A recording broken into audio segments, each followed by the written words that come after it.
Hello, hello.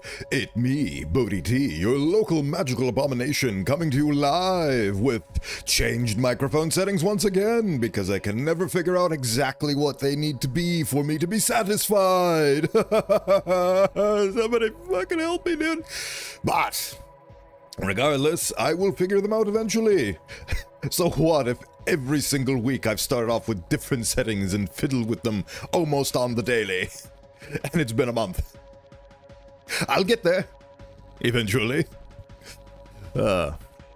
Otherwise, in beautiful Bodhi T fashion news, I have finally gone through all the technical horridness of mapping out and UV unwrapping a model.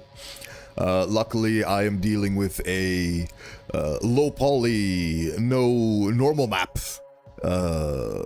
simplified version of a model in Blockbench, so I don't have to worry with a lot of things. But even so, it has been a great challenge. But I feel like I can finally start actually drawing on the thing, or at the very least, I hope so.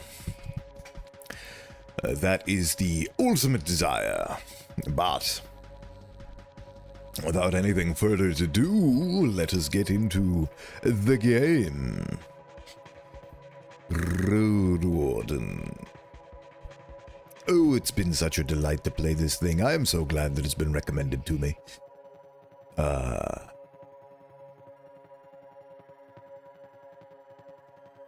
Moral Anxiety Studio. Right. Scene transition. Forgot to press several buttons, but here we are. Some communities distinguish tameable animals from dangerous beasts, while others see them as wild monsters, or dark creatures, the enemies of our kind. The enemies of our ilk. And we shall defeat them and destroy them. Because the power of love compels us all to continue. Right. So, last we left off, we discovered Glossia's house. We discovered Theus's daughter's house. We decided to hide that fact from Theus, because Theus seems to be a bit of a control freak who is...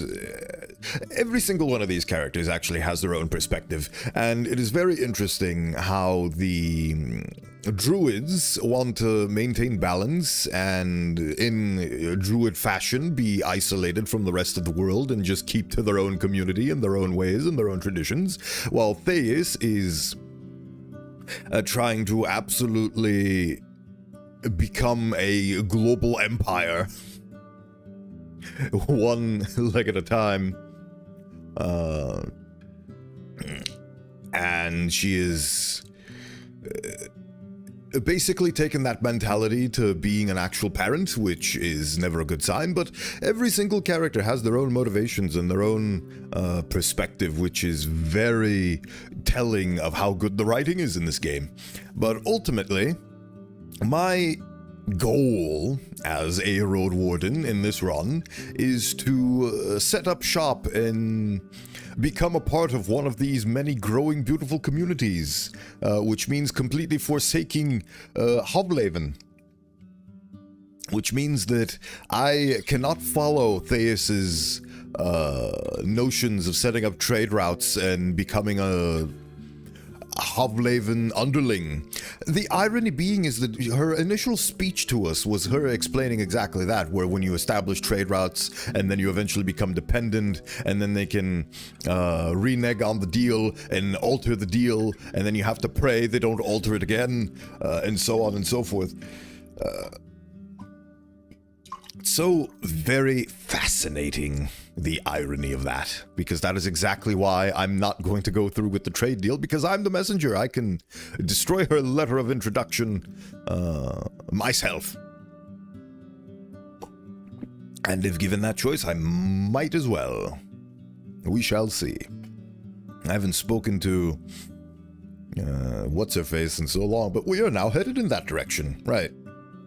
So last we left off, I need to go check on the beholder because I have a shiny rock I can give it. Beholder! Behold. I approach the altar. I use an amulet to detect if there's any magic hidden in the altar. I make an offering. Pneuma rock. Spirit rock. Ah, save screw, okay. Sure, cool.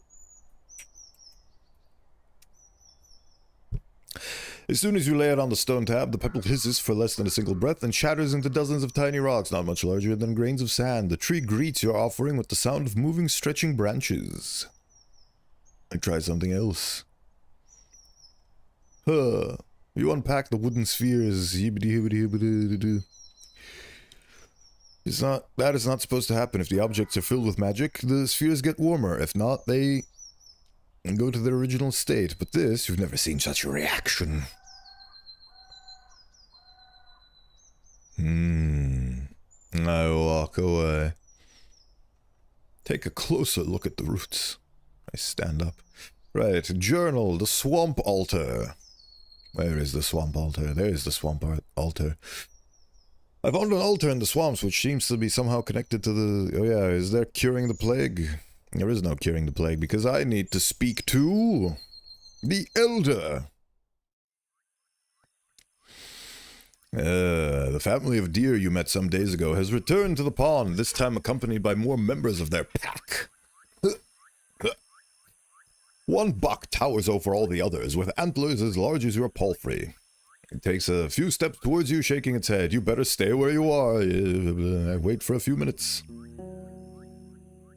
Fine, then waste my time. See if I care. Words of the help you've shown to my neighbors from Howell's Dare have reached me, traveler. Good, very good. I'm always ready to do the right thing, he vaguely grunts. I don't have a beholder's seed yet. Ah, so I do have that. I guess I just didn't see it. Oh yeah, it's healing the plague. Mage more powerful than anyone in the order. The tree eats magic, which can be found in human blood.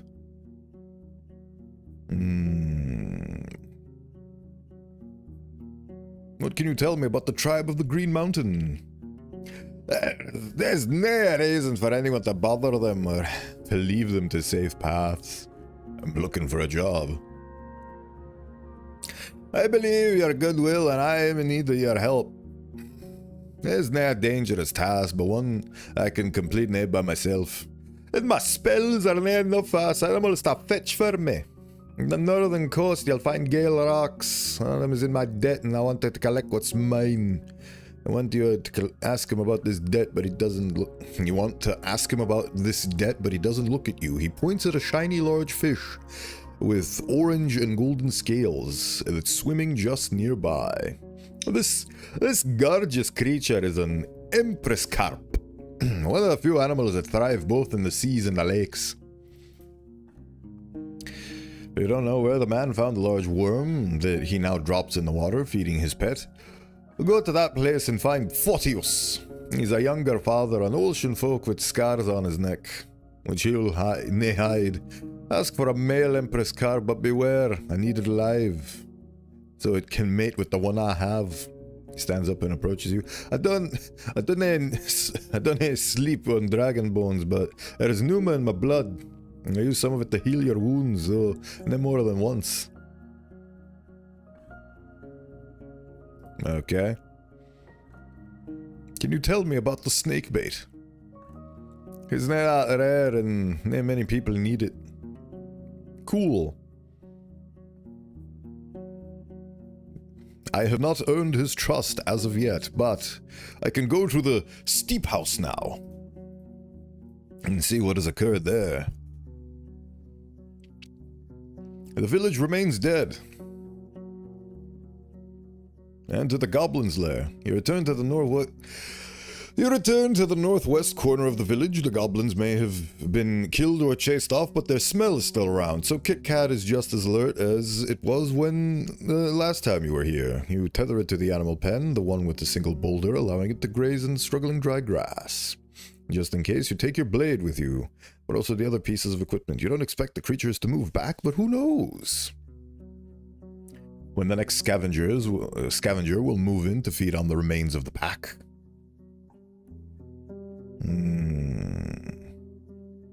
I plugged my nose with some scraps of fabric.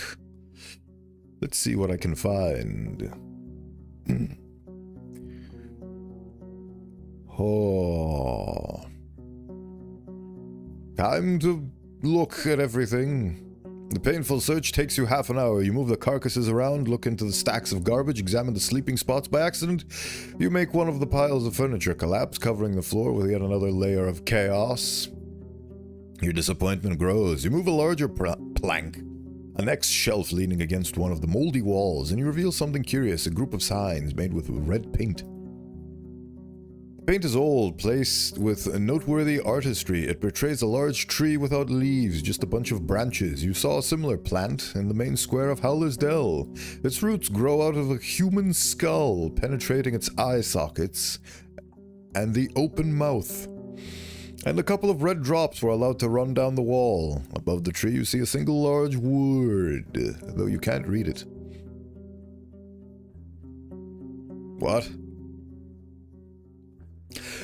The 10-year-old mystery. The clues you've gathered... This is completely new, okay. The clues you've gathered suggest that this lazy peninsula went through many changes 10 years ago, accidentally around the time when the southern village has fallen. You could use what you've learned to ask the locals exactly what happened. Gaining their trust may take a bit of work. Are you telling me that the peninsula had something to do with the horrible disaster 10 years back? The conspiracy unfolds before our very eyes. Consider washing myself in the mirror. I wash myself. Put on my clothes. Quick save. Traveling. Let's see if he thinks highly of me. Now. The yard is stained with coughed-up blood, the trail leading into the building. The hunters are tense, with weapons at hand, looking at you as if you're bringing them answers. You're approached by Dalit. A lieutenant from Hag Hills fled from their camp. He would be dead without our potions. A troll! There's a hint of shame in her voice. She says she stopped it, but not before it tore the other soldier to pieces. Do you need my help?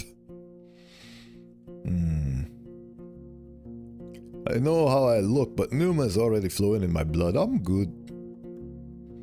And guess what? I met Caius.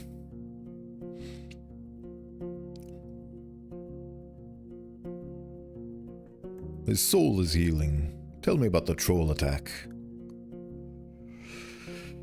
I found this wax tablet. I can't read. Right. Did you manage to burn the other soldier? No. You've encountered the bandits.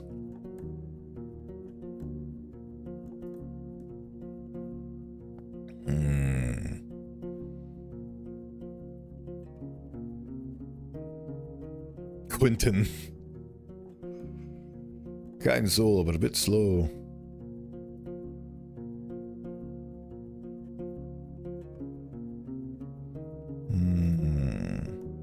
Innkeeper! Oh good, he doesn't know what I've done to betray his trust. I have a message from Theus. It's about Orentius.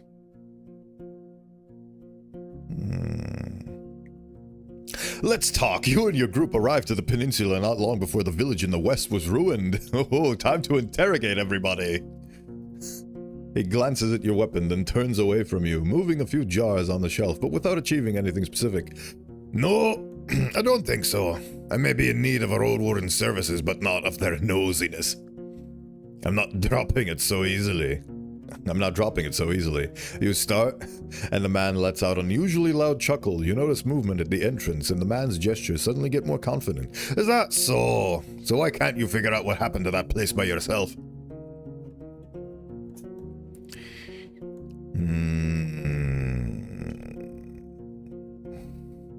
I think humans use monsters to destroy it. He scoffs. So not only do you not know, you want me to do your entire job and cut a branch on which I sit. I have no interest in changing things as they are, thank you very much. You ask him what he wants in return, and he runs his fingers through his bluish hair. I'm not giving you 37 coins.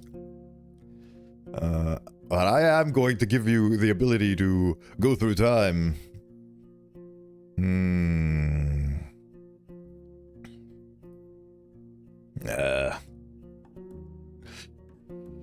Right, one more try.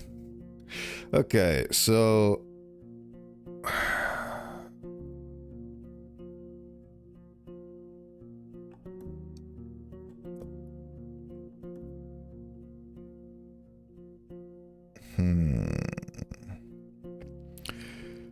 It wasn't pillaged by humans, could it? Well, considering the monsters were there... Let's see. He makes an annoyed click with his tongue. That's one way to put it. He takes a deep breath, getting... Wait, so... Yeah, so it was wait. Takes a deep breath, getting even larger. Fine, I'll give you that, but I've no interest in changing things as they are. Okay.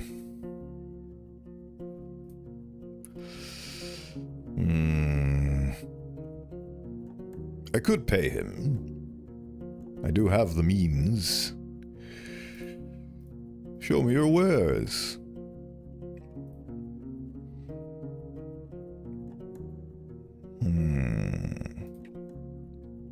You explain the matter and then you mention necromancy. The innkeep gestures for you to sit at the table. He walks behind the counter, fills up 2 mugs. The man has plenty of questions and doubts. You describe White Marshes and its deeds, the undead, Orentius' leadership, Theus' plans. Once Iason is done with his questions, he spends a good minute observing the contents of his mug. Fine! His eyes steadily observe his mug. A couple of us will arrive at Howler soon. They'll join you when you move on the marshes. He nods to his companions and asks you if there's anything else.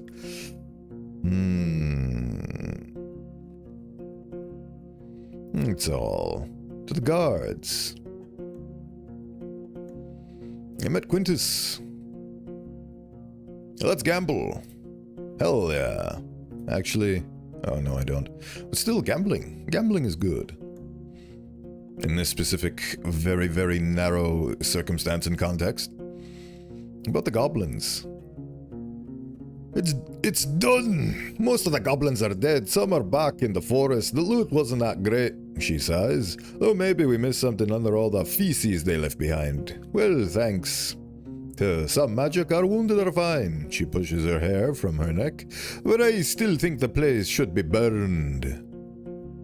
Oh yeah, what knowledge? Ooh, 6 dragons for the knowledge on beasts. No. Why not hire Quintus? Her question sparks playful comments from her companions. He's a great friend, she admits, but he can't be trusted with more delicate tasks. Right, here's all I heard about Cassia. So whom are you going to hire? I guess Erastus ain't hopeless. As long as he's going to focus on the traps, maybe he won't ruin any hunts. We'll go to Howler's before winter, speak with him ourselves. She prepares her pouch and counts 5 rings. Thanks, Bodingus! For you, it's 5 dragons. It won't go any lower. I mean, I have the opportunity to either pay for figuring out what happened to the village.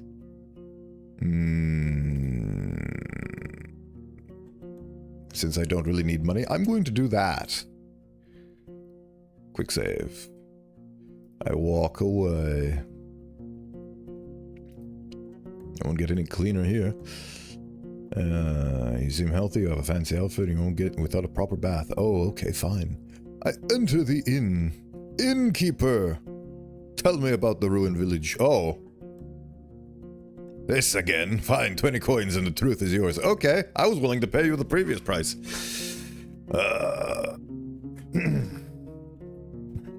Money. Fine, take it.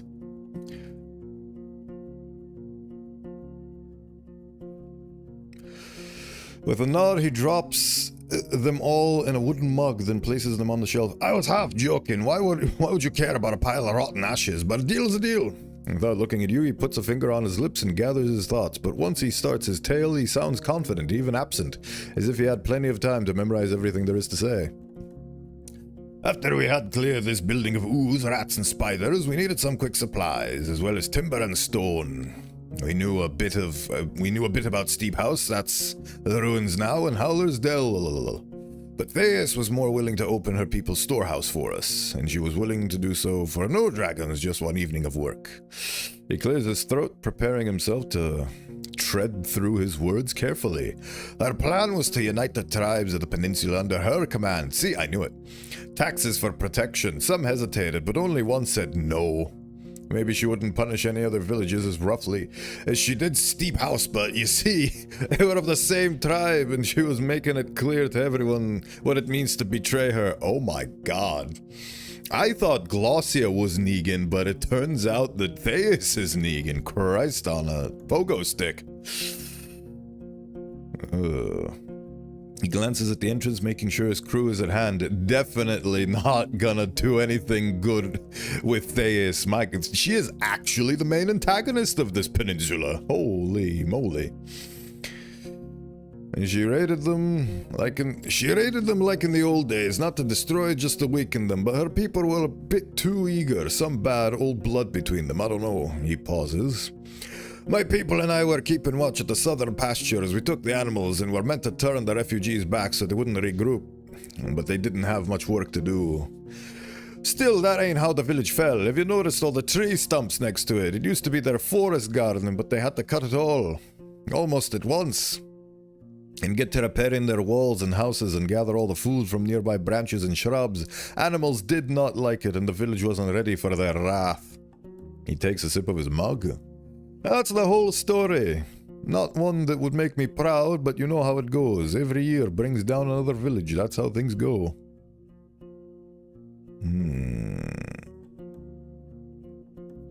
Don't you dare shrug it off. You're responsible for many deaths. He meets your eyes. I'm responsible for the stolen mouflons and for keeping a few kids from getting to the edge of the forest. I saved them, Roadwarden. Did I do so intentionally? No. But did I intend to burn their griffin shit homes? No. Don't. He shouts at the door, where you see a few people reaching for their weapons. The Roadwarden won't hurt us. Not even with the army's help. There's a victorious smile hiding in the edge of his lips. Without us and our pelt, a peninsula is as good as gone. We can't be touched. His hunters step away, but you know, he might be right. You've made me much richer today, Bodingus. Now tell me if you need anything, or go out there and bring me something worth buying. As you look into his contemptuous eyes, you find not a hint of the shy, straightforward man you met at the beginning of your journey.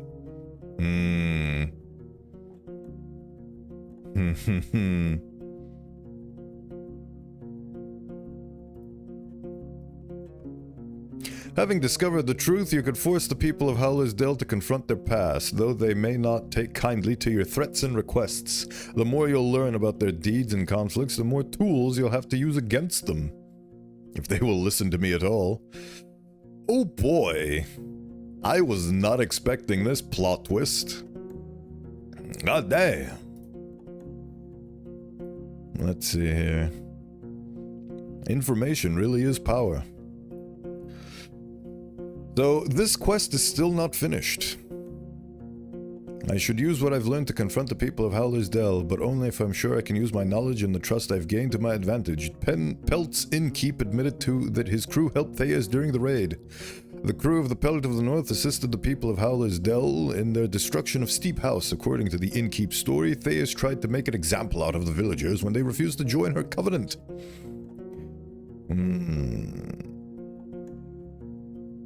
In the ruins, I found a weird, threatening image of a dead tree growing from a human skull. I've seen a similar plant in the main square.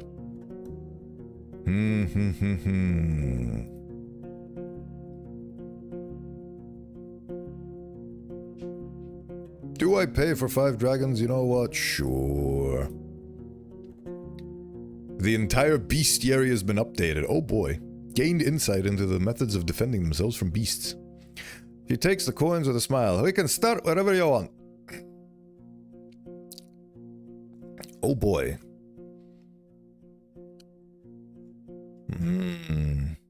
I've been in the watchtower northeast and it's crawling with bugs. They follow abandoned food. I hate the fat roaches. Yada yada. They don't like smoke, so they stay away if people live in a place during spring. Right. I have another creature in mind. Local apes. There's a couple of dangerous apes. They ain't to be ignored. We've seen at least one fright ape. You know what it is? The grey one with muscles this big. She makes vague gestures. If it attacks you, it knows it can easily squeeze you to death. You can't fight it. All you can do is run away. They're not so much of a threat if you stay away from their land, but they throw things at whatever they're afraid of. Once they get used to you, they'll leave you alone. At least one of the many families that live in these forests. Let's talk about another beast. Apes and monkeys. Oh, I could tell you stories. Oh, right. Any beast folk? Ain't gonna lie, they're two-eared, each one is different. Two of them, one deer head and one bear folk, tried to steal a rabbit from our trap. We outnumber them, so they just grunted for a bit and withdrew. If you were asking just about the gnolls, who cares about them? They could barely bite your hand. You see a dozen of them, run before they knock you down. You see two, just chop their heads off. They ain't magical, I can tell you for sure, and they're dumber than wolves.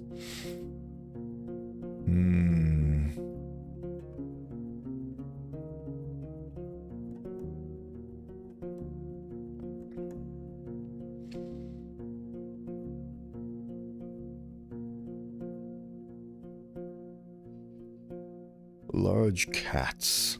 I mean, trolls. Those fat heads were causing utter chaos across the entire peninsula, especially near the coast. Once they ate a forager from the tavern, we were hired to get rid of them. I thought they were gone for good. Right, I walk away. Time to travel onwards after learning so many beautiful, beautiful things. Right, I can... how much time do I have? Yes, good. Good amounts of time.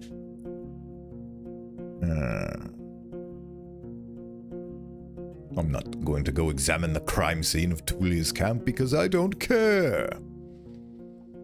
You take a short ride through the road surrounding the tower. The branches, rocks, plants, and bones are cleared. Eudocia has kept her word. Good. Good job, Eudocia. I enter the tower. Should spread the bug repellent. You open the jar, releasing the pleasant herbal sweetness. You take a stick and use it like a brush, spreading the ointment near the larger pieces of furniture, under which you would expect to find the colonies of worms and insects. You also put it on the top of and inside the pallets. In less than half an hour, you already see roaches that either lie still or kick their legs desperately while on their backs. Right, so that's been debugged. Now then, to the secluded residence. You touch the cold chest. I do not have time to waste. I bring news of your parents. I'm afraid they didn't make it. Back to trade, then. Brush the horse. I brought you flowers.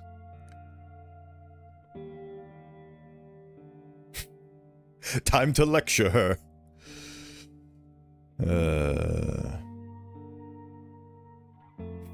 Here you go. Oh yes, I can keep buying spirit rocks, so I'll buy one. And it's time to go through the big spooky forest. Or is it?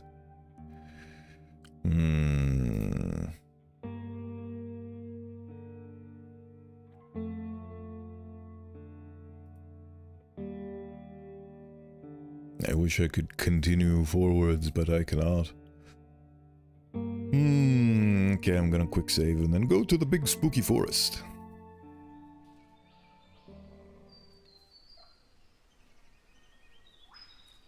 I return to the bandits' hideout.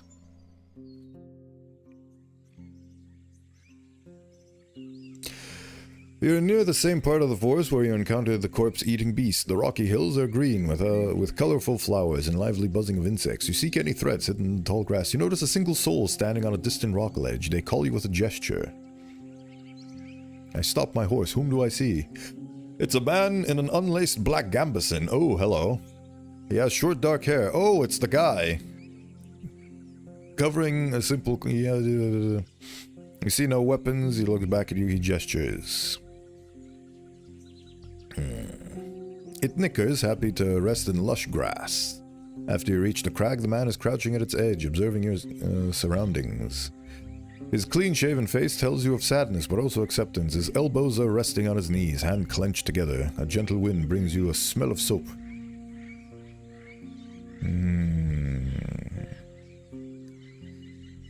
Observe him keenly.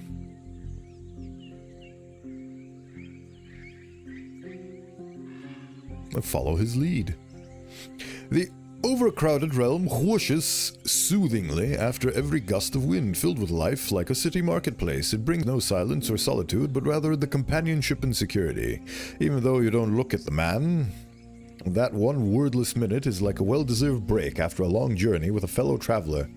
I've seen you before, I did. His words are close to a whisper. To your left, there is indeed a good view of a lone tree. You're riding from that furless wolf like you had the runs in your ass. A monstrosity, right? It tastes like a fist of worms. He pauses. The man speaks slowly. His voice is thoughtful, contemptuous, and a bit taunting. Don't worry about the corpse. I torched it as soon as you left. The wolf hadn't left much meat. And what are you doing here? Planning, mostly. Catching birds, resting. Beasts have nothing to look for in this cave. It's small. Why am I even here? I just wanted to go to the bandit camp. Goddamn. His tone shifts to a more casual one. Right, tell me, stranger, you know of a place where I could spend a few nights? He straightens up and for the first time looks you in the eyes. Aren't you the one who ran away from Glossia's band? Before you even finish the last word, he springs to his feet and dashes away. You hear his steps as he runs through the hill and lands on a pile of rocks. You'll doubt you'll ever meet him again. Oops. I guess it was. Well, time to save, scum. Bye. Travel to the woodland edge. To the bandits' hideout. Alright. Whom do I see? Yada yada. I follow his lead. What are you doing here? Quick save.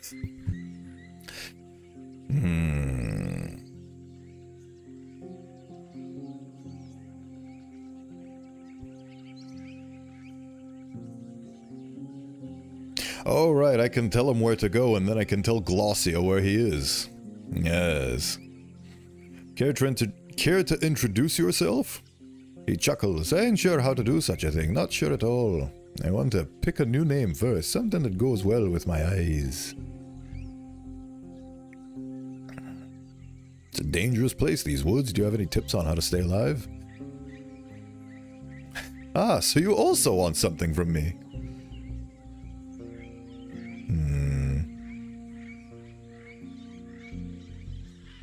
Did you take a look at the corpse, the one the furless wolf was feasting on? Well, I may know a little something about them. Help me find a new shelter and maybe I'll tell you a thing or two. I know of a shelter where you could stay.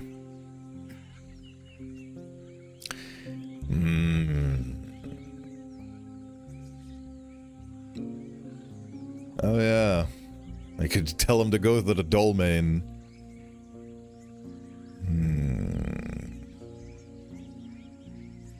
He was originally from Gale Rocks. How about a chapel in the south? It's a solid dolmen. I've been there before. It had a door, I think, somewhere in the past, but not anymore. It's too close to the ground. Even this cave is better. What about the cabin?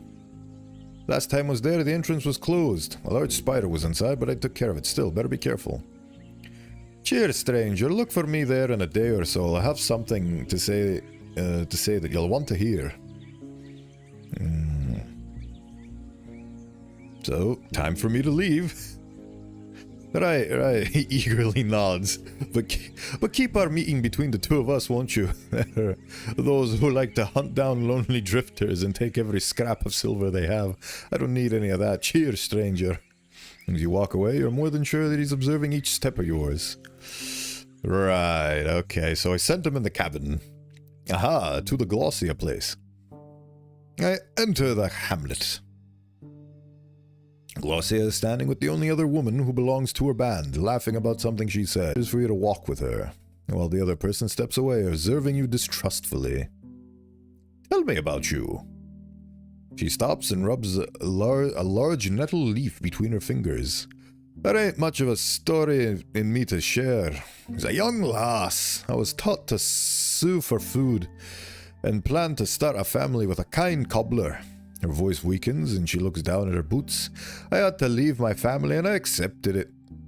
On my way to the wedding, them awoken shells took my closest friend. Oh, so that's why she hates necromancy. And my face, and the hand I worked with, and I accepted it. The right gave me no kids and I accepted it. She then runs her eyes over the nearby guards, raising her voice almost to a shout. But after them monsters hit my home and shatter everything I had built or loved, I would not accept it. With or without the right, I'll make those butchers pay. Her wounded eye, far from being free of the pain it has seen, looks at you with determination. I've been here for 10 years now, and I'll be here as long as it takes, by myself if I must. Tapping the hilt of her sword, she moves forward. Ah, so Glossia is actually the spirit of vengeance.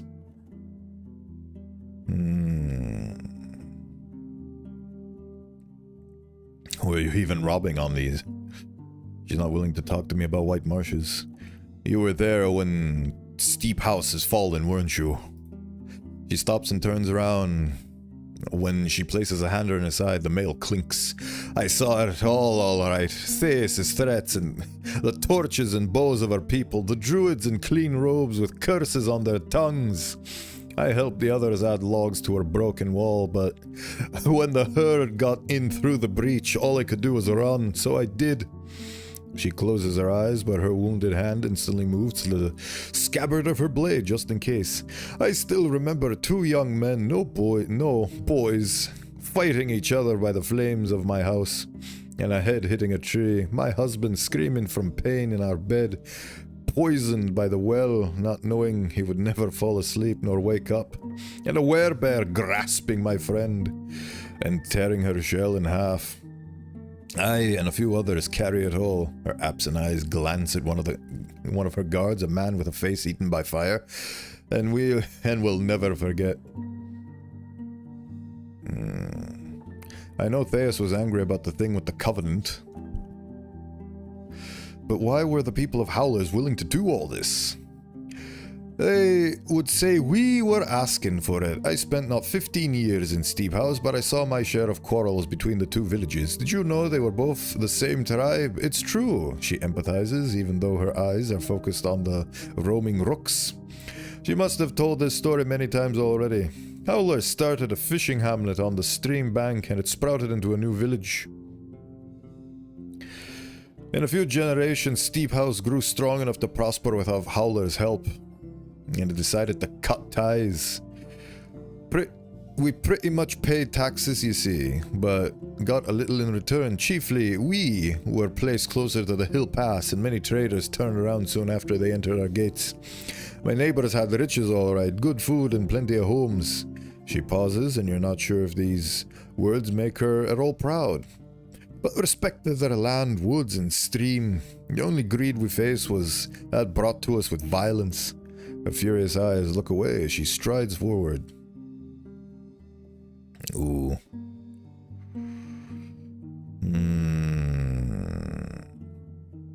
Who are you even robbing on these roads? You don't understand their path, stranger. Her voice is harsh, but carries no grudge. Yes, we took a few things from the settlements. We ain't some bloodthirsty robbers. Honestly, I'm willing to agree with you. You've been through a lot. You glance at the massive hole in the southern part of the wall. Her lips tighten and she turns away again. We won't stay in this place for much longer.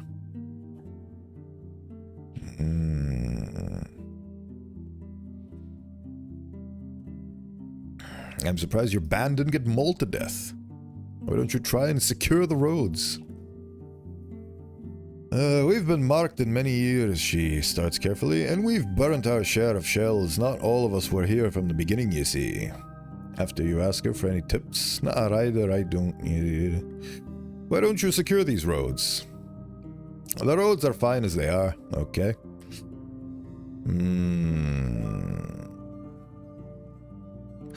I want to talk to the man first before I sell him out, so... yeah, different opinions. Was she... Me too. Right, we were lucky. Say hi to Tulia, I'll see her soon. Quick save.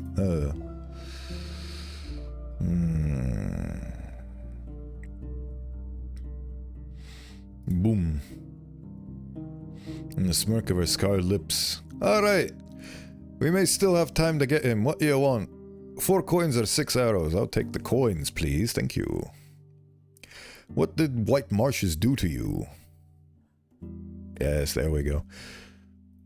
She kicks away a piece of the roof that has fallen on the ground and without stopping turns full circle. Maybe it's her stride that helps her maintain the angry tone, hiding any trace of melancholy. After the fall of Steep House, I returned there a few days later to torch any neighbor left behind by the scavengers. Me.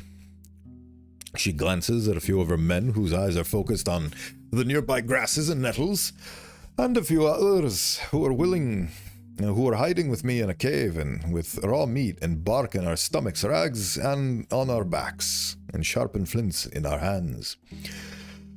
A rook tries to rest on a wooden post next to her, but as it struggles to stay upright, it rescues itself with a wing flap, then lands on Glaucia's shoulder, though only for a few heartbeats. Once she carries on, her words flow slowly, dim and flat.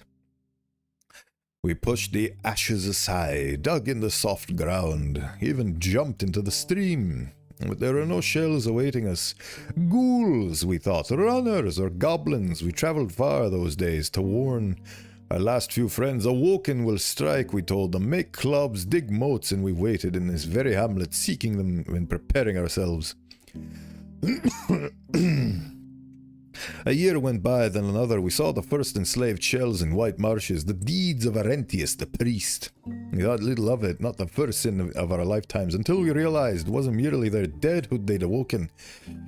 But she manages to keep her composure. They had taken my husband, his parents, and many others, wagons of dead flesh.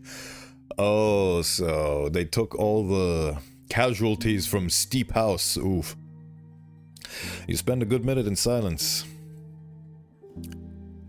We are but a band of workers. We can't storm walls or send an army of beasts to punish evil acts, but our work bears fruits, and we'll find a way to get rid of the necromancers, or make their lives so dire they'll leave their homes on their own.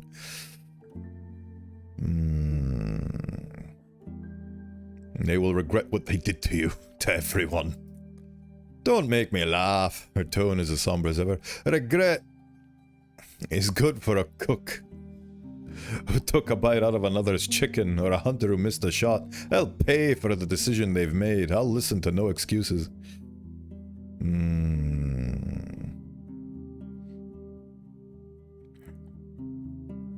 Right. Thais wants to deal with Arentius and can use your band's help. Could I make it so that Thais goes and takes down White Marshes, and then in the ensuing onslaught we... what's the word? Not trap, but... what's the word I'm looking for? Ambush, that's the word I'm looking for.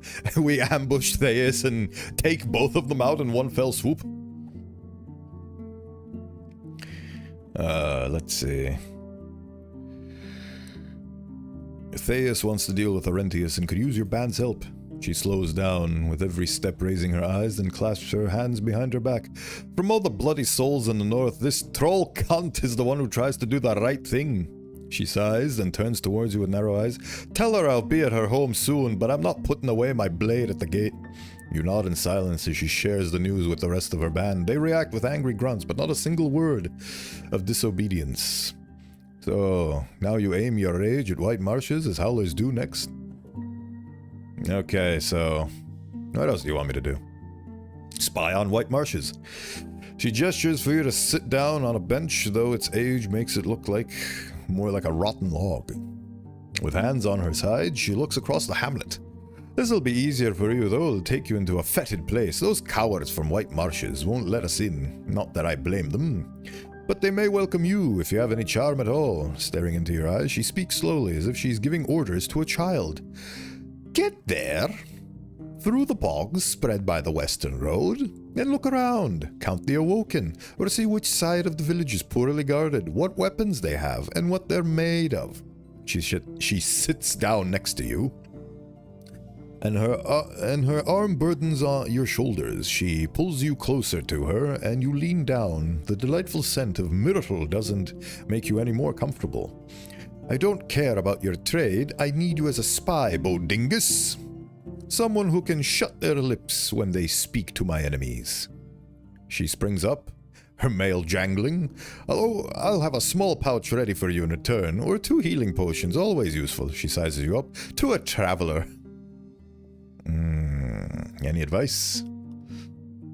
Right, they're a harsh tribe with hardship and hungry years behind them. They will listen only to the strong and gritty unless... She once again hesitates and carries on as if she's surprised to hear her own voice. Not all of them agree with their necromancer, their warlock, Thyrsus. Oh yeah, lives in the peat field, divided with his people, with a soul as firm as a shield. No threat nor begging will move him an inch. It would be wrong to do this. No, it wouldn't. But that's spying you wanted me to do. I'll get it done. I should go. I travel back to the cairn. No. Map. Can I... take the narrow path south. A lonely bear gets startled by the clopping of hooves and flees among the trees on all fours. It turns its head twice, sending you an upset roar.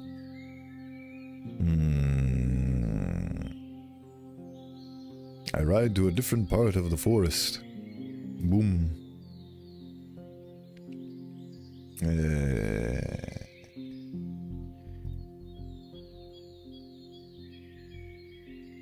Time to get to the gate.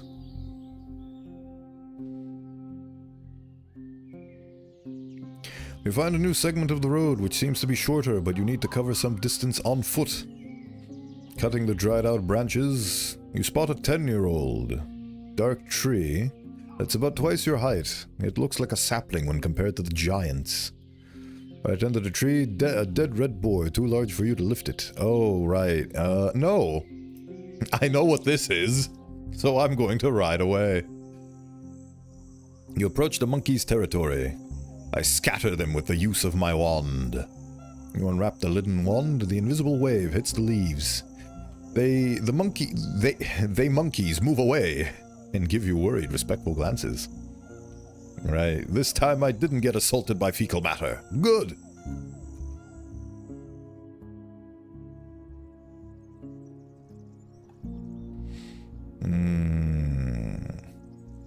The air in these bright, arid hills is much drier than the woods. Down below, among the humble meadows, you spot a stone plateau, on top of which a group of bipedal creatures is feasting on a large carcass. From what you can see, only a few dozen of them would reach your knees, but the pack notices your gaze. It starts to regroup. I'm going to not engage with this. Oh, finally.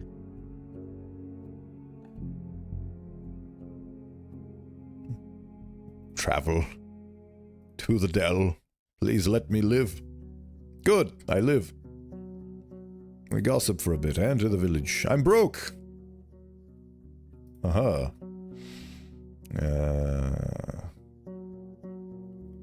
on Taylor. Need your services. I don't need your services. Good luck. I need to decide what to do with what I've learned about Steep House. Yes, I do, but before I do that,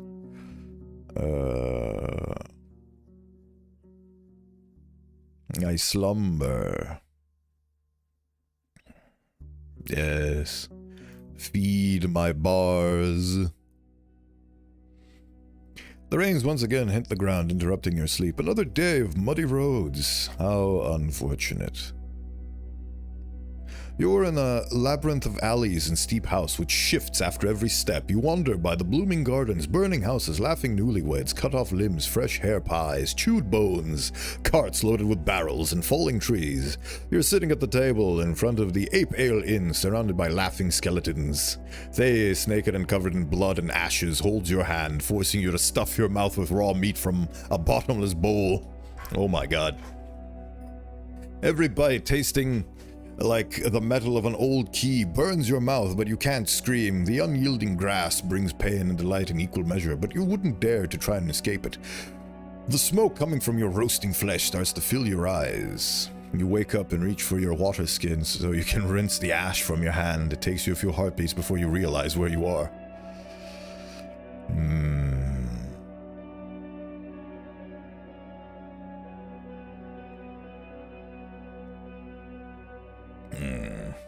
You definitely need to bring Thais down. The days are getting shorter. We spend the night in peace. Yes, I do.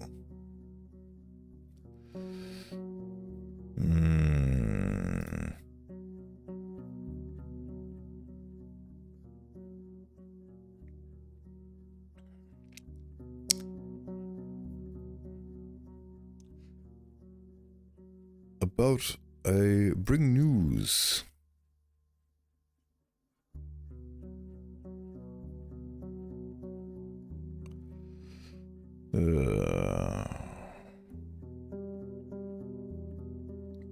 I am not telling you any of these things.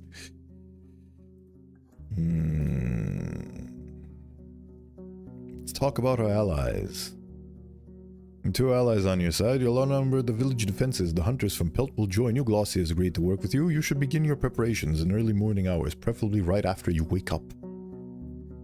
Let's set off this evening. What if I don't do that because I still have to spy on behalf of Glossia?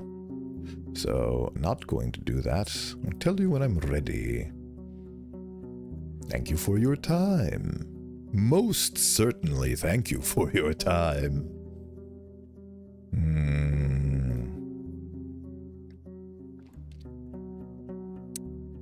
Druidess. The hamlet will stay as it is. The others, and they know it yet, but you've chosen their safety over their greed. Your kind heart will be remembered. Good. I need to decide what to do with what I've learned about Steep House. We are standing in the middle of the islet, taking a good look at the village. The locals follow their daily routines. Children are playing tag. The trees are turning golden brown.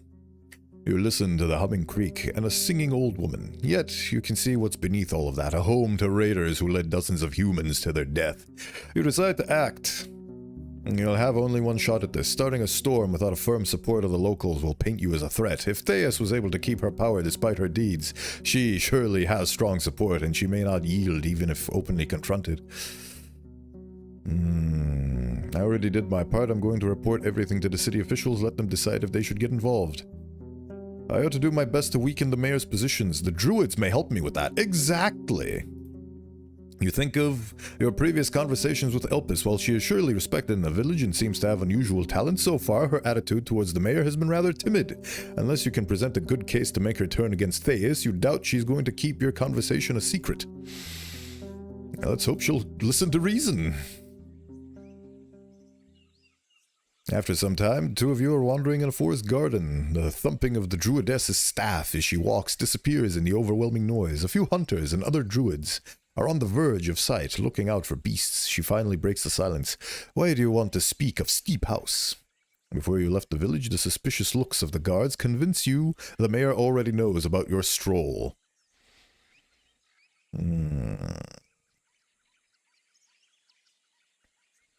Thais is unpredictable and manipulative. It's time for the druids to restore order to the village.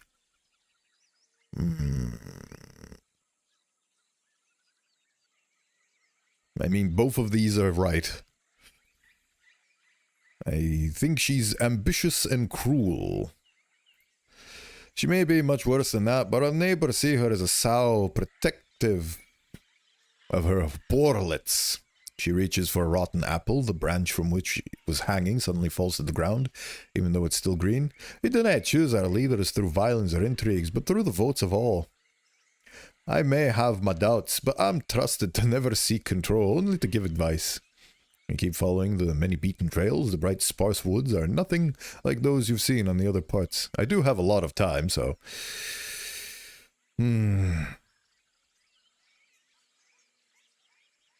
You must admit that what happened to the village was terrible.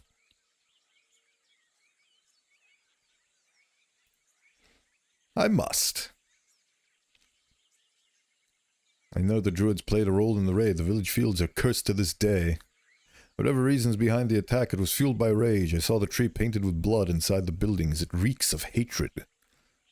It reeks of hatred.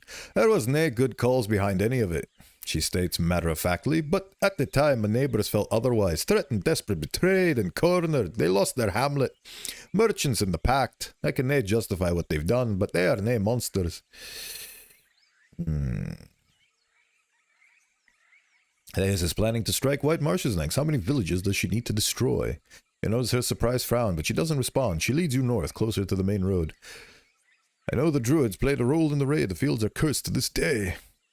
As the gathering, we didn't agree to the raid, but we agreed to protect our children, siblings, and cousins during their strike with Numa and advice. A long pause. After we breached the wall, Thais forced us to keep pushing. Some elders were hurt, others caved in. Now you have an opportunity to fix your mistakes. Not at all. The dead will ne'er return. Their homes are all but a bird's nest. We ought to stay in shame.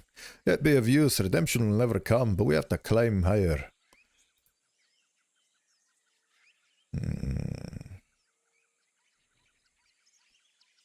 You really believe Thais can stay, that she won't cause further harm?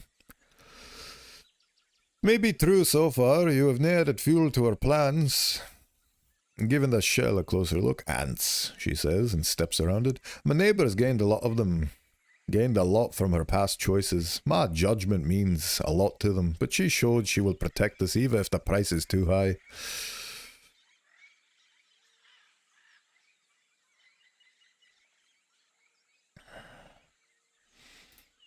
Her eyes are like a violent ocean wave. You misjudge her. Ever soon after the raid, she paid us little attention and traded with our hunters. She knows Thais can ne'er be reached. You share what you've learned about her determination, and that her patience shouldn't be mistaken for forgiveness. She glances at the scouts and meets your eyes. I doubt she'll find a way. A few lost souls by her side. I must agree, we may face a sore price for all the deeds we've looked away from.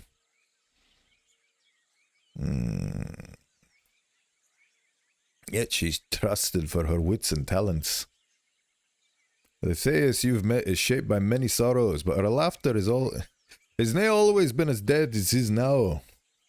Many of us owe her our lives, and since our gathering promised to nae interfere with the choices of our neighbours, we took a step back, even when we realised determination hides cruelty and stubbornness. Nae a soul dares to oppose her now. How'd she become mayor in the first place?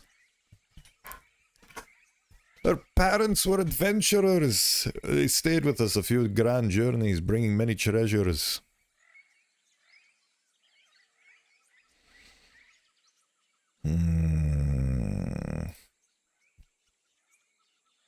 Her steps grow more confident.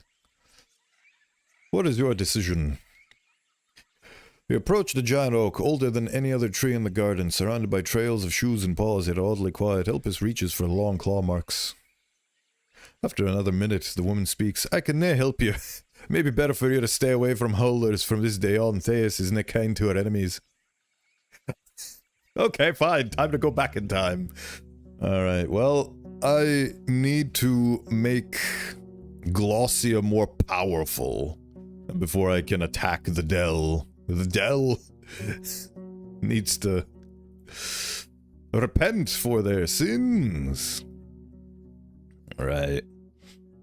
Muddy roads slow you down. How unfortunate. But where do I... Oh yes, I need to go to the White Marshes to spy. Journal.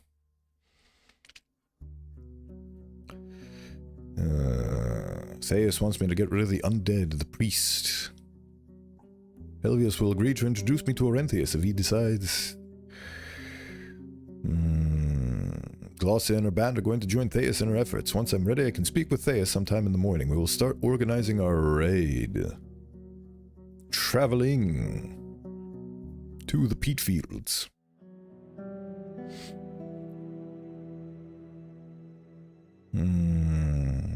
He won't be in my debt unless I weaken the bandits and get rid of the undead in the village. Were you trading with the druids? The forest speakers. His mocking voice makes him sound like a brat. I left when I was a teen, 10 years ago, if not more. And everything went to shit.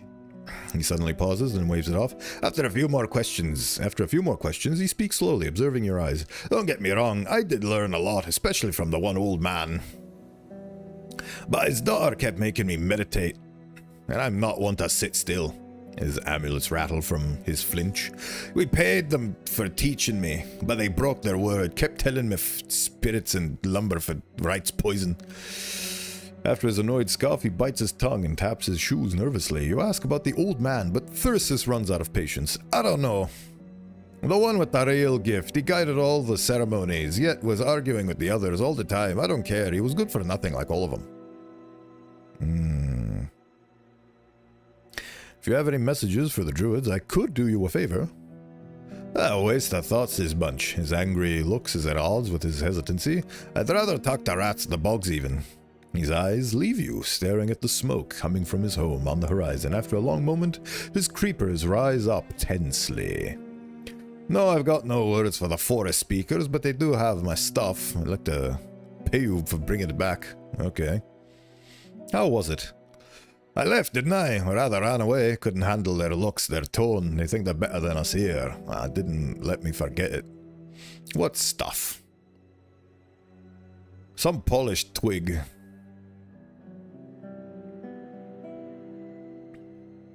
Why would they keep your stuff? Any tips? Is that why you were sent to the druids? You couldn't control Numa?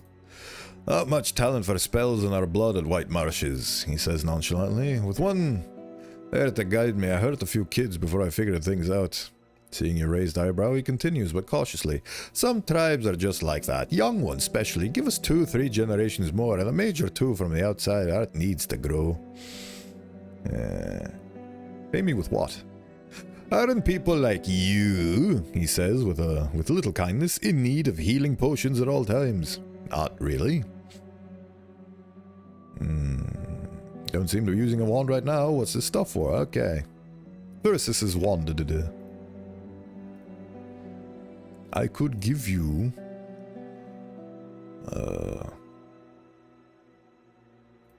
fruit. Oh, 2 bunches. Oh, that was not a good trade.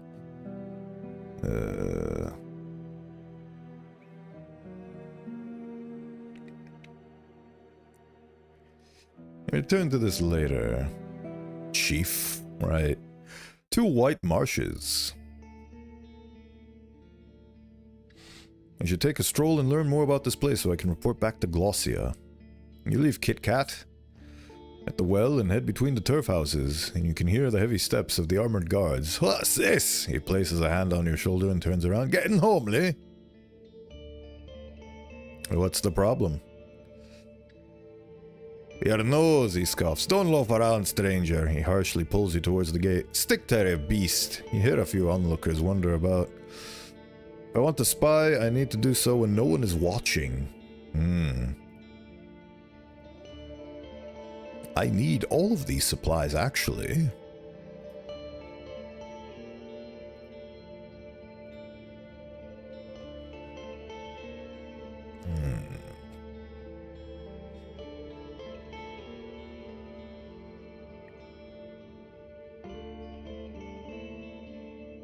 Will sabotage Thea's plans.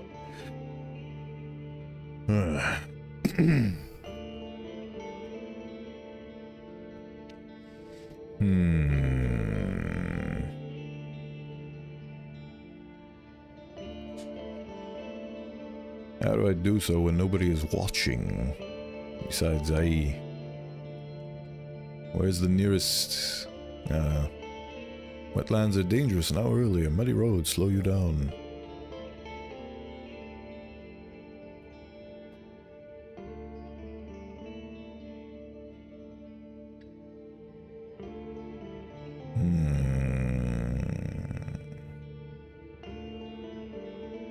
So when do the guards back off? I dunno know. What can I do with a drunken sailor?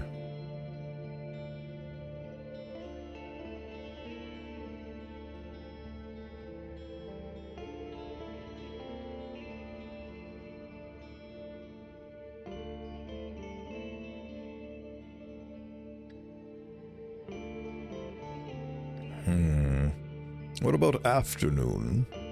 Nope.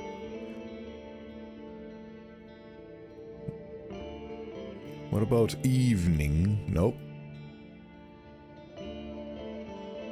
Sleeping in a shed. You have to rest on your own blanket. Let's see what happens if I sleep in a shed. In white marshes. Will that help?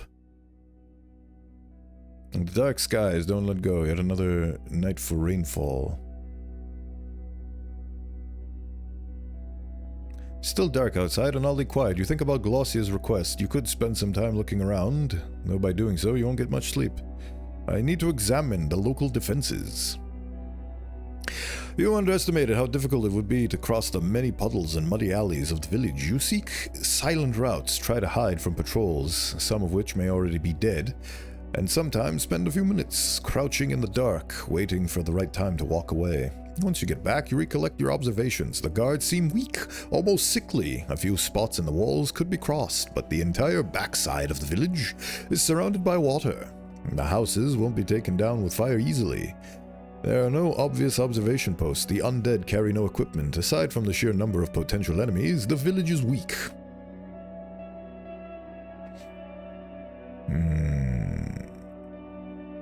Maybe better to strike them quickly before it's too late.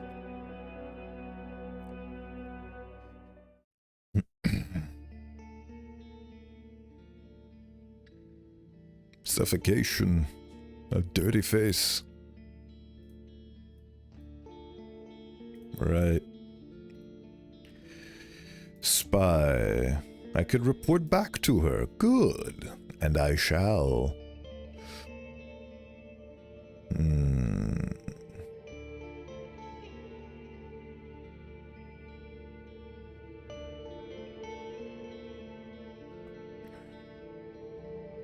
5 hours. Oh dear Lord.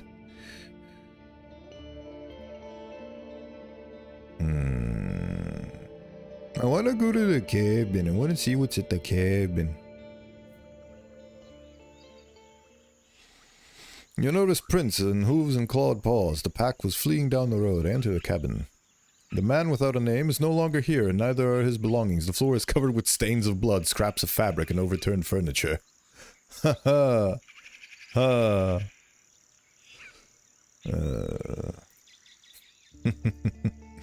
Right.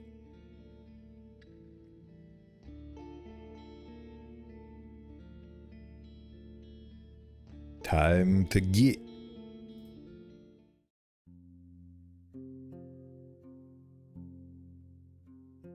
Open the gate. Let it no longer be closed. To the bandits' hideout. Enter the hamlet. About the spying. I have a lot to say. She nods for you to follow her outside the gate, then to the pond bridge, but since it turns out to be occupied by a few orange frogs, each one as long as your forearm, you instead enter the woodlands behind the palisade. Her guards are nearby. I try to stay calm, thinking about the dagger in my boot. Nah, she wouldn't hurt me. I'm too valuable to her. The saunter is slow. You describe the walls and dwellers of White Marshes, as well as the grounds surrounding the village, and every question you receive is straightforward and brief. After a few good minutes, you walk back to the hamlet. No one pushes you or even steps close enough to make you worry. You did well, you did. So what do you want? 12 coins or 2 healing potions? Dragons. She glances at one of the guards. He throws you a small pouch, and you toss it upwards a few times. Should be enough. Glossia, making enough noise of her own, ignores the rattling of the coins. And I have to plan my next steps. Maybe I'll have something more for you in autumn. I have big plans for it. Her wide grin alters her voice. I should go. Well, that's it. Alright.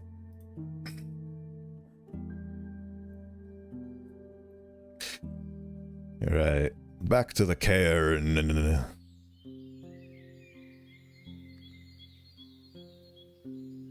East to the painted boulder. Allow it.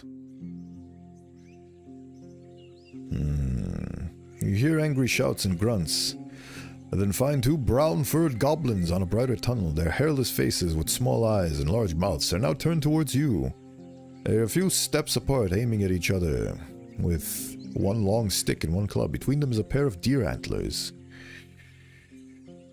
I scare them away and grab the antlers. You pick up some antlers. Let's go. Yay, loot. Right. So this is the painted boulder. Right. To the abandoned watchtower. And now, to the secluded residence. You touch the cold shell, the monster's eyes glow red. Bodingus, come inside, I could use a break. Hey there. I greet her. Beautiful Eudocia, new shelter unlocked.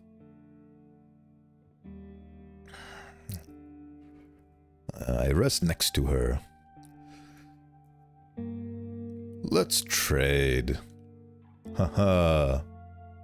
That's more expensive than it was before. Oh well, bye. Bye. I don't know how many I need, but I think 2 is enough.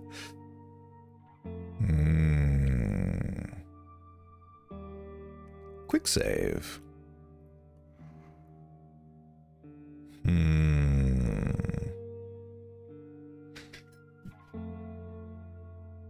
I don't really want her to move away into the village.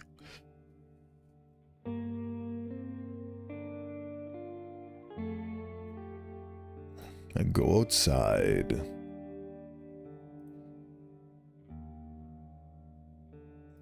Well, considering the abandoned watchtower is no longer abandoned. Food. Travel. Right. I enter the tower. I wait for the evening, and now I slumber.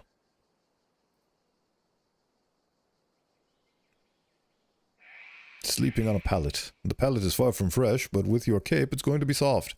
The thick walls will protect you from the wind and monsters, but you have to barricade the entrance with a pile of furniture. So it shall be. You notice it while you undress. One of your recent wounds is going to leave a mark.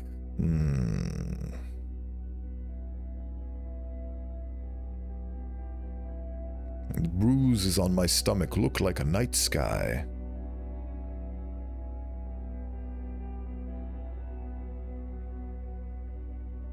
Why would I care? I'm an adventure. Adventures have scars. Right. 13 hours. Okay, so I need to go to the Beholder and put more funny Beholder rocks. I approach the altar. I offer the withering dust. What?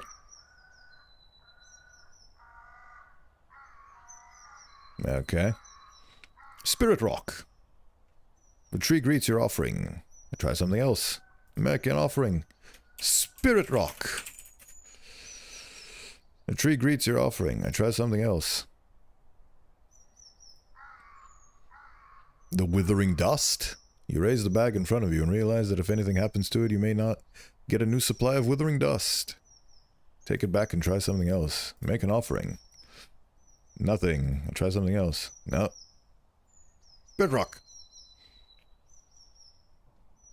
As soon as you lay it on the stone, the pebble hisses. What else is there? I gave you 4 spirit rocks at this point. How much more do you want? Oh, right. A leather bag containing poisonous yellow dust which can wither any plant. Oh, I could have used that to destroy the tree. Well, considering that... Oh, okay. Yes. You spread the magical mixture on the altar. As soon as it hits the stone, it starts to sizzle and turn to ash. The tree greets your offering. I approached the ward fruit that has suddenly appeared. Yes! It appeared in just a couple of moments, transforming from a button-sized sphere into a large fruit, while its shape and size resemble an apple. It's also pale, entwining the whites and greys of bone. It's divided into a number of slices, an extensive toy made of marble. The tree is now larger, taller, but becomes silent once motionless, sated in its hunger. Your farewell gift is waiting for you.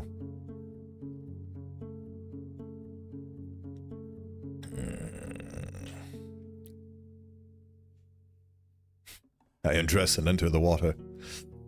You take off your clothes and step into the warm, bubbling fluid, surrounded by the stench of dead shells. The water is shallow, but you don't feel, but you don't feel your feet. You look at the tree, but nothing else grabs your attention. You're wet, smelly, and the wind is almost painful. I return to my clothes. Right, quest completed. Now I can go to the Elder and present to him my funny bone. I have the fruit. You were Thyrsis' Oh, he's the guy. Oh, he's the guy. With a loud sigh, he looks away. He's still around. Glad to hear that. His voice carries pain. But as he carries on, you catch a hint of shame. He carries nae many good tales of our share of time, I expect. And claims your tribe was forcing him to follow pagan teachings, but at least you were a good teacher. His shoulders drop. Hey, there's nae there to protect him, and my neighbour's treating him poorly. One night he just left all by himself. He reached his home despite the threats of the bogs. His Numa carries great potential. Though from what I've heard, his soul is still maturing. His eyes look even brighter than usual, but his voice grows stronger. If you plan to see him again, tell him I'm sorry. Not just for my daughter, or for that violent day. I'm sorry I failed him. It is the fruit. Sacrifice the seed to help others. He straightens up and takes the fruit gently, then carries it to the cave. When he returns, he bows his head to you.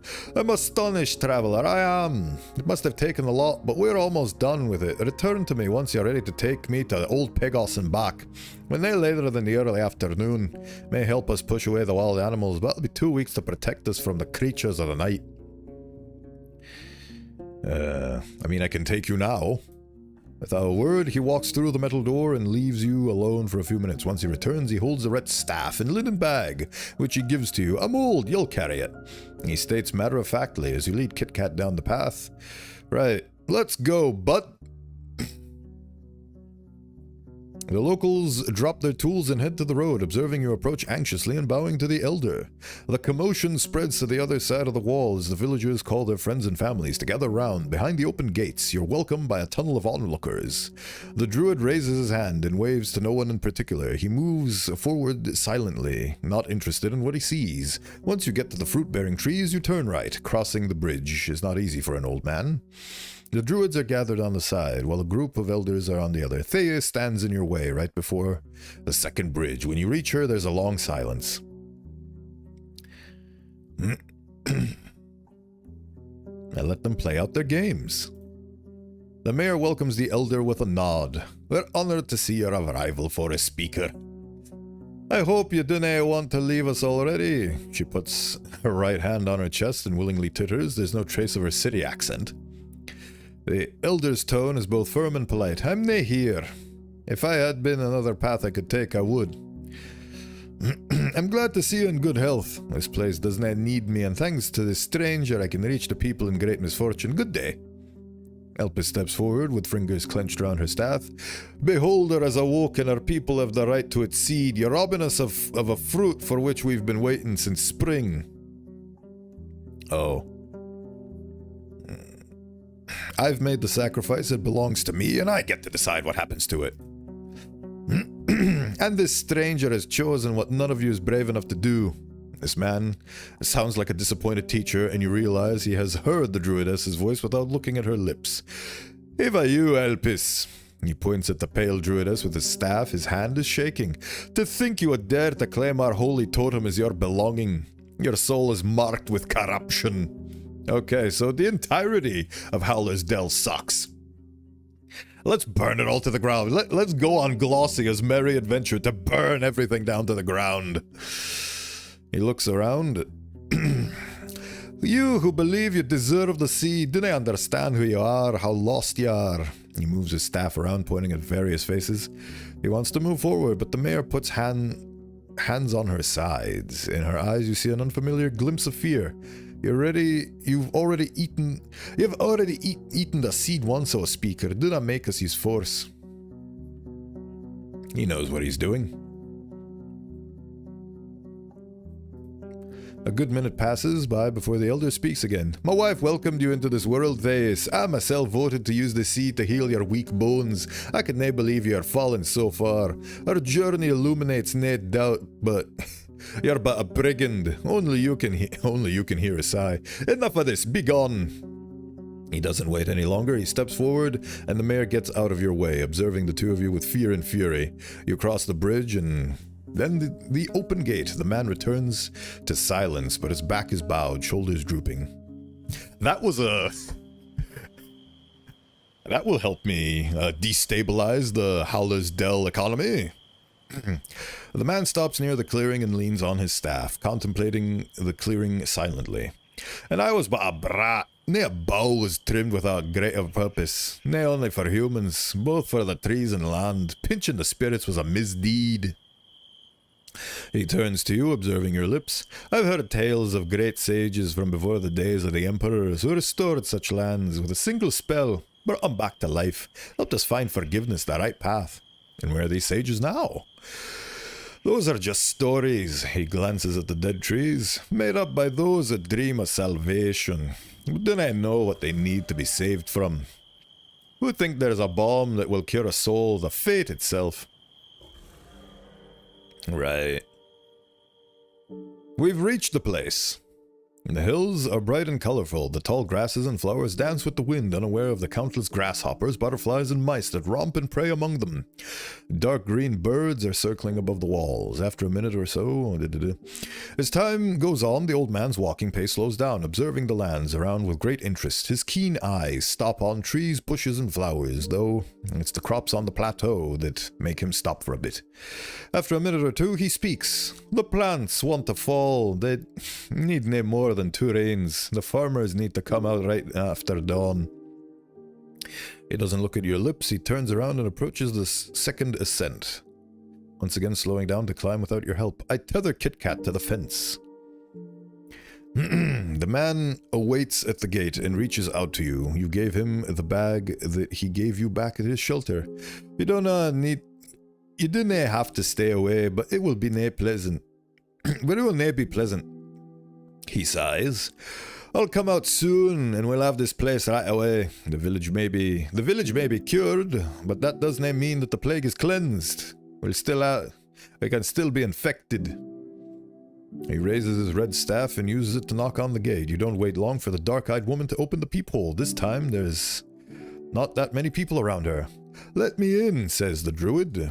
The peephole closes right away. After a few loud minutes of moving the wooden bars, the gate opens slightly.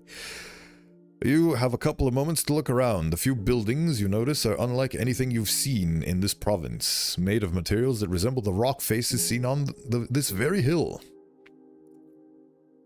With tiled roofs and stone walls, the gate closes gently. I walk away to have a better look. I stay near the gate.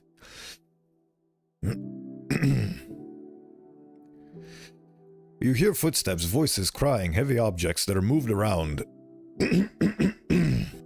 For a couple of minutes, everything calms down, but then a sudden wind strikes you, pushing you away from the wall. Your skin tingles, then your shell convulses, your stomach hurts. You want to spit out something that you can't comprehend, like a dragon with a breath of pestilence. The feeling stops suddenly. You wipe the sweat from your forehead, feeling a weird relaxation in your limbs, a lethargy under your control, something you'd feel after a long training or a day of hard work. You take a deep breath in the wood, stone, smoke, ground, and grass spark with a new sensation in your nose. Some sort of sharpness that you hadn't perceived before. Ah, we finally found it. Only now do you notice that the gate is open and that the old man is right next to you, kneeling, leaning forward, breathing heavily. He opens his bag, pulling out the weird fruit that you gave him. With shaking hands, he detaches the first slice of its skin, but before you have a good look at it, it turns into a gray powder and slips through the man's fingers. The rest of the fruit follows its example, covering the soil with an ash-like dust. The thing that remains resembles yet another fruit, or a cherry-sized seed, levitating in the middle of a floral ribcage. The man observes it for a few breaths, then reaches for it with 2 fingers, squishing it softly, then puts it into his mouth. During the next minute, he gets up, grins at you, dusts off his knees, and takes a few steps forward, which turn into dance-like skipping. He then descends from the hill without a word. You hear joyful calls of the villagers, their hysterical laughter and names screamed at the sky, welcoming those that have awoken after a long dream. For the first hour, the elder swings his staff around like a conjurer in the marketplace and hums to himself like a drunkard. His walking pace remains stable. As time goes on, this frenzied state fades out. At first, he returns to using his staff, then gives you his bag. He looks down, hobbling, and finally asks for your help. Ooh. You help the man dismount, realizing how light he actually is. Holding your shoulder, he points at the branch near the spring. You help him sit down and place his staff and bag nearby. He's smiling, covered in sunbeams, stretching out his legs, leaning back to the rest of the warm rocks. "They've done a good job," he says quietly, but clearly. Now all we have to do is hope they'll stop cutting down the trees before the wild creatures push them into the sea. After a moment, he opens his eyes and looks at your lips. Thank you for your assistance. Quest completed, healing the plague. The plague has been healed. And I thank ye. 'Tis one of those strange things that makes us different from so many creatures. We may not belong to a single pack, yet we've joined our strength, pursued the same goals. He looks at his small garden. Saved the lives of others just because we could. Our souls do make me wonder. He sighs. "I'll get some sleep. If you need anything before you leave, now is the time." "Tell me about the tribe." I'm not going to say anything else. Takes a deep breath. "The road in the far east. Oh, it's been abandoned. Isn't it showing the truth? Look for a brook bridge made of stone. On the northern side, turn east again. Go along the stream. It'll be rough at first, but soon enough, you'll get to the game trail. Climb it and reach the village." I need to write this down. This grim tribe avoids the outside world. Right's followers have hurt them deeply. Oh boy. If you want them to share a stew with you, this is what you should tell. I'm a freedom seeker, a friend of the speakers of the forest. Say these words like an unwanted guest looking for a roof. They do not want you there, but prove to them that you're willing to listen, they just speak. He turns towards you, there's nothing else to say. Right, okay. I'm a freedom seeker. Notes. Green Mountain Village notes. Edit. Can I... Okay. What is it?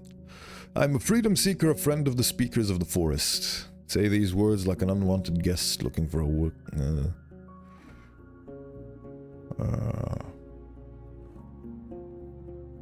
I'm a freedom seeker, a friend of the speakers of the forest.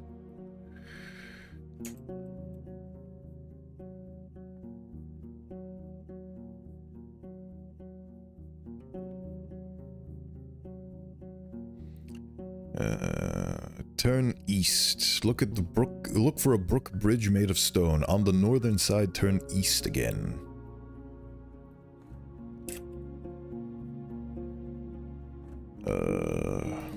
Brook bridge made of stone. On its northern side, turn east again. Go along the stream.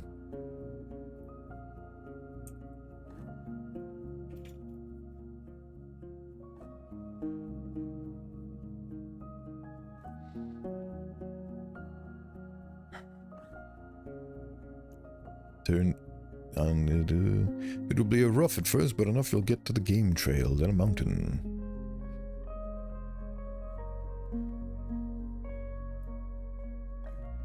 Right, okay. I have some other questions. Journal completed. The hidden village. What can you tell me about the druids? Sounds reasonable. Can you predict the weather for me?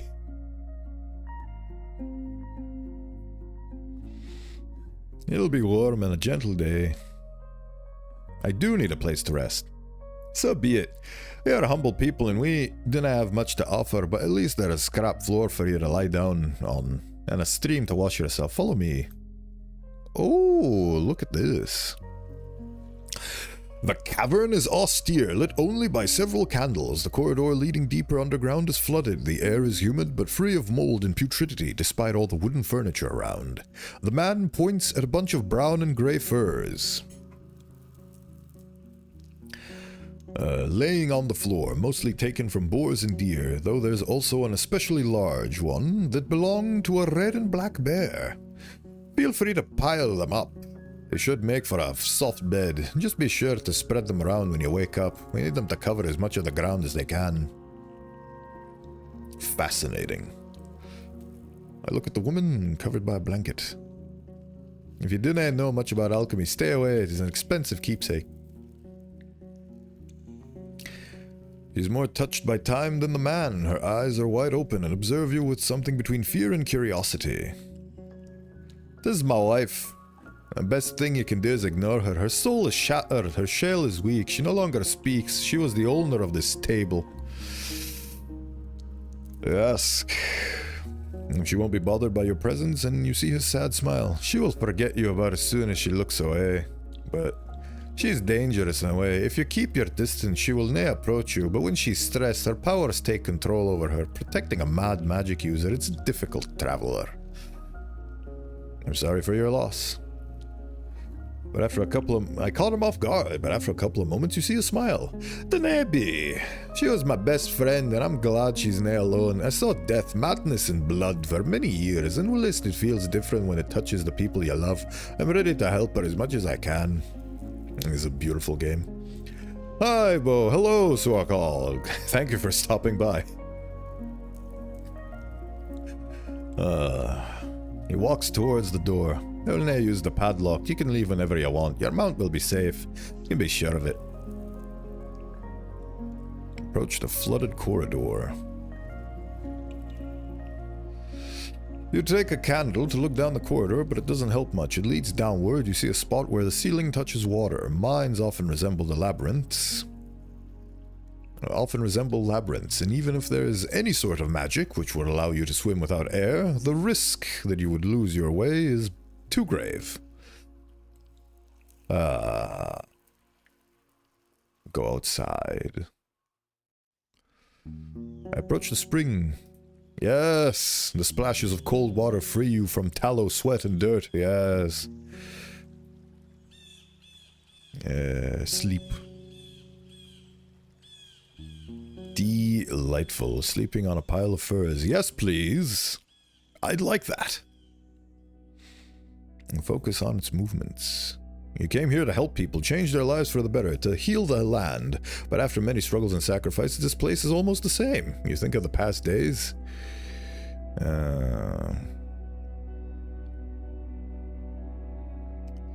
You've done so much, but you're small and alone. I may not be all-powerful, but I do as much as I can. Quest completed, help others. Completed the personal goal of their journey. Oh. You feel amazing and it affects your appearance. Vitality 5 out of 5. This thought is not easy for you, but once you fully shape it into words, a sudden wave of tiredness hits your shell. Some sort of tension has left your soul. You can give yourself a break, you hear. Or maybe say. I lied down and returned to sleep. I have become more powerful than I ever could. Man has already left the chamber. I don't have the fish he was asking for. I approach the spring. I wash my shell. I devour delicious food.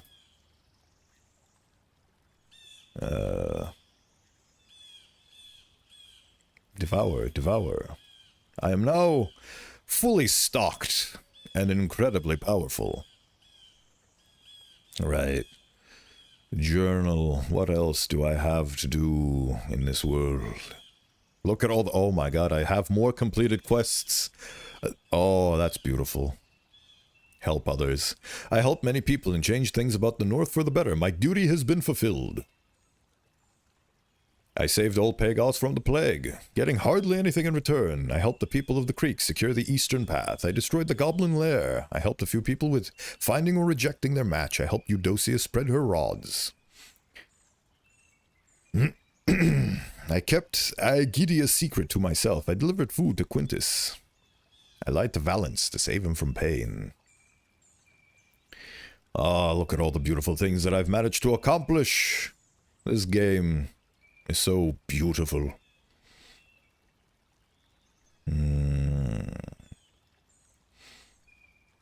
Right. So, I still need to help Glossia. Ruined village. Oh yeah, I still haven't completed... Oh yes, because I need to decide what to do.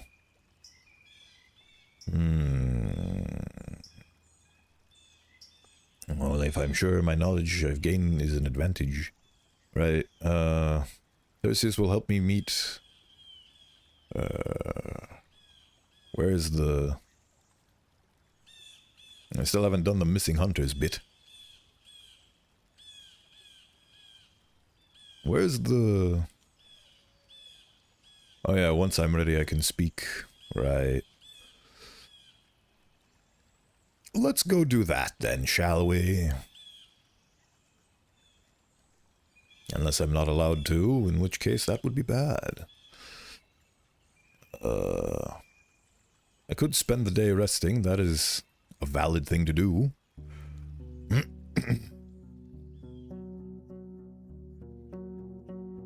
Once you're done with the unpacking, 3 armed men show up behind you. Their gambesons are tightly fastened. She wants to see you. There's the man with the braided beard. He's holding a large stone mace.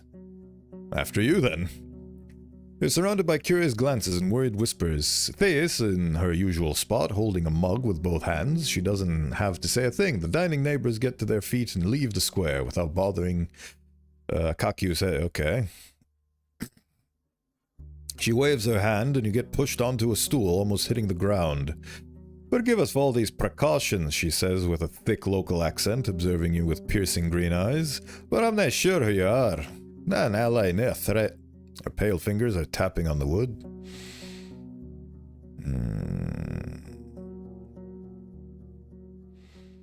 I'm a Roadwarden. The people of Old Pagos called for help and I answered. May they keep their scrap of the land safer for the sake of all of us. I mean, that is... Your view of the peninsula is off. You can help us all yet stay on the side. When some of us gain, others lose. You took away our treasure, and now one of us will die because of it. A sick elder, a weak child, a hunter won't be helped.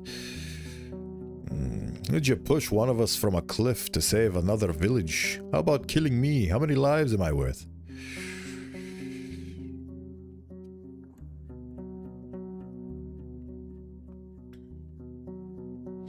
If I had no other choice than to decide, I would. Murdering somebody would not be the same thing. Your inner voice may say so, but those who you have hurt, the result is the same. Her voice rises slightly. Not only do you claim to have the right to make such calls, you make them from your weakness, nay from conviction. When she realizes that her fingernails are scratching the wood, she hides her hands under the table.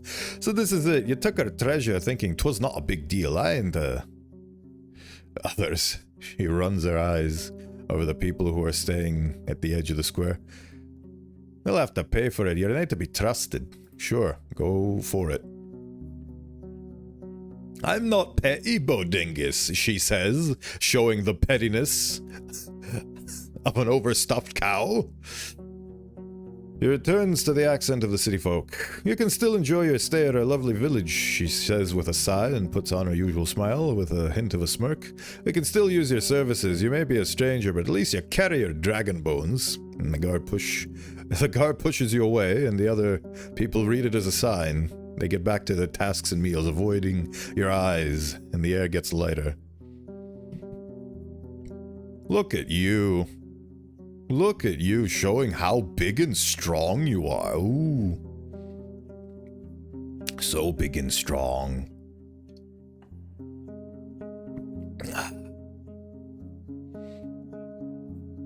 Right. Well, hopefully.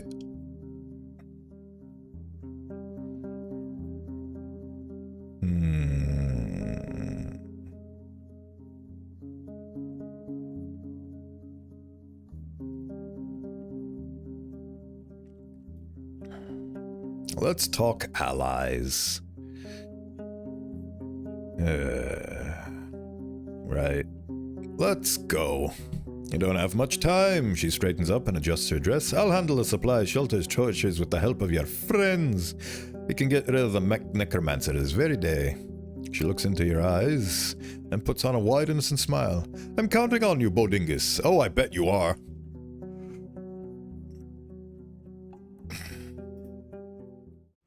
Hopefully Glossia can destroy them. You observe the preparations. 12 village guards, assisted by many more, inspect the straps and cords of their gambesons and the sharpness of their blades. A few of them were planning to take rations of food and water, but are now being told to leave them behind. Whoever is now returning tonight, grunts a man with a short reflex bow as he rests the strings, is nae coming back at all. There's quite a commotion despite the cooling dusk air. Families and friends don't spare best wishes and words of wisdom. Two brothers are crying as they embrace, while a spear woman in her 30s promises their sons she'll be with them when they wake up. Finally, the last group of fighters arrives at the village, and you head to the gate, ready to discuss the plan with your allies in the weak light of the lanterns. Thea shows off her dress, powders, and rogues, with her deer-shaped buckle glimmering at the edge of the darkness. Wow. 2 for 1 today. Fun day we're having. Happy Wednesday, everyone. People half her age look away in embarrassment when she catches them glancing at her elegantly spread hair, red lips, and revealed neck. I turn toward Glossia. You seem more than ready. One wouldn't guess her trade by just looking at her. She smiles politely, looking around nervously and keeping her hands behind her back, like a tavern guard on her first evening, but her expensive armor makes her look like a foreign diplomat. Hearing your words, she raises her healthy eyebrow. If I were younger, I'd already have grabbed your hood and be pulling you through the bogs. Let's get this over with. I see Dalit isn't with you. He wasn't happy about this trip. Unlike the locals, they look like a band of mercenaries, each one of them with unique equipment. They were meant to pierce animals, not gambesons. Alright. Very well. Theus clasps her hands on the stomach and continues to use her city folk accent. I've already spoken with Bodingus about the village's defenses, and I recommend a simple deception. She looks at you with an encouraging smile. In the cover of darkness, you'll beg at the gates for help, horseless and wounded. Once they open, she raises her palm, moving it slowly from right to left, vaguely gesturing at everyone around. The others, who by that time will have been hidden beneath the wall with dark cloaks on their backs, will get to their feet and charge inside. Catch as many hostages as you can and force the others to let you meet Arentius. At least we won't risk much that way. A huntress clicks her tongue. And what then do we... She makes a neck-breaking gesture. Oh, I am next to a band of mercenaries, next to a band of vagabonds, next to a band of raiders. Haha. Oh boy.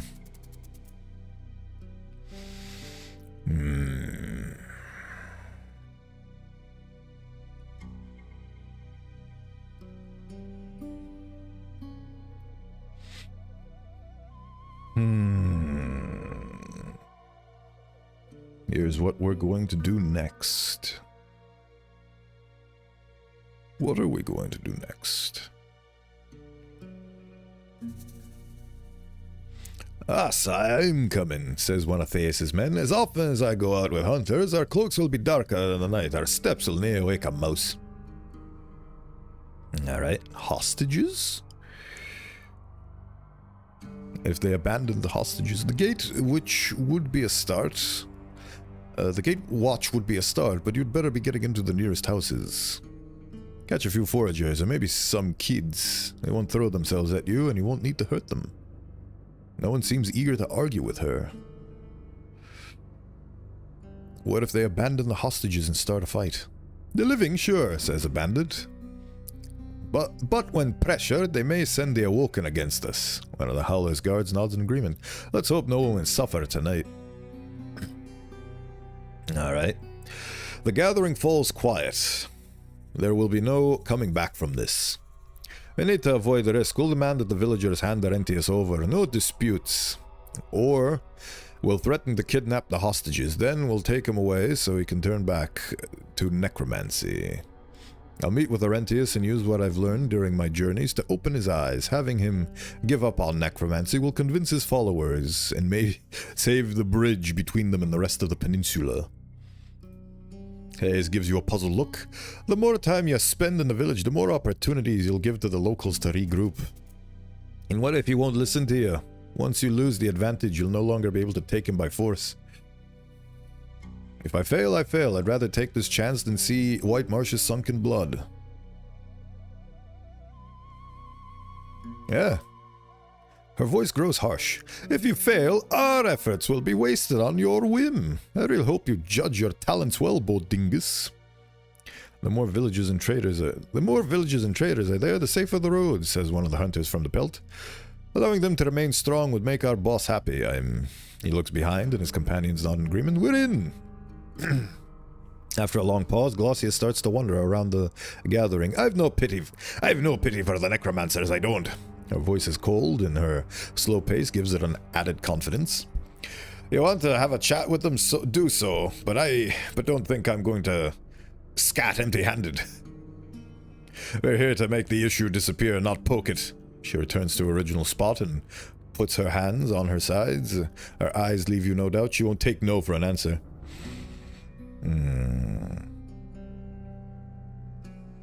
If we push too much, we may regret this for the rest of our lives. Let's save ourselves with a bit of compassion. I certainly hope I know what I'm doing.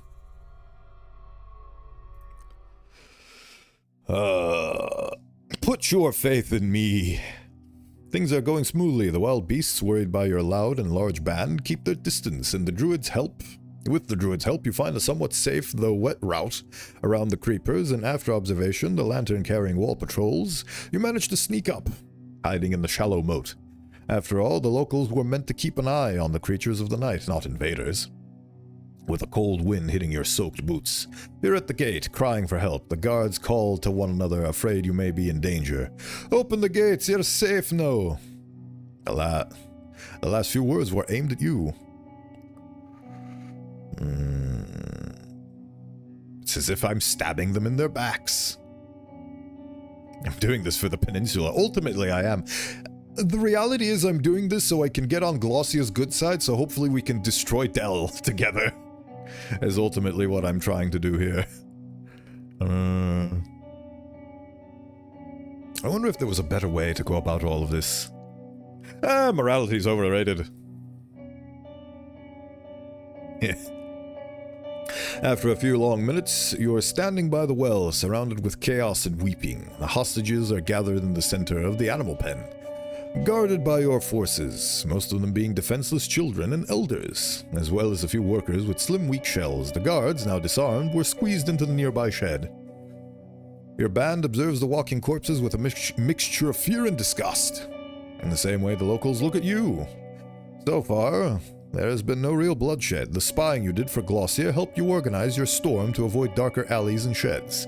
Now even more people gather at the edge of the light cast by your torches. Too afraid to attack, too lost and terrified to abandon their loved ones. I just woke up for a little bit. Hello, Kit. Glad you could stop by. We're about to raid the Necromancer village. Haha. Well, I say we're about to. We're already in the gates and we have secured everyone. 4 of your allies are leading Helvius to the rest of the hostages. I am spectacular. I've done so much in this game. I feel so great. I feel amazing and it affects your appearance. I feel fantastic. Right. 4 of your allies are leading Helvius to the rest of the hostages, unarmed, tied with ropes. His face carries red marks left by punches. He spits in your direction, but can do nothing. I nod to my people. Time to speak with Aurentius. Finally. Your people let you through. You climb up the wooden beams, then the squeaky stairs. The locals gather around the building, and the few lanterns they're carrying reveal their eyes. In them, you find worry, curiosity, and hints of hope, or so you think. The boggy air grows denser from their silence. You stand in front of the door all by yourself. I kick the door and barge in. I tap a melody on the plank. Imagine you gathered an army of mercenaries, raiders, and miscreants, and you tap on the door like a clown. Knock, knock.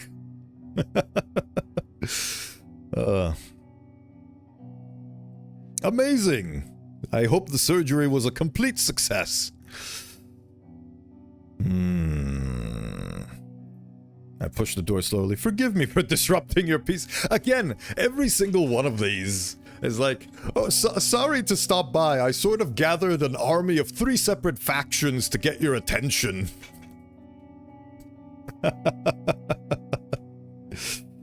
Oh boy. I knock gently.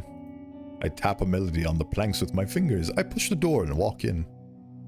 It was a success, but not all animals were that as lucky. That is ultimately true. I would love to kick the door and barge in like the raider that I am.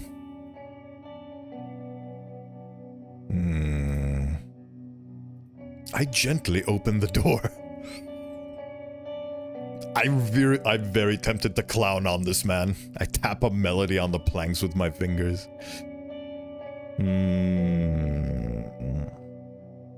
Like, this is so... I'm just gonna go all stone-faced. There it is, we found the place. The weak flame dances under the touch of cold air. Without a word, the man sitting on the bench turns towards you, giving you an absent look. The chamber is humid and smells of sweat. The single wax candle that stands beneath a brass hourglass, dangerously close to an open codex, whose pages are covered with fresh letters. While the large collection of parchment must be of great value, the man has hardly any possessions. Humble bowls and cups, writing instruments, enough candles to keep him company for the next 10 days. You glance at the single pelt placed on the floor. To sleep on it, you'd have to curl up your legs. Hear that, Roadwarden. The priest's voice crackles like a falling branch in dry woods. A dagger of the masters. I sure am. Before you respond, he turns away. Why else did the city send you against me? Not to hold my notes. Especially with the band you've gathered outside. Tell me your side of the story. Yeah, let's talk. Tell me your side of the story. My side. He flinches and raises his wrinkled chin and clicks loudly as if he's munching on his tongue. What may I say that you don't see? You had to save our people, and I was shown the way to do so. It's not a tale, but our lives. My voice won't make them better or worse. For you can see them carved by the past, as he pulls the neckline of his robe, revealing his skinny neck and chest. You think of all the other people you've seen in the village. In this weak light, his yellowish skin resembles the very parchment he uses, tightly stretched over his shell, which holds no trace of fat. The hair in his ears and on his ink-stained fingers is thick and neglected, while his shaved face and scalp make him resemble an ill infant. After every few breaths, he squints his two-colored eyes. His feet are dirty and covered with scratches, while his linen robe is more than a rag.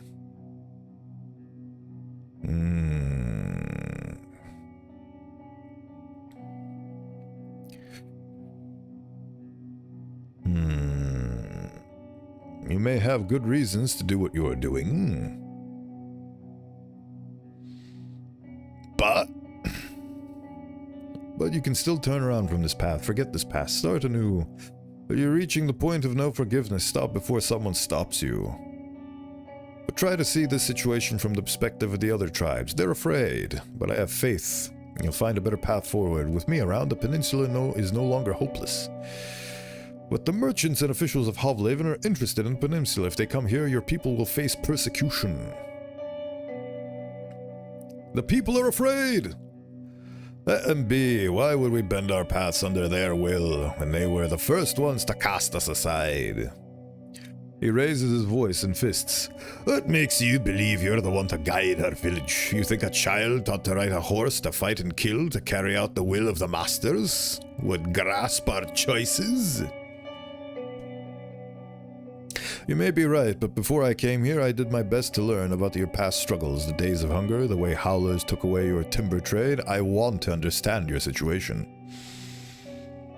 Do you really think the city experienced no hardships of its own? He looks at you with an open mouth until, finding no response, his eyes and shoulders soften. His stained robe looks more like a grain sack. You leave me speechless, city folk. Your ears are open. I hope you'll forgive my grumpiness. Should a priest of the right really involve themselves in forbidden rituals? I met this prophet at Foggy's. You tell him about Caius, his faith, the past, and visions of the great flood of rivers of faith and the new cities, and of the judgment of sinners. The priest listens carefully until his patience fades away. Why are you telling me all this?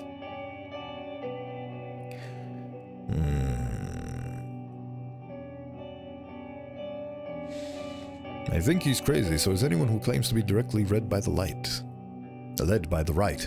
Read by the shite. He absently stares at his hourglass, taking a long moment before he speaks. That's the question, stranger.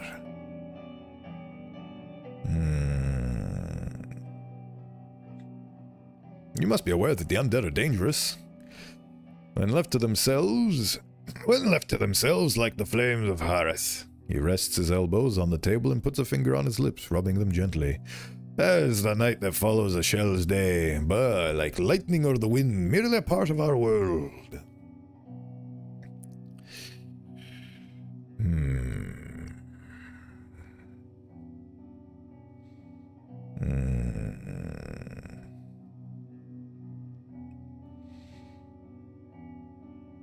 And the shells you're using aren't just your own dead. You stole the corpses of other families.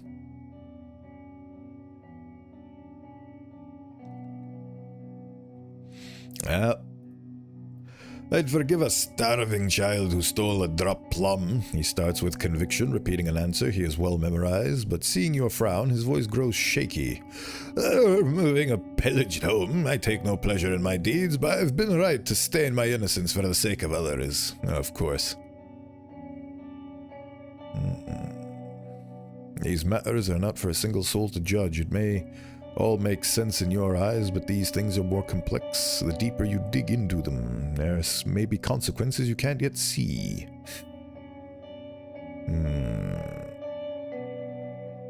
But you also hurt the memories and beliefs of other families and tribes. Their will deserves to be respected.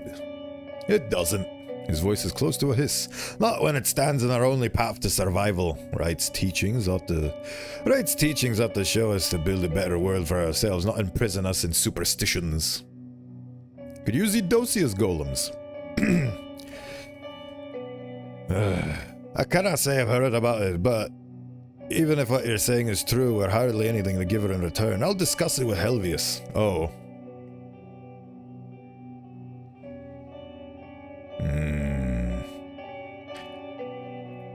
He moves his shoulders with an embarrassed sigh, but then looks at you with his dark eye and regains his composure. Suffering? Of course it is. The wounds you inflict upon yourself will lead to your death. Don't you feel repulsed when you see what you're doing? The blood drying in the cups, the corpses you awaken? It must touch your conscience. Blood magic and necromancy may be a part of our world, but so are plagues and famines. We may need to accept them, but it doesn't make them right. He stares into his codex, tapping his fingers against each other. There is thoughtfulness in his silence, if not approval. At first he twitches as if your words have pinched him, but then twists his lips in anger. And who taught you these old tales?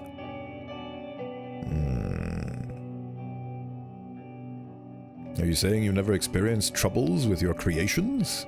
You're not sure if you noticed that you avoided his question, for his voice suddenly grows stronger, and he rests his hand on the side proudly. It's the truth, my people don't die as much from hard work anymore. The awoken shells may be unsightly, but we've had no accidents, no tragedies. Yet, you add, but he spares you only a snicker.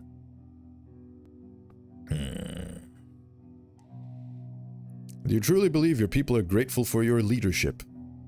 I only guide their prayers and offer my rituals. I cannot read anyone's soul. His feet are scratching the floor nervously. I'm sure they have many different thoughts, but I'm grateful for our mayor's trust. He's young and impulsive, but honest and brave, willing to change for the better.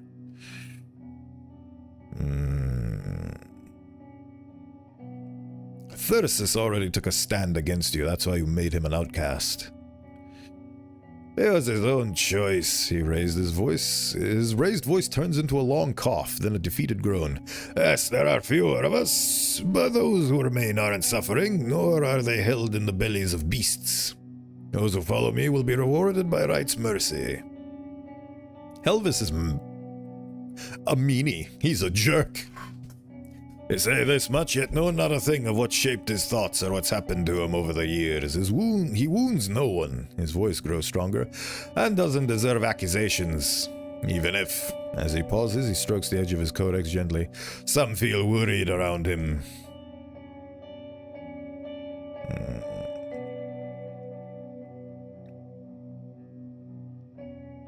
Some of the locals already left the village or plan to do so because of your spells. And let them. I build no cages, no dungeons. People change homes all the time. It's good for children. It's clear if he doesn't It's clear even he doesn't believe his quiet words. He straightens up, leaning against the table with his hands, as if he's stopping himself from getting to his feet. How can you throw this at me, Warden? Don't you know our past? I offered my pneuma to others only after our children had started dying with bark and toads in their teeth. Should a priest at a rite really involve themselves with forbidden rituals?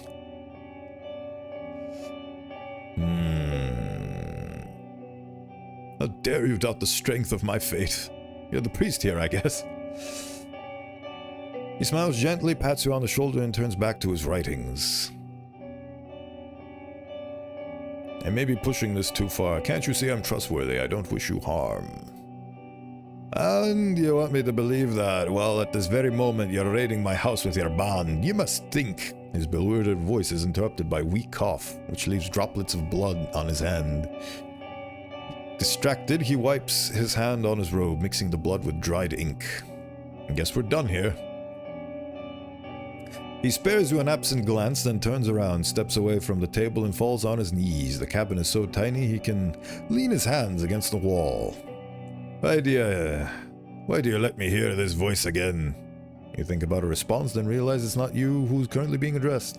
I carry all the answers you taught me, yet I'm so torn. I begged you to give me a steady hand, but even now I'm lost, burned by the things I asked you about.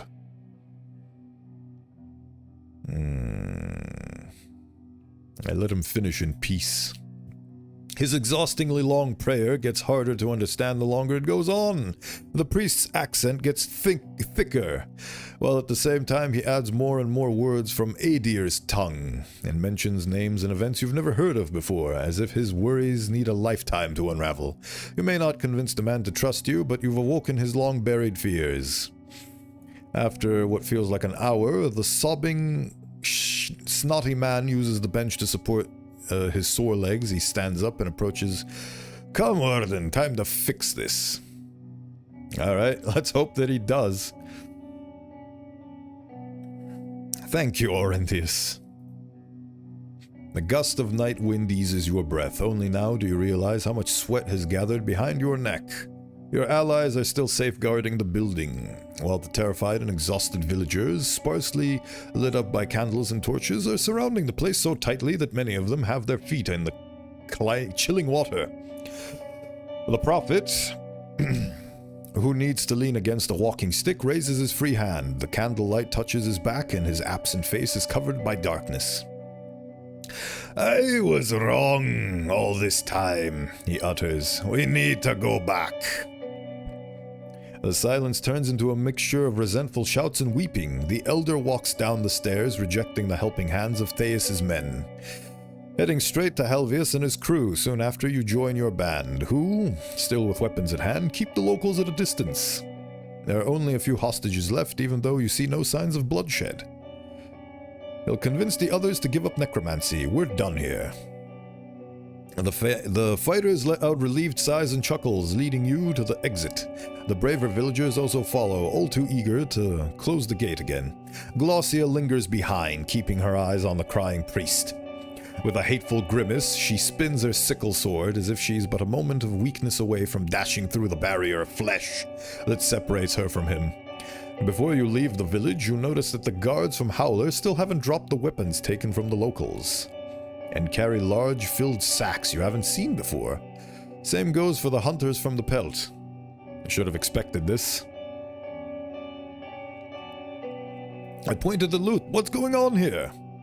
The hunter clears his throat. I mean, we ain't leaving empty-handed. We grabbed no seeds, no food. They'll be fine. A guard looks at you like you're an idiot. Theus, let's move. Well, time to stand by my convictions. I didn't bring you here to plunder. Your allies frown. I bet they do. Oh no. My convictions. Your allies frown, either reaching for their weapons or raising them. But you hear a loud "fuck this" behind your back right when you recognize Glossia's voice. Unconscious, I fall to the ground. Oh boy. You wake up in a cart next to a few bags of loot. You sit up, noticing the taste of vomit on your lips. You reach for your aching head. There's blood in your hair. Glossia's voice reaches you from ahead. When the rest of the group, she's standing by the remains of a large wolf-like creature that's crushing the remains of someone from Howlers. When she notices your gaze, she puts her hands to her sides. Now you wake up, miss the fight. She glances at the others who are trying to push the dead beast off their companion. I did a bit too good at hitting you with that brick. But you got a bit crazy there for a moment. The dead guard lands next to you. Someone pats your shoulder encouragingly, but everything seems a bit fuzzy. Getting no response from you, the bandit leader orders everyone to regroup. I try to say something, but all I can manage for now is an awkward mumble. After a few more minutes, you get back on your feet and manage to reach the destination without assistance. You're welcomed by the open gates, lanterns, and bowls of warm stew. You don't pay much attention to the tears and embraces shared among the locals. Like most people in your group, you just want to sleep. But the mayor won't allow it just yet. As her neighbors walk away, making space for her, you notice an unusual pattern of lines left on her face, as well as the distorted rogue on her lips. There are white specks of powder on her sleeve. She must have taken a nap. Glossia is the first one to speak. She gives an accurate, if unflattering, description of what happened, giving you a moment to breathe. Yet omitting the sucker punch she gifted you in the end. Hardly any losses, she repeats with a kind nod. We already have the wood for the pyre. We saved many more souls today. We'll use the spoils to look after the families. She then reaches for the deer on her buckle and gives you a long, curious look. Are you alright, Bodingus? I'd rather rest if you need to talk. Oh. I didn't go there to rob farmers. Stop the necromancers, the Inquisitor, rare achievement unlocked. But at what cost? She steps closer then again, lowering her face so that no one can see her lips. I tell you what you need to know. The strong scent of cloves hits your nose, but her voice is chilling.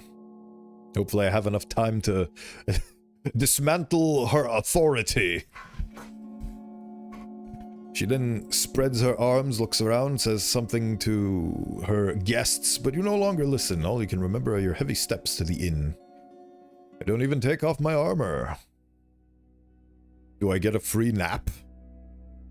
You open the window and see the dense fog covering. My pneuma is strong. I don't need the fog's touch. Yay! You spend the night in peace. Journal. So, how did we complete? I've taken care of Arentius. Okay. Sure.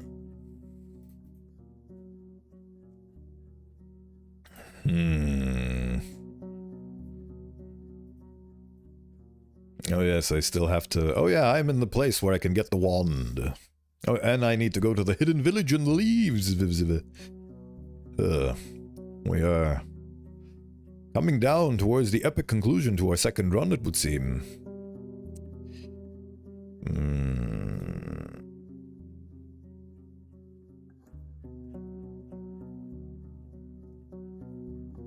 Hopefully I can go to Glossia and we can organize a raid on the raiders.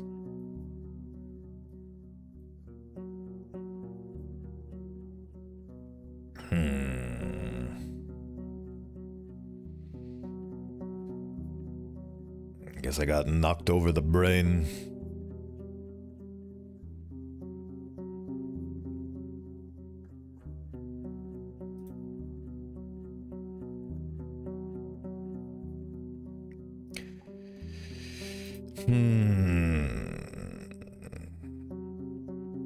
Nothing good would come of opening old wounds. It's better to let steep house.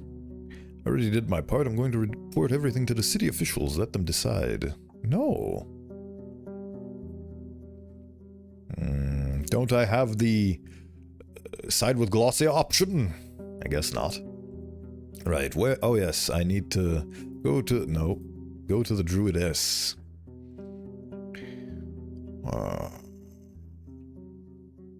You enter the building site, which has changed quite a bit since the last day of your visit. Elpis is standing in the middle of the yard, surrounded by her companions. We are glad to see you, Roadwarden. The forest speaker had put us into shame, and we've discussed his words and deeds. Her voice is slow, but you can catch its hesitation. We're grateful that the village of Old Pagos will share the next summer with us. The lack of seed will be a burden, but will bring us brighter days. Oh, maybe now that I've actually helped Old Pagos, maybe the Druidess will be more willing for me to overthrow what's-her-face? Antheus. Thyrsis has a message for you. I know a thing that I'm never willing to give him back. She listens to your tale without so much as a frown, and before she utters her first word, the other druids step away. I know where the things you seek are, and they're just the wand. I'm ever willing to give them back. I ought to ask for something. I'm under no obligation to return possessions of a runaway, but I'm nay too blind to spot the value of a kind gesture.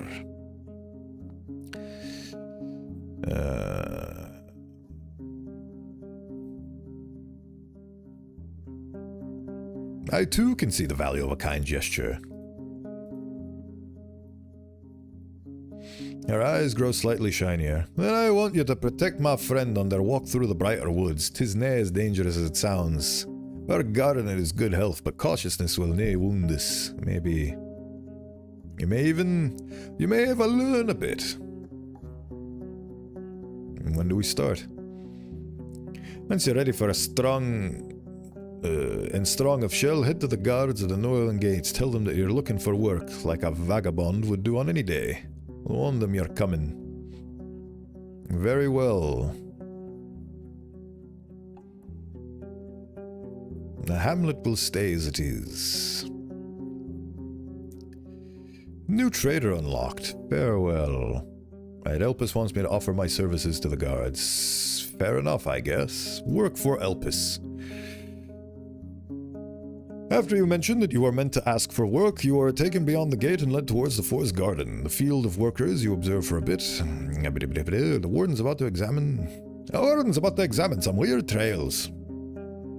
You're told to wait for the druid to join you and to avoid drawing too much attention. I can handle myself. I wish you good luck. I stay in the shadows. Ready? He doesn't take off his hood, and the nod is clear. You stick to the beaten trails. He maintains his pace. The annoyance in his voice seems to be aimed more at the situation in general than in you. The spells we learn were aimed at wounds, soils, plants, hurts. Who knows what lurks ahead? Better stay quiet. If a bear folk were to jump at you, at least try to hit its head. I don't respond. I'm more focused. He lets out a sigh of relief and looks around. His eyes follow the loud animals. From your left comes a weak burble. Must be the longer path that the druids have agreed on with the foragers. The tall man maintains the silence for another few minutes. We're here, he announces. After reaching yet another turn and yet another tree, he crouches. Then you see it too, a 5-step wide patch of herbs that are all dried out despite growing in shadow and wet soil. Ah, I see. I let him do his thing. It's going to take some time. You give him the wooden spheres and explain their purpose, and he accepts your ritual with gratitude. The sooner we're done, the better. You follow his instructions, but also put one sphere at the center of the garden red. Right. And you stop a singing woman to the east. He didn't notice the voice, but after you clear your throat, he realizes what's happening. He waves at nothing in particular, as if to make an invisible fly go away. I need some time. Stall them. Oh, great. I need to stall while the druid picks up his delicious hidden stash of herbs.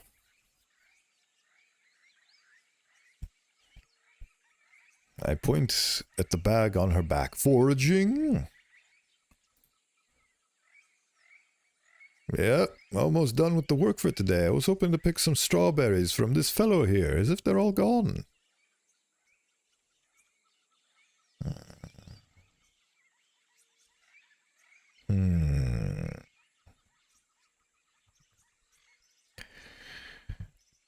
There were reports of a weird animal trail. I decided to look around. She looks around and you're ready to let out a cuss, but then she turns towards you again, touching her forehead with the monkey tries to catch them. And its guardian chuckles nervously. "All right, I heard something about that. Like a weird bear," the guards told me. "Good to have you on watch." All right, she's distracted now.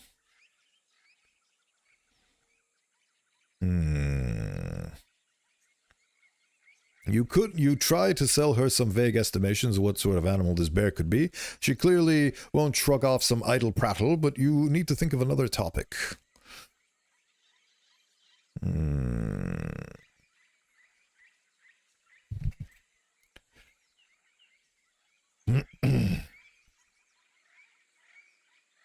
I pretend I'm interested in learning more about her. Have you heard about Timo's match? She found someone outside the village. Her excitement is clear, though once you mention the two people haven't met yet and nothing is set in stone, she regains her composure. How was Gale Rocks?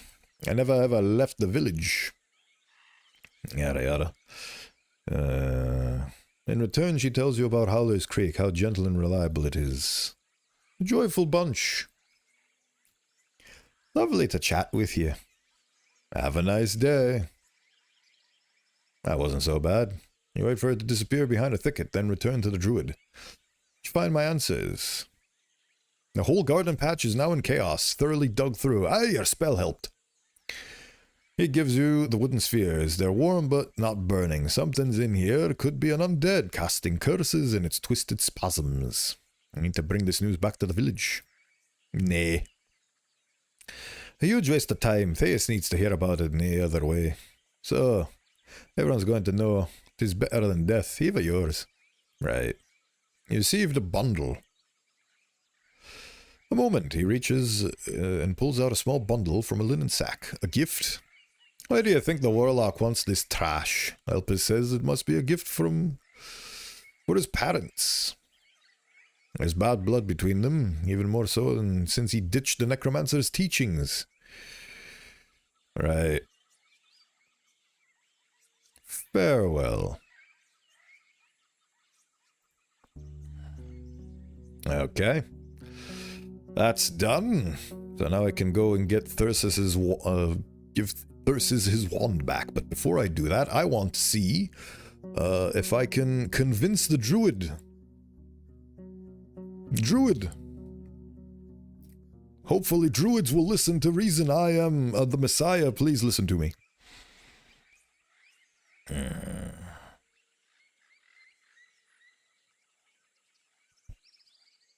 I won't allow her to hurt. You know I'm trustworthy. I wouldn't try to sabotage your neighbors. She stops in place and turns towards you, holding her staff by her side. Her eyes are warm like spring day, and she smiles gently. I trust you, and do not. And so do my neighbors. I can never be sure what you're saying is true, but I doubt you're lying. You must admit what happened to the village was terrible. Not much worse than what you left behind in White Marshes.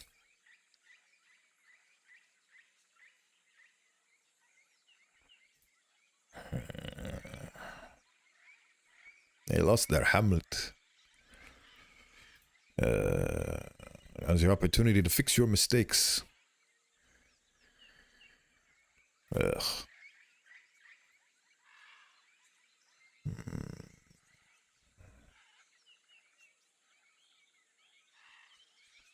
We already talked about her. You know how impulsive she gets. There must be someone else who can lead your tribe. Aren't you worried at the future? You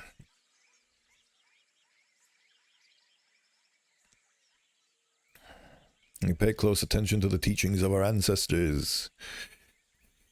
But she's trusted for her wits and talents. The face you've met is shaped by many sorrows.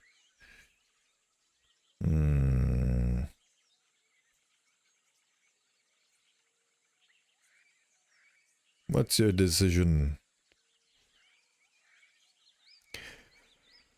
The woman speaks. I can help you. It may be better for you to stay away.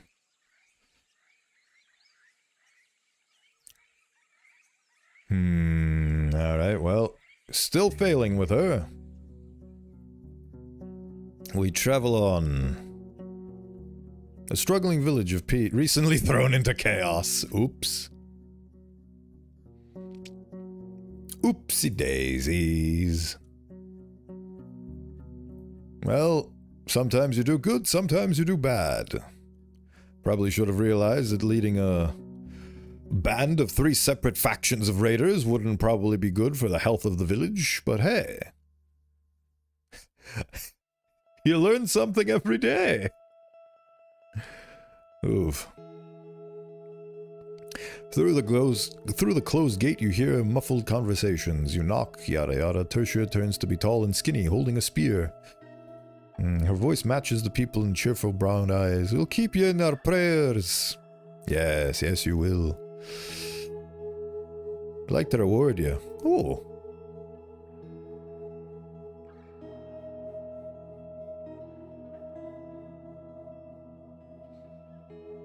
Thank you. A magic chisel. She throws the rod towards you and lands next to your boots. It's as warm as your own skin. Be blessed. So what the hell is this? Where's the magic chisel? A simple tool used for cutting and splitting hard surfaces, especially essential for people who carve in wood, rocks, bone, and chitin and metal. It channels the strength of a mallet. Fascinating. I show my respect with a bow. The undead of... I hope you have an opportunity to trade with the tribe in spring. May that I bring a rapid end upon the necromancer. Oof. Tribe of the Green Mountain. I don't know what you've heard, but they never bothered us.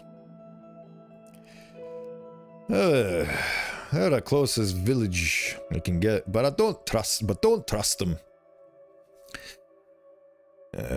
Don't let them cloud your eyes. They have food, riches, mead, and plenty houses, but all those carry poison. Yep. Very much so. White marshes, gale rocks, creeks. I have no more questions. There's nothing I can think of. Go ahead, friend. I haven't been to the monastery in quite a many moons. I wonder what's happened there.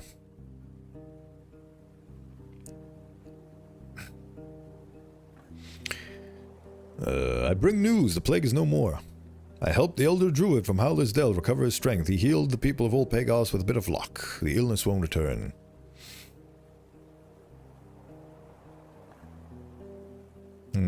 Sure.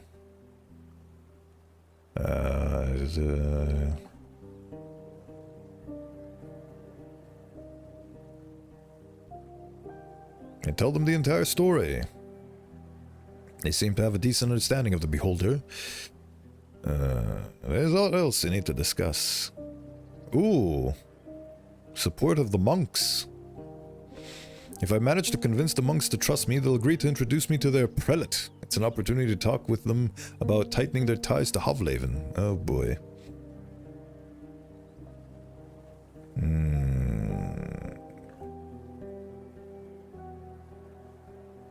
I have a lot to say about White Marshes.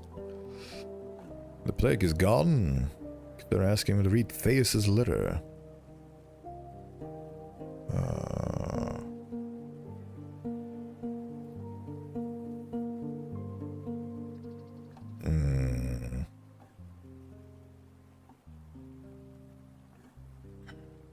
You need help? Tell me about this enchantress. What do you want me to bring? What about my reward?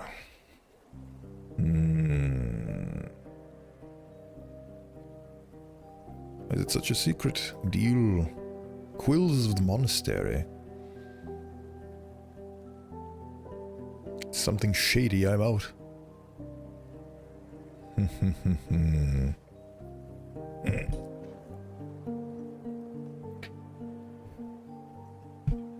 I have some questions. The plague is gone.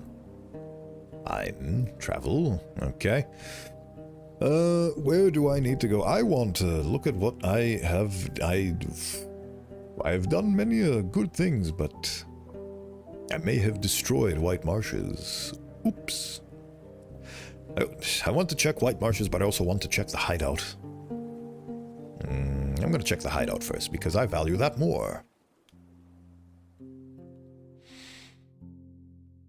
I bring good news from Old Pagos. The plague is no more. What? Thank you, Warden. Your soul carries duty like no other. I must enter the forest. To the bandits. Oh, what's this? After a brief moment of riding in the sun, a battle cry of a beast strikes you from the right.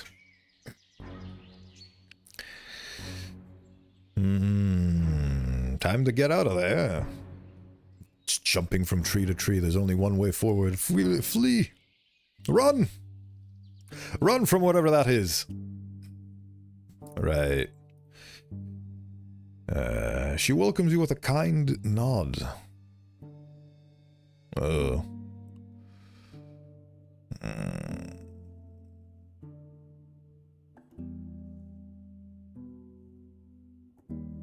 Aye, she wants me to do more for her. What else can I do for her?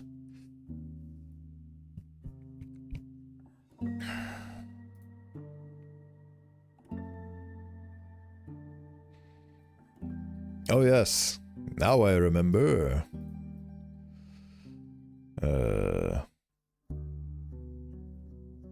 Did I? Farewell, right. I need to go to the old bridge. Yes.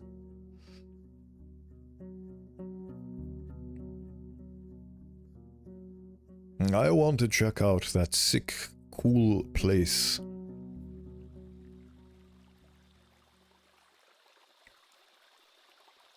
It's the spot where I can move east, the tribe of the Green Mountain. Yes. I'm not traveling through this water. The sun isn't harsh as long as no beasts are going to bother you. No beasts are going to bother you. Pack my things, sharpen my axe blade, prepare for the rest of the journey. Travel. It wouldn't be wise to ride through the lush meadow. There are animals and molehills. Let's follow the river. The trail turns to a wider path. I consider cleaning myself in the stream. I tether Kit Kat. For half an hour, I forage the plants, and I did forage, no. How about I have some food instead?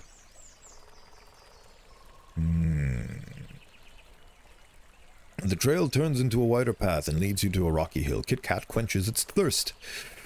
So you fill up your water skin. The trees by the road still bear signs of past trimming, giving shadow to old herbal patches now overgrown. You glance at the cave's entrance and let out a sigh at the sight of bones. You could hardly squeeze inside. Fortunately, the path forward is clear. Is it now?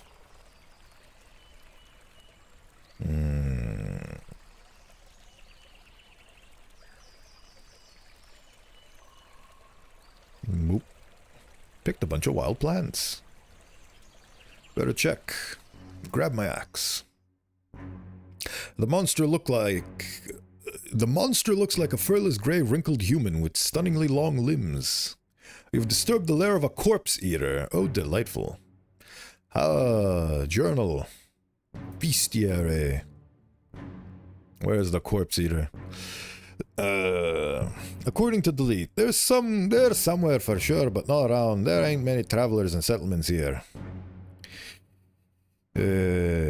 I bet they stay away from the heart of the forest. All that remains is the far east. You can handle at least one of them with an axe. Just remember to give it all right away. Hurt the beast, even slightly. Just cut its arm. It's going to run in a panic. They may be deadly, but they're cowards. Okay, time to beat the shit out of it. Finish it off. I'll finish it off with a single cut. I hold my position and aim at the head. Ah, there we go. I jump forward and strike without thinking, hurting as quickly as I can. The beast also leaps forward with arms and legs spread out in a lethal hug. Your axe gives you the crucial finger length of an advantage. The blood bursts from the creature's chest and it falls on the ground and crawls away, flailing its arms in dread. I finish it off. I have defeated the corpse eater. Hell yeah. You catch up with it as it turns on its back. You sink the blade in its torso once, twice more until it stops moving. Its raised arms stay for a moment, then rest on grass. The dark nails, longer than the rest of its hands, lie still. Take a closer look at the dead corpse eater. I fill up a phial with a creature's blood. Ooh. Collected corpse eater's blood. Oh, it's poison. A poisonous substance collected from one of the most loathed monsters in the Dragonwoods. Ooh. Time to burn it. You spend some time gathering stuff. Return to the cave. I searched the area for anything of value. People used fire strikers. You put down yada yada. A broken knife. Okay.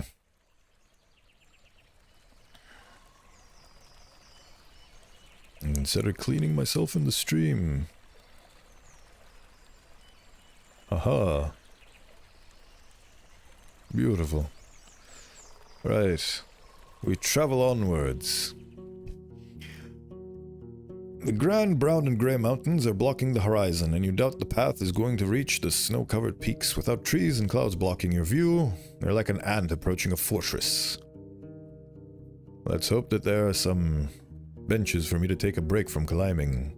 Oh boy, I have done... Ooh. The unbodied keeper of the garden is standing still with a dark cloak on their shoulders and an eyeless face observing the woodlands. Their club, more than 3 times as tall as you are, is made of a single piece of rock and could squash you by simply collapsing without anyone's will. A set of stairs leads into a covenant corridor-like ravine.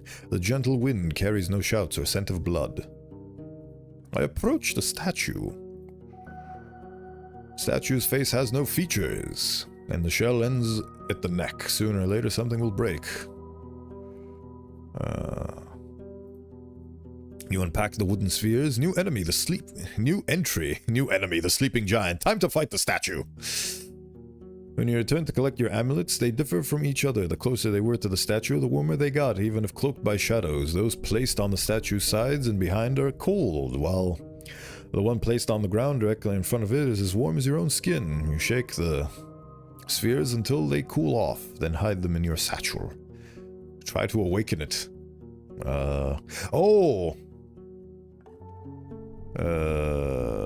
I remember what the... I'm a freedom seeker.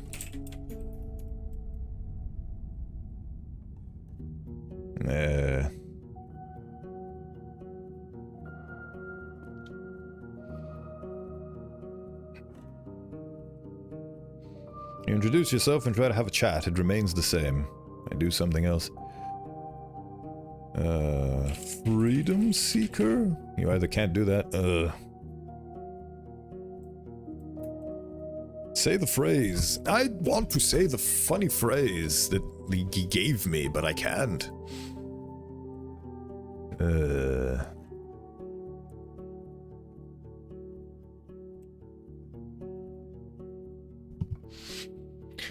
Oh, there is something I can do, but how do I chant? You hum a simple tune. The statue remains the same.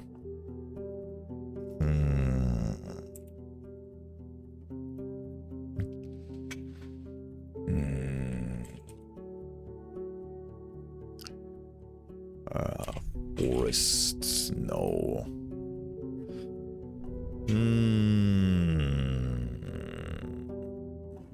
Raise hands. Nope. Jump.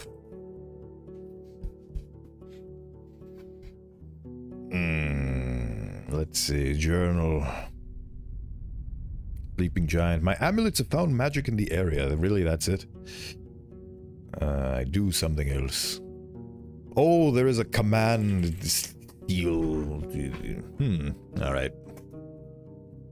Travel. Can I get there in time? Yes, I can, actually. Get to the watchtower quickly! Before the demons come for me. Right, and while I sleep in the tower, I'm going to be right back for 1 moment.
I return!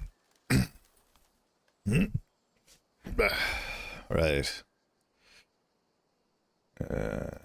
I need nourishment. Nourish me. Good, I am nourished. Alright. Small cave. Delightful little thing. Oh yes, I could have actually just sought shelter there. Oh well.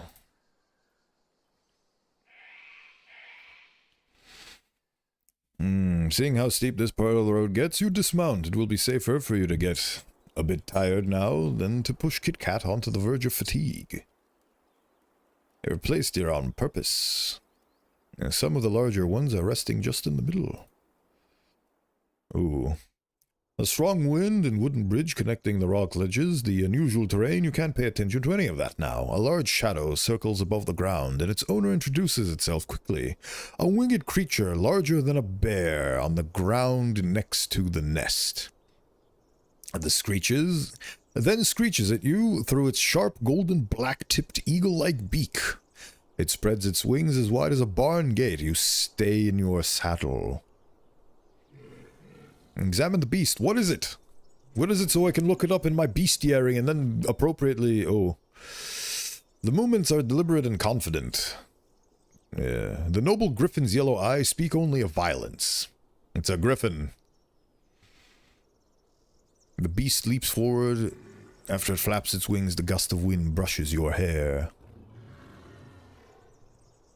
Right. I'm gonna run away from that now. The winds, cold sweat, and altitude make you want to simultaneously take off your cloak and put on some heavier clothes. You take deeper breaths. The paths ahead seem gentler. Ooh. I do not have time to waste. From here, everything seems calm.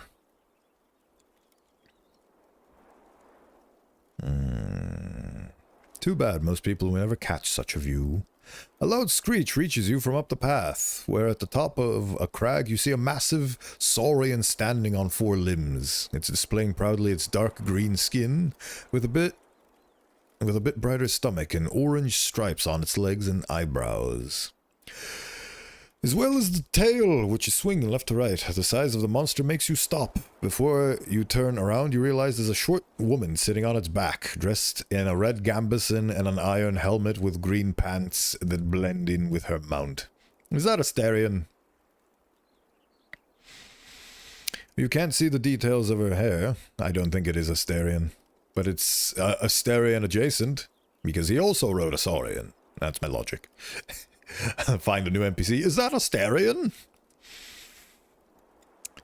Her other hand holds the reins, attached to a bridle put on the monster's head, cramping its wide mouth. She raises her weapon in a greeting, and speaks in a language that you've only heard used among the elders raised in distant villages. The old speech is almost forgotten outside of the most remote pagan tribes. All I have left is the city tongue. She stays still for a few breaths, then uses sounds that she clearly not used to saying out loud. You lost. Everyone is a stereo until proven otherwise. Exactly. I will find that man even if it takes me the entire game. Which it has multiple times over.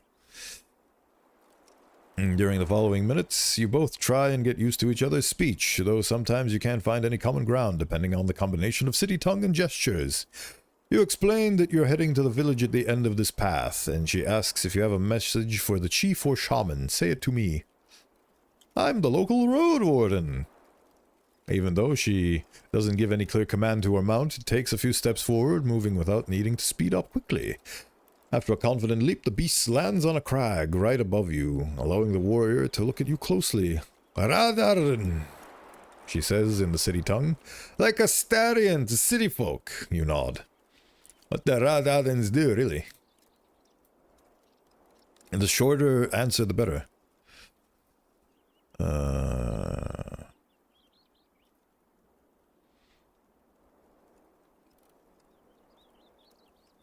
A rider for hire.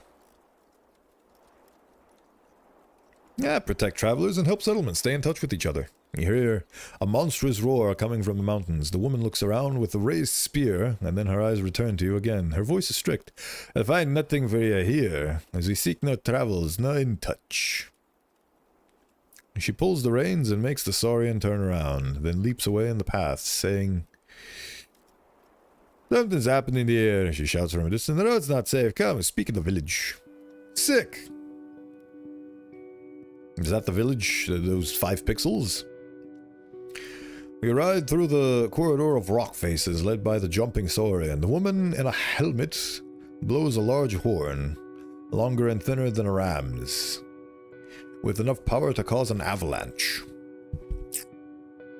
And once you reach the massive wooden gate blocking the path, it's already open. A few people you've seen so far are well equipped, wearing heavy jackets, shields, and steel weapons, though some of them seem a bit odd. Your surroundings get more spacious, with small garden patches and stone sheds spread on both sides of the path. Riding by the onlookers, you enter a trot, then a walk. The locals pay as much attention to you as to your mount, commenting on your appearance in the old speech. Unlike the guards, the workers are carrying rather simple tools, many of them made of bones or rocks. Their woolen undyed outfits are appropriate for hard labor, worn and patched up. Your guide is nowhere in sight, but so far no one has tried to stop you. I dismount and look for the Saurian rider. Ooh. Reach every village, the people of the north. So this is the village hidden in the leaves. She awaits you at the cave mouth, where the teeth and tongue are so distinct you doubt they were shaped so without the villagers' interference. A crisp air. A safe place, but don't be here for long. You hear from your guide in her lacking city tongue, though still much better than your old speech. She's not the only guard in sight. The spears, slings, and clubs are getting a bit too numerous for your tastes. We need you not. She looks around, but only a few people nod in agreement. Most of them are giving you puzzled looks. What's your gift for a chief and a shaman? You realize there's more than 40.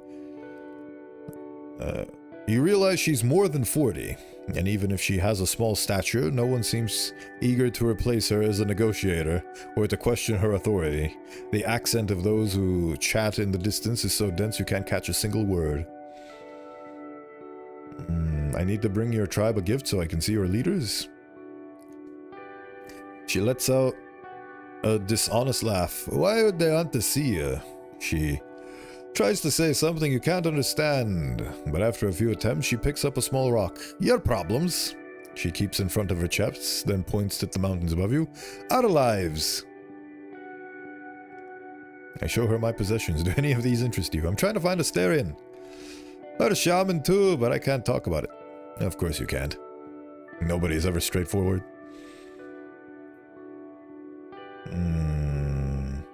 Not in years. I need to hide, sleep. No, I don't. Any of these interest you? Oh, no. She points at the only thing that her tribe could use. Her neighbors gather around, lightheartedly commenting things you carried into the mountain. Well, I did buy it for the explicit purpose of something, and I already raided a village with it, so do I really need to defend myself from this point onwards? I have Numa. Sure. The Saurian rider takes a closer look at the fine blade you bought in Haldersdell and gives it a good swing. A few of her companions argue with her about something, and then she speaks. Great blade, we'll take it. Ugh. Fine then. And she gives you a few minutes to pack up your belongings, let your beasts. Still, your guide leaves the shed with a lantern made of old brass. Stay close to her. Okay. The tongue sticking out of the entrance doesn't go on for long. For some time, you descend gently, then encounter a set of spiral stairs. Once you reach the bottom, you find yourself in a labyrinth of tunnels and chambers, one of them sunk in the darkness, others lit by campfires. With smoke leaving through the holes in the ceiling, spread among them are dozens of children and elders, but also workbenches and other spots, yada yada. The Saurian rider invites you with a gesture. You smell smoke and humidity, and as you listen, the humming of a stream reaches you from below, much louder than the cries of an infant amplified by an echo. Ooh, look at this place. Reach the tribe of the Green Mountain. The simple huts are short enough for you to see their hide-covered roofs from above, and as you look at the ceiling, there's no water dripping on them. They don't offer much privacy either, even if the entrances were covered with a curtain. The gaps between the bones let you peek inside. It's as if they one day collapsed here from the surface, losing their purpose, but remaining as a relic of the old way of living.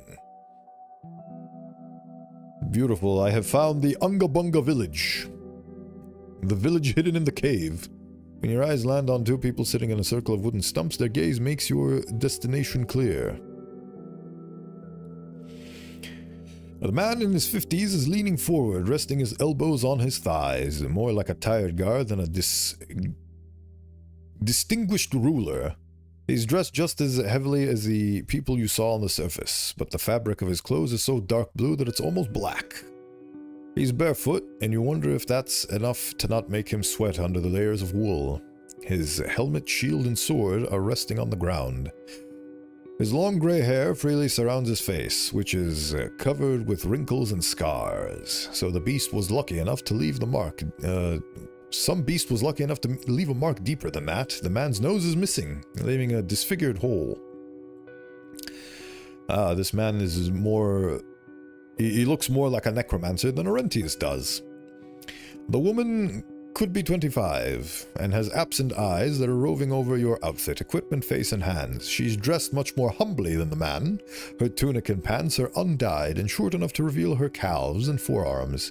She has unevenly cut short black hair, and a yellow kerchief that's still hanging from her neck. Both of them are unusually pale, but the woman looks almost sick. You know what? Now our tongue starts to Elder with a firm look. Hey, talk, say folk, what? Not a shaman. He looks at the young person in a light outfit. I thought that I knew. When those little waves sound, let her practice. She frowns and waves her hand in front of her nose as if there's a fly there. Hello, Mario. Her voice is both delicate and annoyed. Shaman Gayan, she struggles to utter. The man stares at you, speaking more confidently and with a greater familiarity of the sounds he uses. And I'm Cephas, the chief of the tribe of the Green Mountains. Your gift bought you our time, but we're busy lives. Try to get used to their dialect. Who sends you? My curiosity. No one. As a Roadwarden, I want to be sure you don't need any help. I say a soundless curse. Why do you care? Getting here, sweat and dragon bones. I deserve to speak with you. Yeah. Oh yeah. Oh, there we go. I'm a freedom seeker, a friend of the speakers of the forest. Yes, perfect. Yes, they feed me. He straightens up, giving you a serious look. Then sit down with us and rest. We've all found our freedom here. The shaman gives you puzzled looks, but says nothing. Let a freedom seeker be free of hunger and welcomed, he says to her. Then addresses the women sitting in the fire the old speech. Can't move mountains for you, but we listen and share. She reaches for a few gems in various colors and puts them into a single row.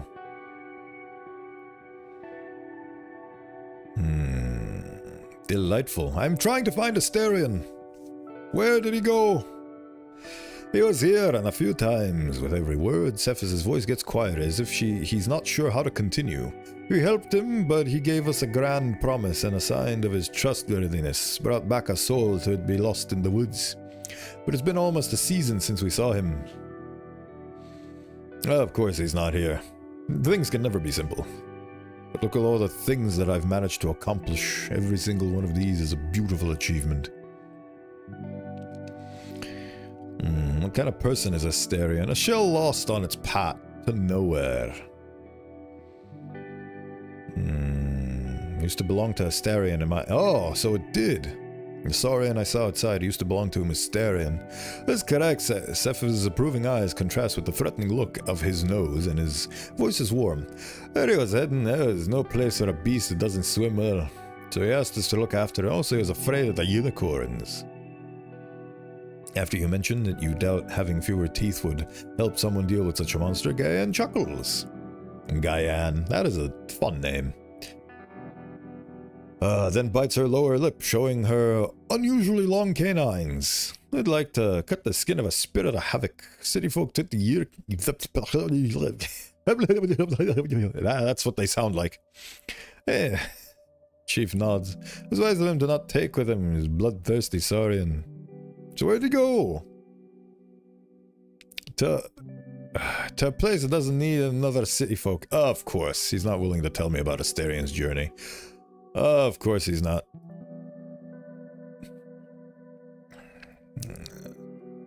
In your tongue. Yada yada. What do you think about Hovlaven? We don't. Good. Expected this mountain to be a bit more green. Can you help us? Can I help you with anything? I guess not. Old Pagos was attacked by a plague. Damn city folks, shake Kane. That's basically what everybody of the nature persuasion has been like with me in terms of attitude. Expected the mountain to be a bit more green. You have any useful equipment to sell? New trader, can I see it? A dragon horn. When blown, it imitates the roar of an enormous creature. Oh, that's cool. Yeah, I'm not gonna... I guess they have no need for money. Who's the decision maker? I guess I have no more questions, and he's not willing to tell me about Astarion's journey, so...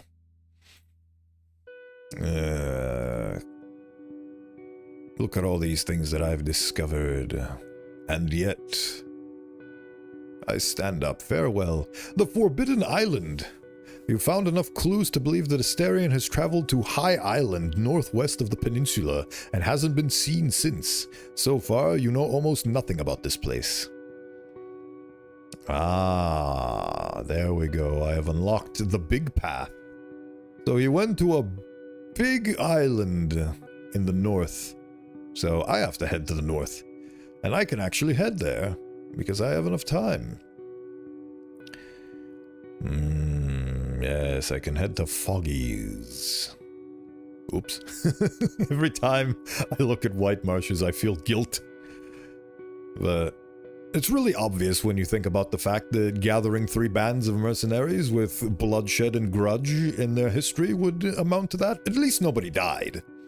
I may have robbed them, but at least nobody... Like, it could have been worse. My decisions could have led to a lot of people dying, and they didn't, so, you know, one must look at the benefits rather than be shamed and mired by their failures. And besides, it's an opportunity for me to broker a peace treaty with the next Marshes in the future without having to harm them. Right. So that's the tribe of the Green Mountain. They are adorable. Guess it's time to head to these guys and see what they're about. To the Foggy. Baba Booey. Oh yes, and I can actually talk to Foggy. The tavern. White Marshes won't be overtaken by its undead. Orentius agreed to abandon dark magic. He did. Yeah, he did. I feel like there could have been a better way to make him come to that conclusion without knocking on his door with 40 soldiers, but you know. Live and learn. Living on the edge of tomorrow. He did. He waits for you to nod, then bursts into laughter. Splendid! Tell me everything. Oh god, I don't want to tell you everything. When I was younger, we had it easier than before, than you do now. A wide grin carries more charm than playfulness. Before the war, there were all these patrols, wardens, monks. Not many folks were eager to solve their issues with force. We adventurers only asked for a target and the pay. No one asked us to judge human hearts. I don't envy you, she points at you with her cup, trying to hold both an axe and your wits, but I'm glad you do well with them both. Ah, one of those that shine in the sun. Yeah. Could be anyone. Right. Tell me about Asterion. Please. She observes you with the patience of a statue, then sends the one-handed man outside with a nod. After a minute, she brings from the basement a simple package covered in wax, tied together with a couple of cords. She removes them in silence. The scent of honey fills the air. She raises a dark cloak, green like trees, covered by shadows. The shapes of leaves are embroidered on the surface with a silver-like thread. From the blood to the very bottom, they are the size of your hand, spread sparsely, elegant. Each one is different. There's magic in it. Keeps you warm at night without a fireplace, makes rocks feel like fur. Why did he sell it to you? He needed dragon bones, was planning to travel somewhere, needed coins for a boat. Oh, that's why in the fishing hamlet I asked about the boat, because I need to use the boat to travel to the high island. I wanted to sell it for 50 dragons, but if you're interested, we'll see. I won't ask for a fortune from a friend. Where was he heading? Told you everything I know, love. Take it from here on your own. Island. But her voice seems to be incapable of a whisper. Don't plan to swim there, do you? You won't get there without a boat. And with a boat, it's still a dice roll. There's always a drunk or two in the rocks and howlers who say they've been there, but it's all rubbish. They hardly touch the island wall. You try to pressure her a bit, but don't learn much. She claims that it's high above the sea, on the top of a wall-like steep cliff, and a rope may not be enough for one to get to the top. From time to time, a pillar of smoke flies out from the volcano center of the island. Ooh! The whole place has green, with animals as great as dragons. Could it? Oh my god, it's I forgot what it was called. The Hunter's Monster Island or whatever.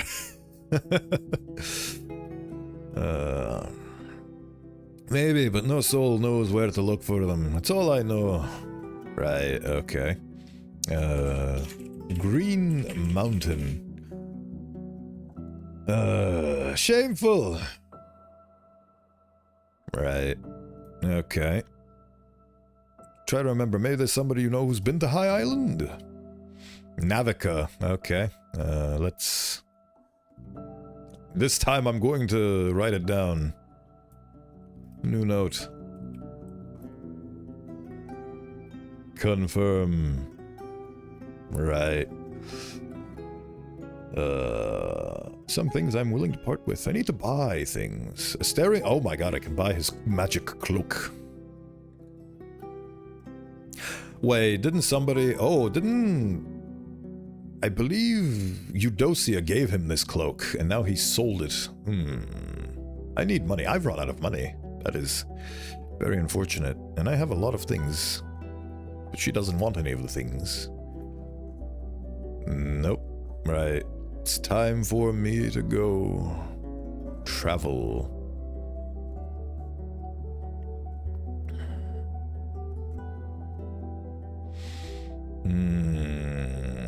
I could go to Creeks and talk to them and then spend the next day in Gale Rocks and then go to the peat fields. Yes, let's go do that. To the Creeks.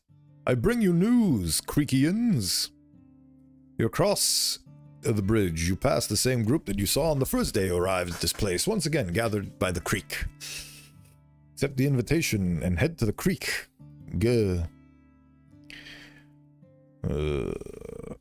I'd love some company. The Seven Souls encourage you to strip. Oh, okay. After a few active minutes, two male lovers compete against one another by swimming with and against the flow, comparing their speed.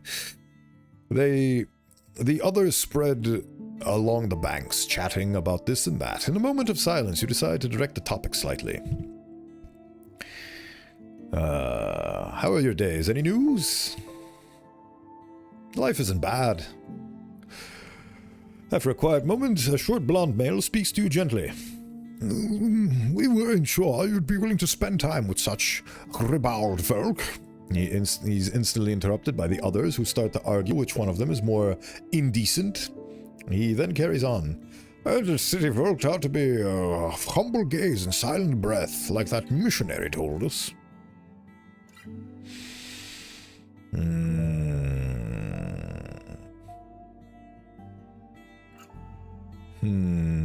Oh, the city folk are prudes. People go to small bathhouses and pay for their privacy. It's impolite to glance at a naked stranger.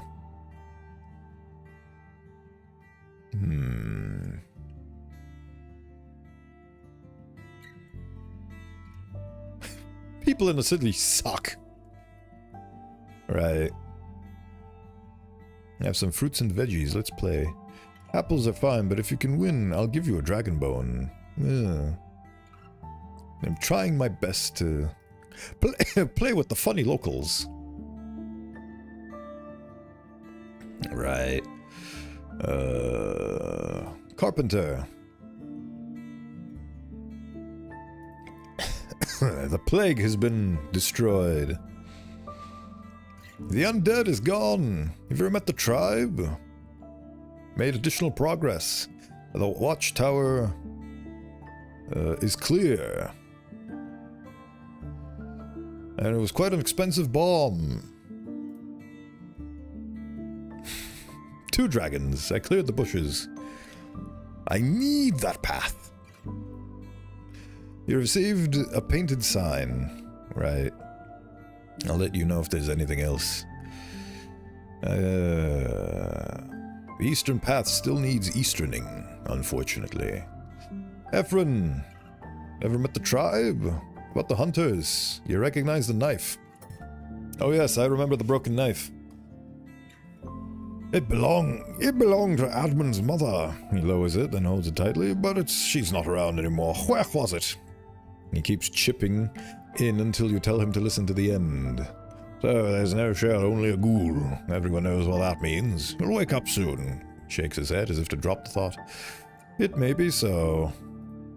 Thanks for the help. It's been many days since your friend left the village, Ephron. They aren't coming back. That's mean. I'll tell you if I find anything. I noticed that no soul in your tribe carries a weapon that would contain iron or copper. Not because of some priest prattle. We just have neither. Do you know of any creatures that live on High Island? How could I, friend? I haven't been there. He suddenly looks to the sky, raises his hand, and starts to tap on the wolf's head. But the harpies, they're common in the coast and in open waters. I saw them from Gale Rocks. Right. The farmer. I don't need supplies from you, specifically. Farewell. Approach the shallow creek. Right. Traveling. I can go and slumber. It's the foggy. And a new day shall begin. I enter the tavern. So, the next job. We can now trade for a new item. A cask of cider, a strong apple drink that won't spoil before winter. That's adorable. Sleep.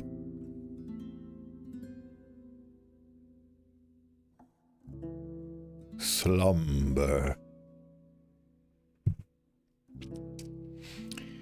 Listening to the grunts of the annoyed Kit Kat, Foggy smiles at you. Anything else? No. Travel. It's time to go to the Gale and ask about. Oh yes, and also get the carp. Looking for someone else. What is their name? Navica. Navica is the best boat maker in the north, says a young boy with a proud posture. Come, I'll take you to her. I should have made all of these guys sound like Popeye the Sailor Man. The carpenters have their space at the edge of the village, separated from the saltery with a stone. A tiny woman keeps her distance from the other workers, partially because of the many bits and pieces she needs constantly at hand, as well as logs, steamed planks, and a boat, keel only, yada yada. She glances at you from afar and and turns away, cutting some sort of log without pause. You've been to High Island. She looks at you with a mixture of shock and hatred. I don't know what you know about it. Make others turn against me, Roadwarden. My village will stand by my side. What the fuck are you talking about? I'm not trying to use this against you.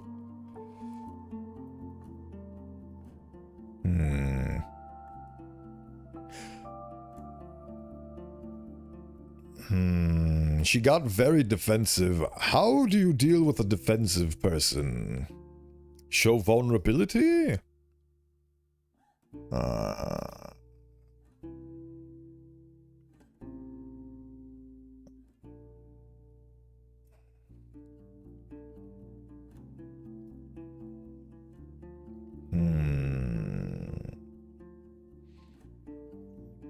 I think I'll go with this one. She looks at you in silence.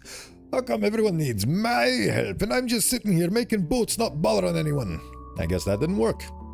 Seeing your sad smile, she lets out a heavy sigh. Yep, a few city folk paid me to take them there. Just as the war started, it was more than half my age ago, right?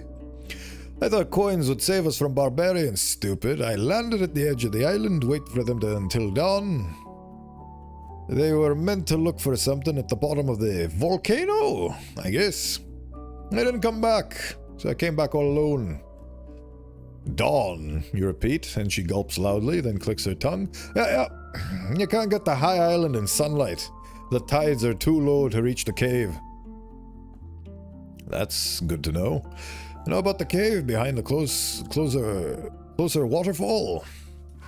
She doesn't wait for you to answer, growling as she tries to recollect her memories. I ain't seen what's inside. Did my best to stay quiet. So I need a boat to get there, and I need to do so during nighttime. Yep. I need you to make me a boat that will reach High Island. No, I don't. I have reason to believe you know what happened to Asterion. You tell her what you've learned, and her hands slow, then finally stop. I have some wrong ideas. I don't know where he is now, or if he's alive or dead, just that he needed a small boat to get to High Island. I sold it to him. He took it to the beach, and that's all I've seen of him. So that's what happened to him.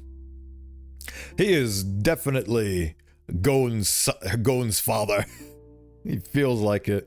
Such a mysterious figure whose journey I'm just trying to recollect step by step.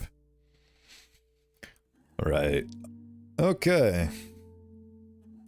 I walk away. Gathering a crew. Oh god. According to what you've learned, you can only reach High Island by boat, leaving the coast during the day and landing at nighttime during the high tide. A chance that you're going to find him there on your own is slim, so I need a boat and maybe a new friends. Gathering a crew! Oh, that is so cool. I hope I can get Glossia. Oh my god, this is wonderful. So many things are unraveling before us. Yep, there we go. Consider leaving for High Island. To reach High Island, I need a boat. Oh, I would love to grab my band of merry fools. I take Quintus, Aegidia, Eudocia. Oh, it would be amazing if I could take Eudocia, but her golems are so heavy the boat would sink. Oh, this is amazing. Sorry, White Marshes. Right. The village headwoman. Hello, the village headwoman. How are you today, the village headwoman? I've helped to cure the plague of old Pegos. What do you mean, cure the plague?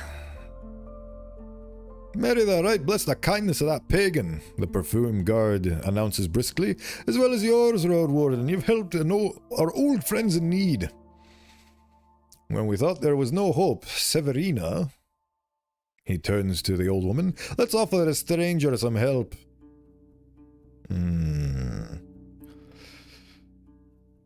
may be in need of a boat. Maybe some free repairs, free room, free food to fill my belly.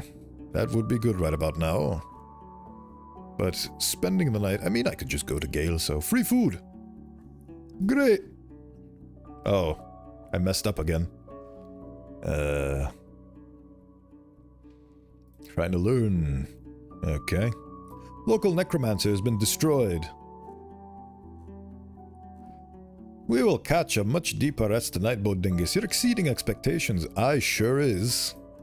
Cook. Oh, thank God. You head to the building that releases not only smoke...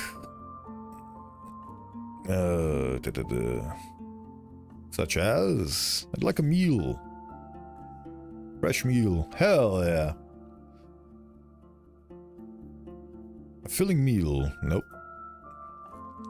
Your group cooks for the entire village. That's amazing. Tailor? Ah. They get directions on a few smaller buildings. Greetings. New trailer. Do you have anything for sale? Let's discuss prices. Ooh. So that's how you can get the key to open the gate. You buy a winged hourglass from this individual. Everything you need to patch your outfit when torn. Outfit repairs. Do I need outfit repairs? I do need outfit repairs. Oh, that is beautiful. I will...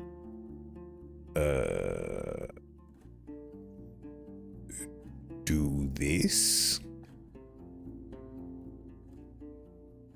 And this. I have the winged hourglass, so I can go into the cave and do the cave stuff. I have this necklace with me. Tell Glossia... Oh. So old, the ones I know. Tell Glossia I can give her a new one. Oh, it's Glossia's necklace.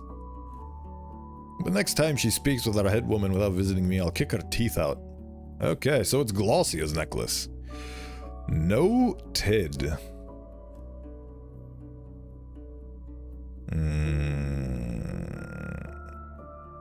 I'm still looking for someone. No, I'm not. And you find no one. Oh yes, I need to go and get the fish from the guy on the pier. I approach the pier. Head to the fishers. How is she doing? She sucked on the stone, she did. Went to sleep right after and is still sleeping. Nothing wakes her up. Touchwater shouts. He stops, his voice cracks. Really? The dangerous rock did a dangerous thing? What a surprise. And claims that you owe him a fish. Alright. Okay, I'll need the fish tomorrow. Have you ever been to High Island? Hey, a sailor now! Need help with fishing today? I mean, considering I actually do have a lot of time to burn through on this day. The Empress Carp should be here by tomorrow. Okay. Oh yes, I can actually spend this day exploring the ye olde tunnel. Anything about Glossia?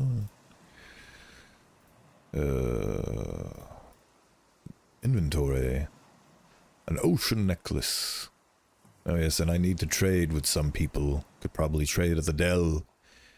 Right. We save. And we go to the old tunnel.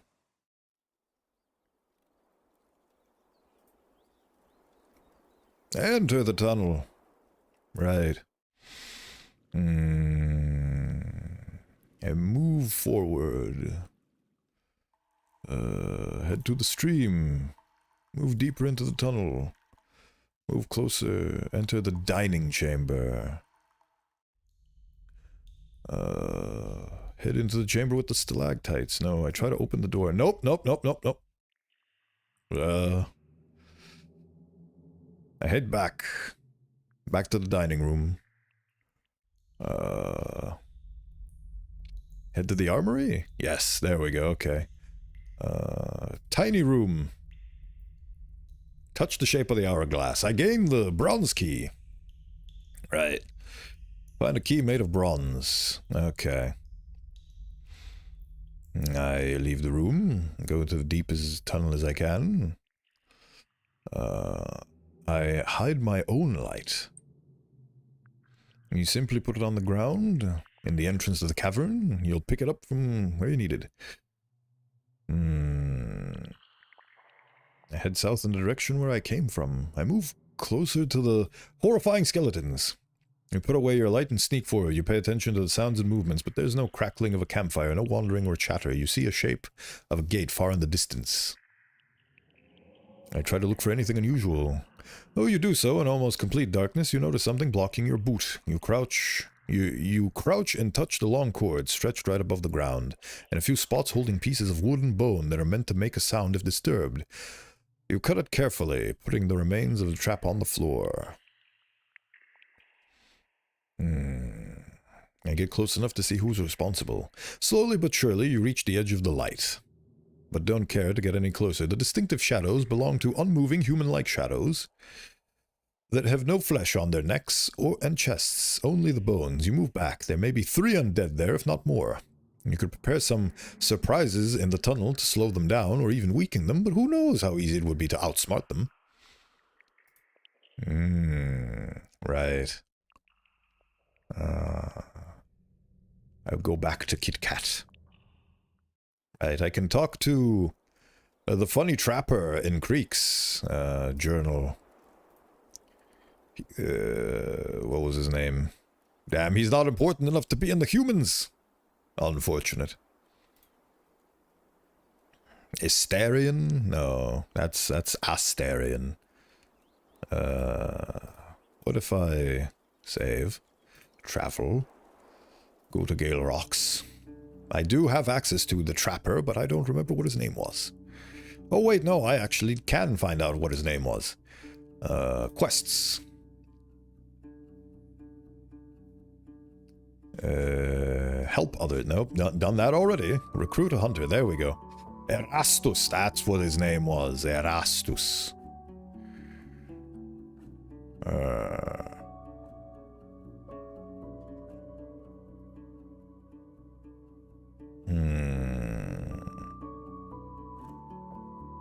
Right.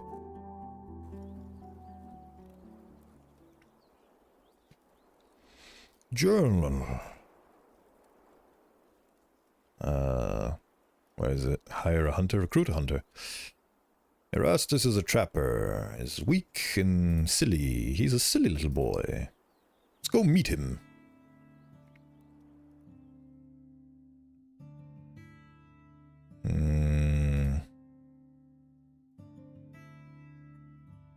Can't I ask about Erastus? Oh, let's say you would need to place some traps in an old tunnel. You won't Efren, he catches everything. Oh. Okay, fine. What sort of traps would you put in an old tunnel? Depends, he drawls. Got anyone to help you? Then start with taking a good look around, find some sticks, tools, maybe a beast tusks this long. Or bigger. You mentioned the skeletons, and he scratches the side of his hat, grunting. A bit fast, eh? And put something fast, too, but firm. But hitting away, right, but camouflaged. Let's say you find any wood. Put deadfalls, where you can gather hard, yada, yada. I did find she's... wait. Oh, it's Dahlia, not Delete. They're 2 different people. Right, let's see.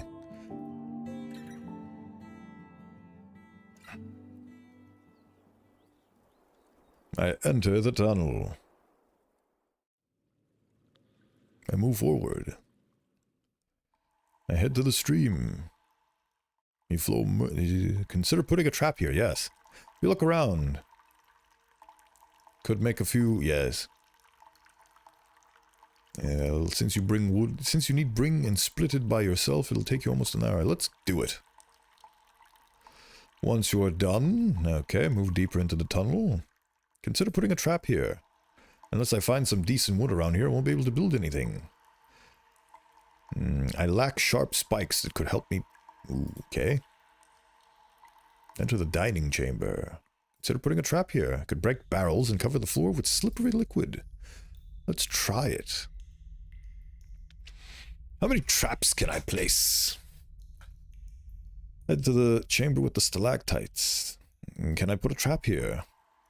Yes. Since you need to bring wood, let's get to it. I enter the main tunnel. Putting a trap here. Okay.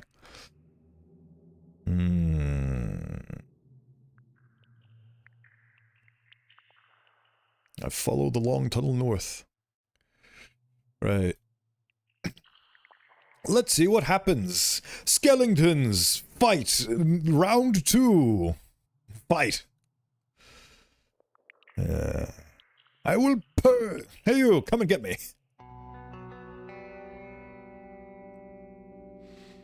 I run towards the door behind me. Making sure to have your equipment, I run to the chamber with the stalactites. You jump over the foothold traps awkwardly, but the undead don't realize what's happening. After one of them sinks into the hollowed plank, the others come to a hold, helping it get out. It's your opportunity to act. It can't dodge my spell now! Boom! You reach for the willow wand and dash forward, casting the pneuma with a single swipe. It feels like stabbing the air with a wooden dagger. The invisible wave doesn't spare the revealed bones. The undead leans away for a few moments, but after it straightens up again, it lacks its ribs. Haha. I run to the dining chamber. I've got no pneuma left. Whoops. I leave the chamber. I use the opportunity to strike the closest one. You manage to land your reckless attack, barely hitting one of the arm bones. The creature strikes you back with a crude sledgehammer, limited by the size of the corridor. You fail your block while the undead leans away. And keep running. I turn towards the stream. I run up to the tunnel. I keep running, gasping for air. I ran out of traps, didn't I? Head back to the crossroads. Oh! I survived! Both you and the skeletons have the time to take a proper stance, filling the chambers with the thuds of your boots. Finally, you end up surrounded with crushed and detached bones. Yay! I did it! We survived those skeleton zombloboids. You struggle to land any hit with the weight of your axe hardly compensating for all the parrying, darkness, and rattling. Your brave swings shift into a defensive stance when a powerful blow reaches your back, dangerously close to the spine, and is then followed by a strike to your cheek. You try to lead your enemy to a different spot. Finally, you end up surrounded with crushed and detached bones, gasping for air and hurting. The corridors fall silent. Your arm and leg are bleeding heavily. You search your bags for bandages. Haha! And go as deep to the tunnel as I can. I follow the long tunnel. I enter the dark chamber ahead. While the chamber is in shambles, you recognize its unusual furniture and sharpened stakes, shield-like tables for crossbow users. You're in front of a massive double-leaf gate, taller than 2 humans, made of bronze. Not sure what a single shell can even move it.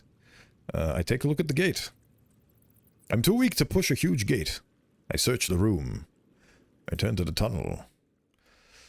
I head towards the bronze gate. The chamber is like a battlefield. Oh, bully. But yes, I go back to Kit Kat. Maybe a right time to take care of the corpses. I mean... I might be dead. Let's find out. I mean, I do have access to... Oh, wait, no, I had free meals there, so... What happens when I seek shelter? It's too dangerous to stay here. Yes, okay, fine. What? Oh, right, I can't travel. Oh, fuck. Might as well, since it's nighttime already. Picking up the bones won't take much time, but... it would take me 3 hours. I need an hour. Okay, I've run out of time, so...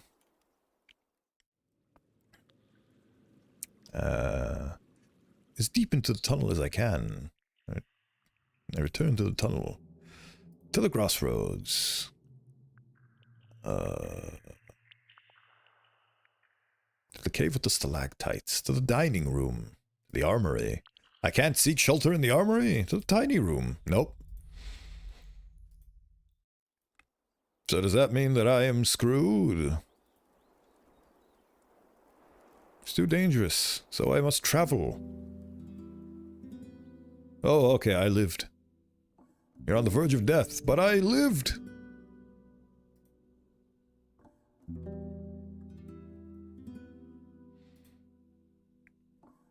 Oh, I'm dying, but I lived.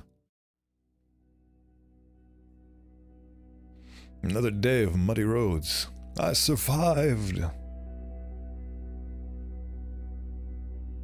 You lose your senses right after you lie down. In the middle of the warm, stuffy night, you are entangled by your dreams, too tired to fully wake up, too accustomed to having a mid-sleep break to just go back to sleep.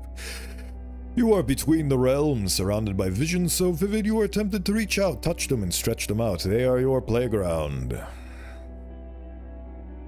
I did so much tonight. Once I realize I'm in power, I do my best to enjoy myself. 5 days left. If the peninsula hides any more secrets, you may not have enough time to unravel them. I shouldn't waste another hour. Let's spend this day resting.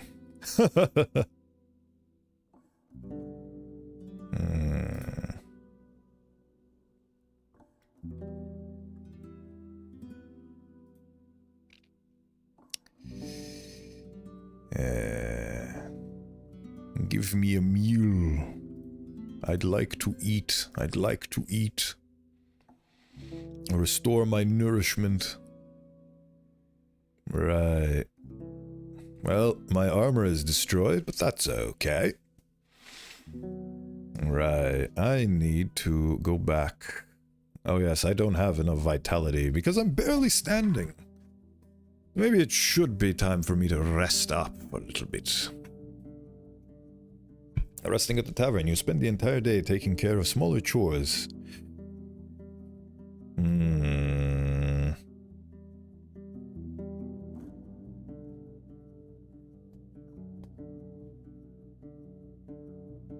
So many decisions. Gather a crew. Giddy owes me a favor, and I could use her boat. Starion has been heading. Once I'm ready, I need to go to my boat.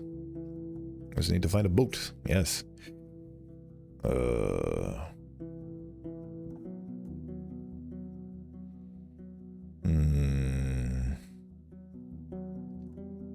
I wish it was a good idea to travel to the secluded residence. But I don't think it is. I'm honestly at a loss for what to do. I only have 5 days and a limited amount of time to do things in those days.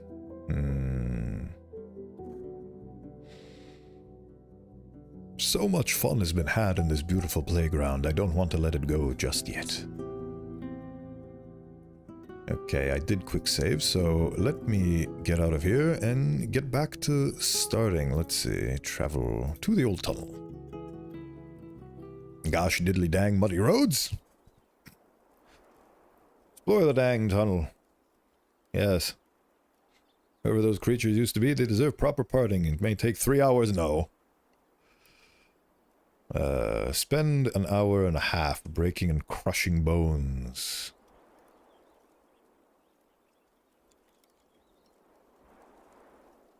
Fine then, I'll do the pyre. Should wash my hands. Protected the north from the undead. I should wash my hands. Right. Go to the end. I'm too weak. I need vitality 3. Okay. Oh, great. Every time I go through, it wastes time. Fine. Time for me to go. Approach the foragers. Any of you? 10 dragons? No. The old tunnel.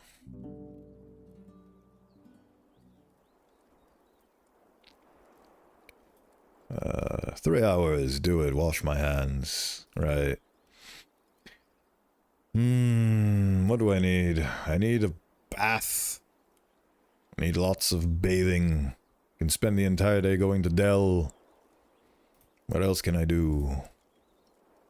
Oh, yes. I definitely need to restore my brain. Okay, you know what? I am going to spend the day resting. Boop. I wish I could do a ritual to restore more Pneuma, but apparently no. There we go, there's the ritual to restore some more Pneuma. Pneuma, yay. Sleep.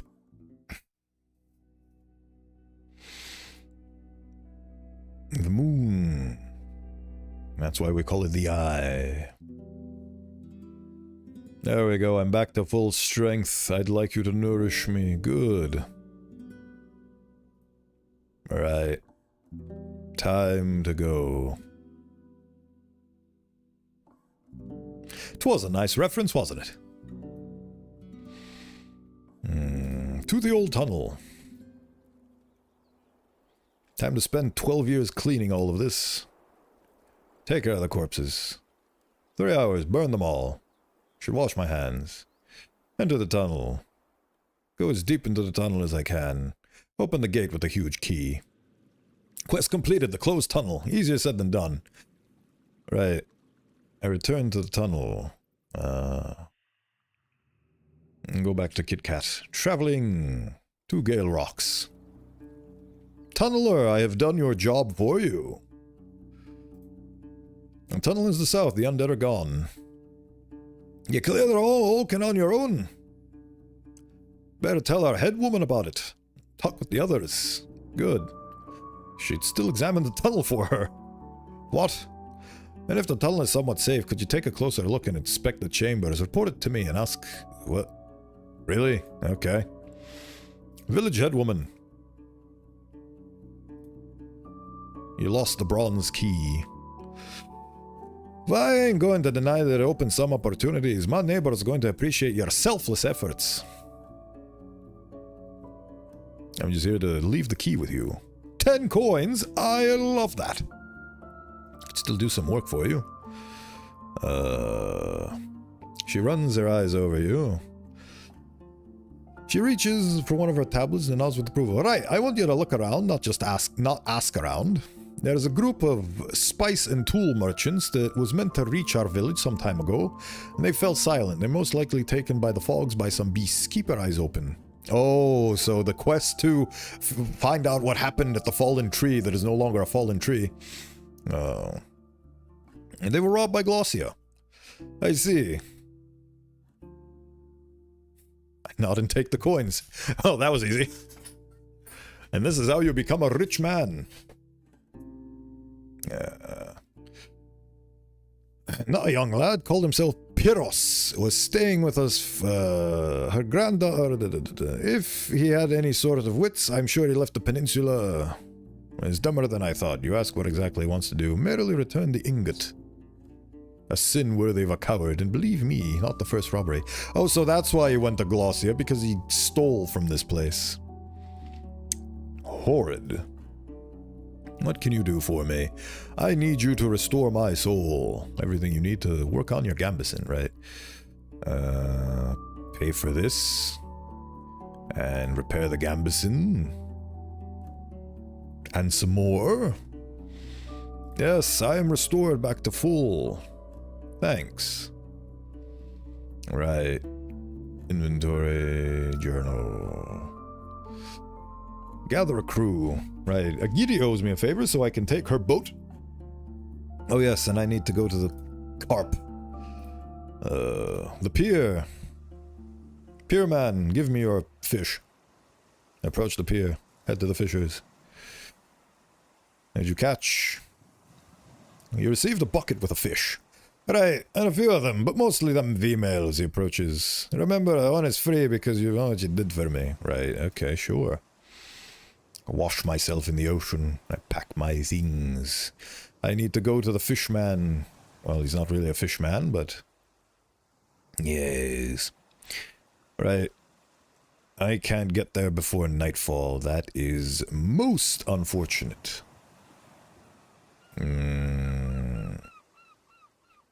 My motley crew isn't going to be enough. Huh, I can actually get to the abandoned watchtower. Sleeping giant. My amulets have found magic. Ruined village. Oh yes, I still need to confront them about what happened that day. Oh yes, and also...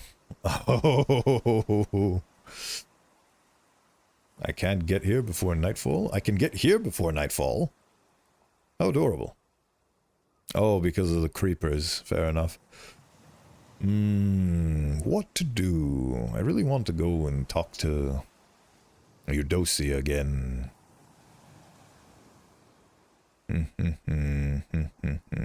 But I do have a bucket of fish. Good glippity G's. I guess this is my only course of action that I can see is doable.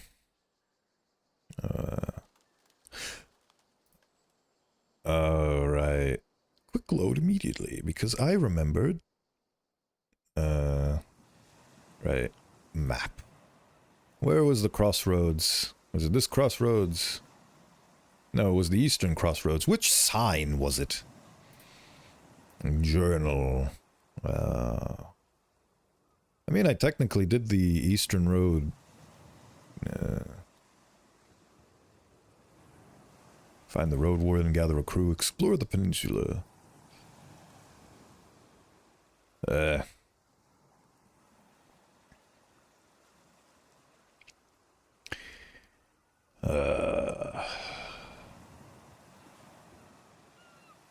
don't remember. He gave me a painted sign, and I was supposed to put that somewhere. Was it for the western crossroads? Where's the eastern crossroads? The southern crossroads? I do not know. I must read.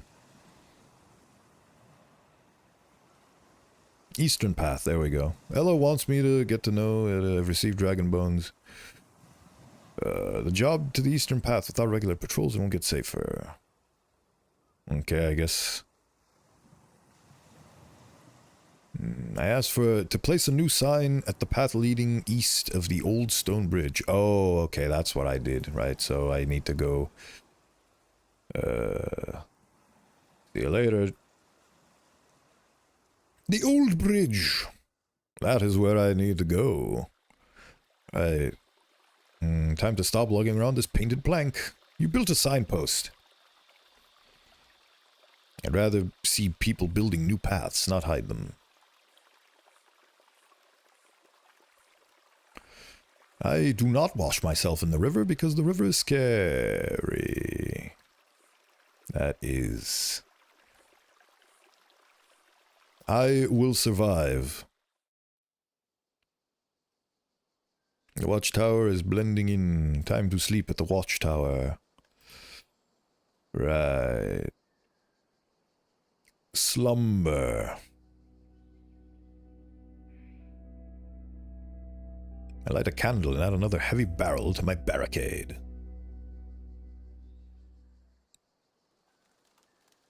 Okay. So now I have the opportunity to go over to the Dell, get to the Elder's Cave, get to all of the things that I wanted to do for my end. Bodingus! Yes. Have you ever heard of the High Island? White Marshes is now free of necromancy. I want to ask Foggy, she loves tales of weird places. You know, the plague is gone. So there was no hope for them, but now it's there for others. Thank you. Right, well, let's offer her work in the city. Yada yada.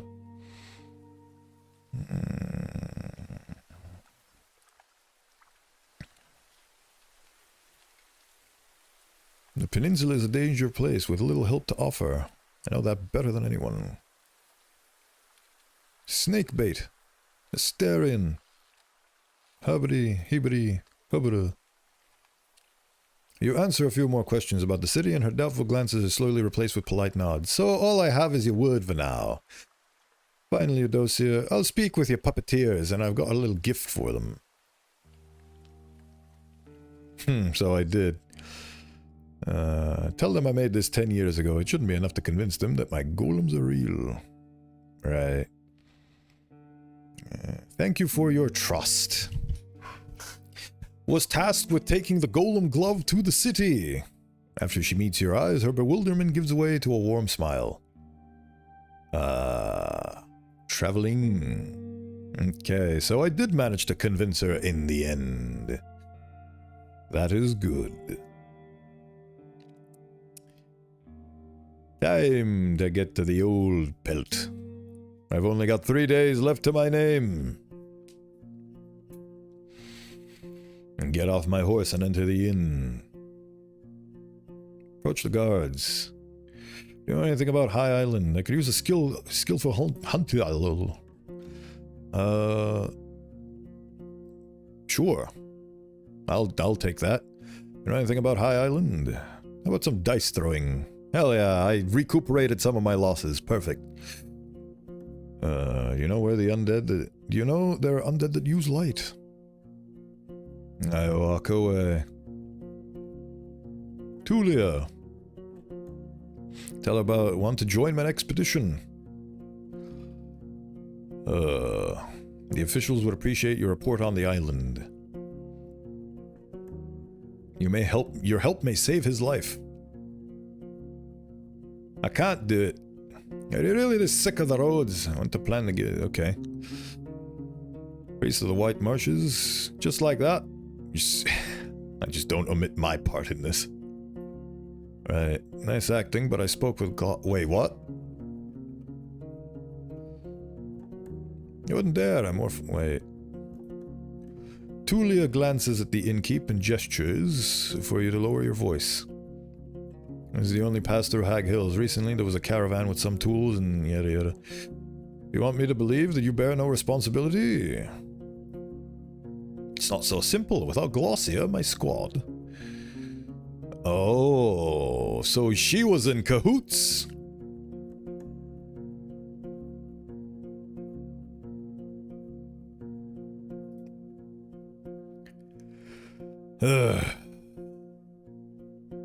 Still looking for a crew. Oh, good. If I don't know if you're trustworthy, but you're capable. Thank you. Innkeeper. Any heard of the High Island? Any leftovers? Oh, finally. Show me your wares. I don't care for any of them. Actually, yes I do. Food rations. Ooh, 3. Delightful.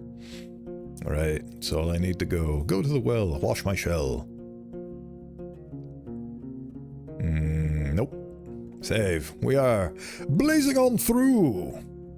Right, I need to go to this fishman and give him his manfish.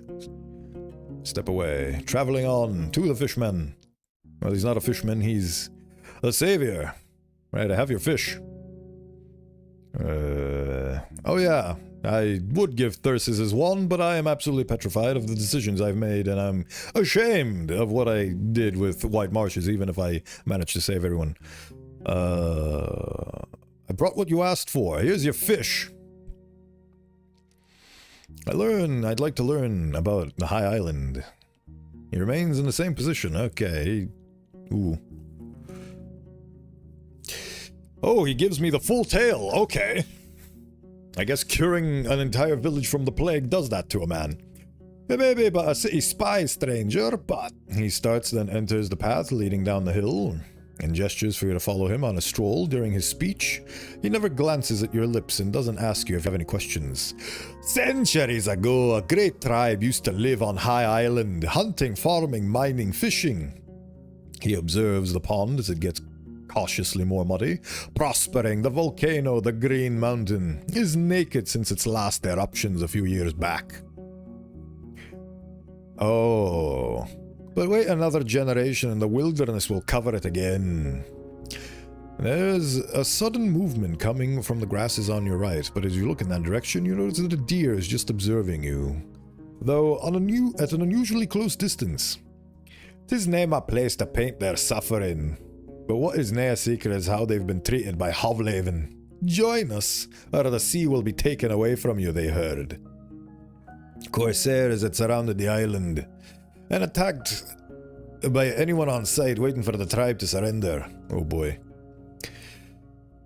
He can't cover the growing disdain in his voice. After a decade, the 10 cities breached the shore, tired of waiting. Cloaked by night, they crossed the walls. They were raised to stop beasts, not only human-shaped creatures.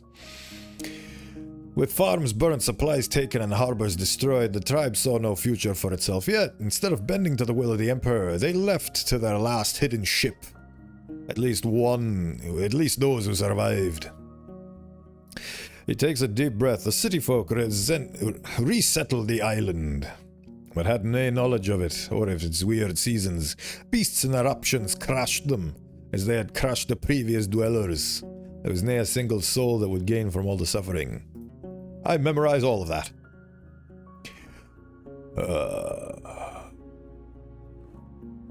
'Tis their land, yet the nae trespass. The land.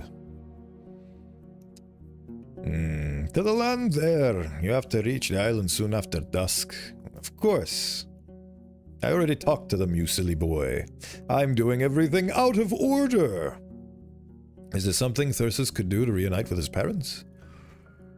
I helped another druid find cursed soil and howlers, yada yada. Can you help me wake up a giant from the far east? I would not trust a stranger with the tales of the old tribes. Ask those who built it if you need it. Alright. I'm hurt. I'd like to collect my reward. What? Oh, okay. Oh, he heals me. Beautiful.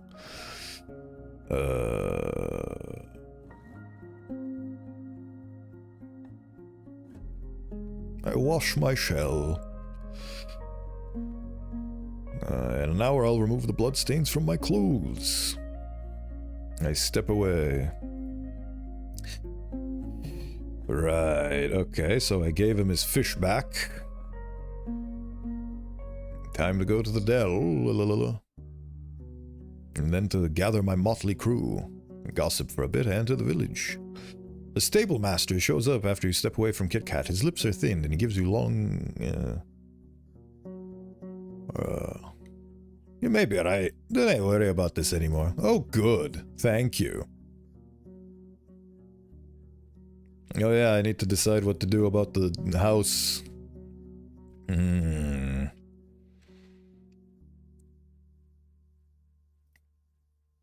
I seek knowledge. I need your help. I know where I can find Asterion, but my journey may be difficult. Come to see me before you leave. We do not care for this man, but we see you as our ally, and we wish you well. Okay, thank you. What does my motley crew look like now? I hired Dalit, I recruited Tulia, Agidi owes me a favor. Okay, cool. Right. I ought to do my best to weaken the mayor's position.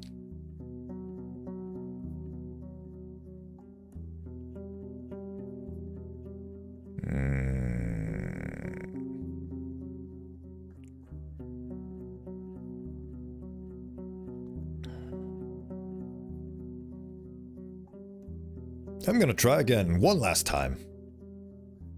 Let's hope she listens to reason.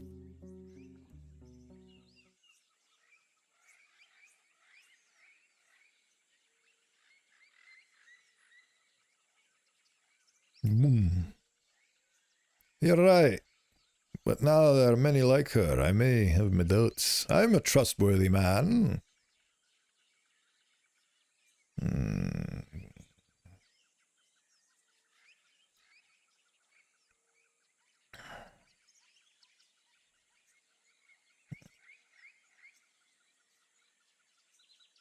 Haha.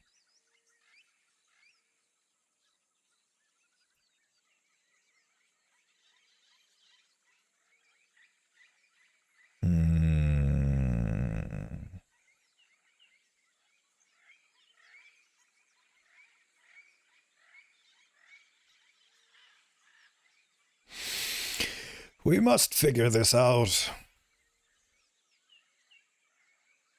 Hatred. That's all I have to say about that. What's your decision? Nope. Nope. Still doesn't work. Fine.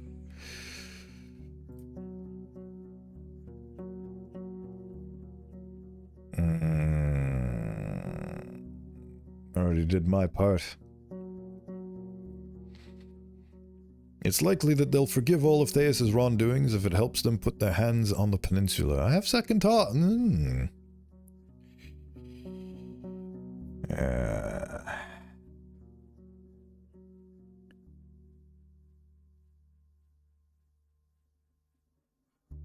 I need to try again. There has to be something I can do. Huh.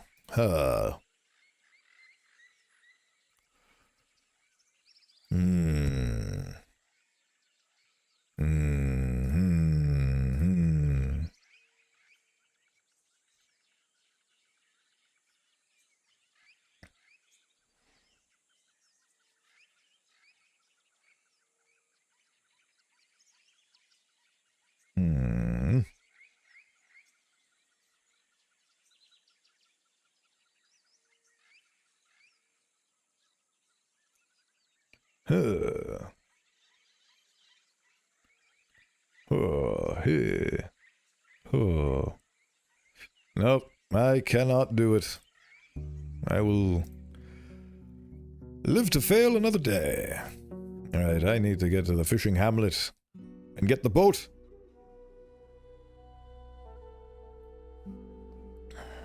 I think Asterion sailed to High Island. Do you know anything about it?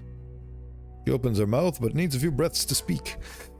He left like that, without a word, to that death trap. She raises her bow and points to the northwest. I can see the island from here. It is not easy to get there, even on a boat. Use your help on the island. How do you feel about what happened? How should I feel? I was still this tall. She raises her open hand, palms down to her chest. It's just difficult. I know what happened to Steep House. Would you like to learn the truth? Shame on them. Shame on my mother. Before you respond, she enters her hut for a minute, then returns with fresh water dripping on her face. It's better to know the truth. I plan to return home 1 year, but now I do not know. If I do, I will be heard. To use your help on the island. It's time for me to leave. The boat awaits you at the coast. You need to take exactly 4 people with you, and so far 3 souls would be willing to join you. To leave with the crew, you need to start preparations in the morning. It's too late to gather. Before leaving, you better make sure you're well prepared to face the unknown. Okay. So who else do I gather as an ally in this topsy-turvy? Okay. Agidia owes me a favor, so I have her. I have Dalit, and I have Tulia, and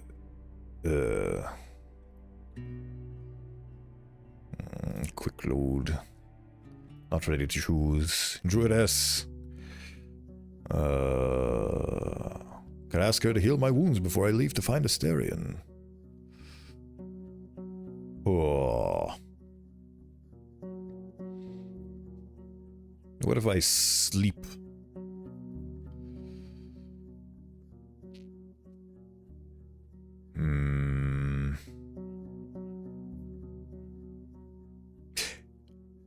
Can I spend the night and then... Oh, I just got an idea. I want to recruit Glossia. Let's see. Wait until evening. Slumber.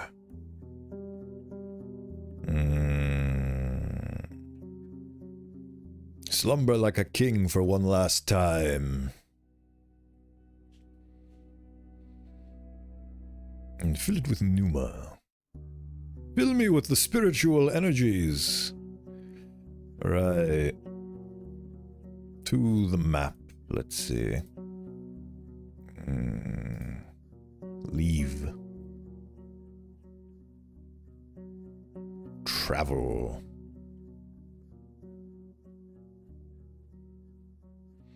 To the gate. To the Glossia.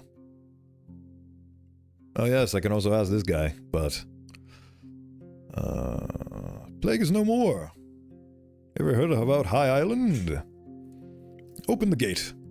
Do it! To the bandits. Open the gate. Let it no longer be closed. Enter the hamlet.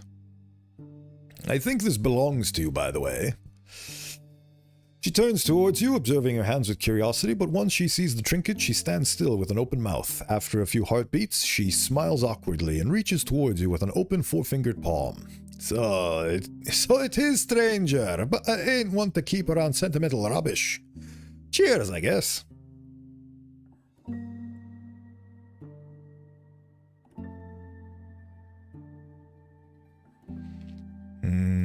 She observes the necklace in silence and glances at the nettles. I ain't sure I like your nosiness, she speaks slowly, but I'll admit I like to see Rafina's kicks in those fancy togs of hers. You heard anything about the island? And I cannot recruit her. I ain't got a reason to guide you around. If you want me to help you find Asterion, be useful. How much more can I do for you, you crazy... Oh, unfortunate. Oh well. Oh well. Right, so I want to see what happened to the White Marshes. Hey there, bud. Thyrsus scowls at you, holding his amulets in a clenched fist and shaking them up and down. To think a warden was to lead a strike against my home. Yet one's eyes would see it as a right cause. His creepers are between the two of you, a living green shield. If I open the gate for you, I'll lose my life. You must understand. We can barter if we've got to, but you'd better be not returning to the bogs. In spring, the pass through the waters will be sunk for good, so that no one may cross again. Oopsie daisies. I brought you your prized possessions. 3 coins, wasn't it? Cheers for wardening this stuff for me. Quest completed. I helped you with the undead and I brought you your possessions. I bring a message from your old teacher. Alright, you discuss... I'm heading for High Island. I want to take you with me just for a single night. Good. I hate having vague debts to pay. Come once you need me. Let's be done with this quickly. Okay, so I can recruit him. Even though I... Oof. Oh well. Right. Consider leaving. Yes! Well, let's see. What is my motley crew? I recruited Tulia Arentius. Arentius owes me a favor. I thought, what?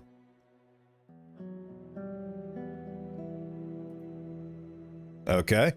Sure.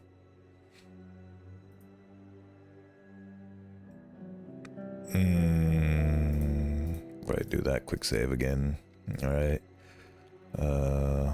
Traveling on. I gather my crew. Ah, there we go. Okay, so it was a... Free-spirited archeress, leader of a big game hunters, plant-bending warlock, the army veteran. The motley crew has been assembled! So Giri is basically the given. I think the plant-bending warlock would be an absolute delight and useful treat to have around. So let's go. Let's see what happens. You and your companion shove the boat into the water. You take a deep breath of the chilling air. You adjust your clothes, but even their second layer is barely enough to keep you warm in the breeze. You stare into the night and listen to the roaring waves. The seagulls jump between the teeth-like rocks, seeking food and rest. You look around. Kit Kat is hidden inside a gideous cabin. But you doubt it's going to have a good sleep. You turn towards the others. If you've got any questions, now's the moment to ask the motley crew. I've assembled a crew. We are going to heist that monster island. Is the water always so always so loud and angry? Delete addresses no one in particular, even if gorgeous. Thyrsus wraps his creepers around his arms. Don't let me start. I've got all the questions. I should just become a mercenary, seeing how my recent seasons have been going. Tulia lets out a somewhat relieved sigh, then glances at the hunters. And you're hiring at Pelt. You get in the boat and grab the planks. Not used to the swaying. We can do this. Let's do this. The first few minutes are the slowest. You push off the sharp rocks with the oars and even your arms, but the restless waves charge at the boat. Again and again, above the dark salty waters. Oh, the bright night, you can see the outline of High Island. You get used to the rhythm of rowing. Your allies are focused on the struggle at hand. Rowing will be harsh. Better to take turns. I have Numa. The waves in the deeper waters get tall enough to splash your lips. That's when the harpies take their chance. Time to wand them into oblivion. The invisible blast hit one of the beasts mid-flight, sending it into the sea. After a few moments, it shows up on the surface, using its wings to swim away. Thyrsus gives you a surprised but approving look. I grab my axe. Prepare yourselves! The invisible blast hits one of the beasts mid-flight. Yes, I did that already. After a few moments, it shows up on the surface. The gambeson on your arm stops the talons as you swing your blade and clenched fist. Agidia dodges the attacks pretty well, using her unstrung bow as a staff. As Delete swings her axe, her yellow armor cares little for the few scratches it receives. Thyrsus's creepers are like a wall, crushing any enemy in their range. My motley crew is working out. I have a balanced team. I have ranged, melee, wizard, and me, the adventurer. This is beautiful. I love this. Tulia lets out an encouraging shout, holding her sword with both hands whenever she cuts through a monster's flesh. She strikes the pose of a hero because she is one in this specific context. After a few breaths, the scattered pack seeks shelter among the rocks. You put your bloodied hand in the chilling water. Great job, everyone! After rowing for an hour or so, you leave the coastal rocks behind. The fierce waterfall ahead won't be too difficult to reach, but if it's not the spot that hides the old harbor, the wasted effort and cold winds will surely exhaust you before you find it. You look north. There's another waterfall there. A much gentler one. Delete looks at you, but says nothing. She seems to be seasick. Let's head to the northern waterfall. 15 long minutes go by, and the roar of the waterfall devours all other sounds. Here, the wall of the island isn't as flat as it seemed to be from afar. And the tide lets you reach a few high ledges, flat and wide enough for a boat. Even though it's dark, you recognize some old wooden beams, as well as a few copper rods, remains of an old structure. There's another boat, or rather a small chunk of it, tied to a post just a few steps away from you. All of you get out and scrape the hull against the ash-colored rocks. I've got no more tricks.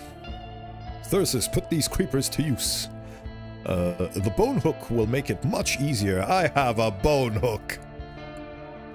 You give it a shot. Not only does the hook allow you to climb up the rope, it also helps you test the durability of the bronze rails and sticking out roots and plants. You reach the higher spots of the wall quickly, followed by the rest of the group. Oh, this is so cool. Thyrsus! I reach out to Tulia. She chuckles and spends the rest of the climb by your side, securing you with her uncanny strength. Her wet, shaved head is shining in the moonlight. Put these creepers to use. Sure! The wizard is coming in handy. I light up the torch and examine the area. The stream roars above you. You light up a torch. The long, dark tunnel is moist and full of bats, which, surprised by your presence, flee into the deeper corridors. Finally off the damn boat! Delete's face regains its color slowly. Her soaked hair is now maybe 1/8 of its regular volume. The remains of the harbor aren't any more dignified than a pillaged hamlet. The mold and insects spared only a few scraps of wood, while the scavengers scraped clean any pieces of steel and copper. You run your eyes over the spread stone tools and the scratches left by dragged carts and hulls. Ahead is a brick wall with no door or hinges. Your crew prepares a few torches, enough to last, maybe half an hour. I have Numa to light my way as well. For a few more minutes, you walk by the remnants of the past dwellers, scraps of fabric, stone bowls, a spot with broken chairs, and a table. You walk past a few anxious bats and salamanders. And plenty of spots from which water drips into the tunnel. Sooner or later, the stream will break through one of the countless cracks and reclaim its old bed. You freeze when your light touches the black and creamy fur of the beast.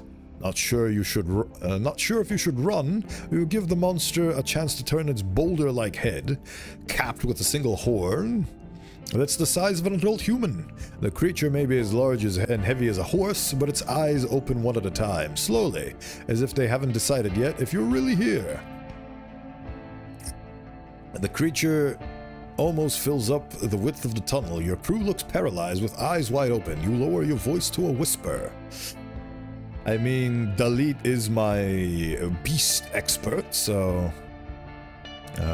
What would you do, Dalit? She scoffs. Brought any giants with you, or living dragons?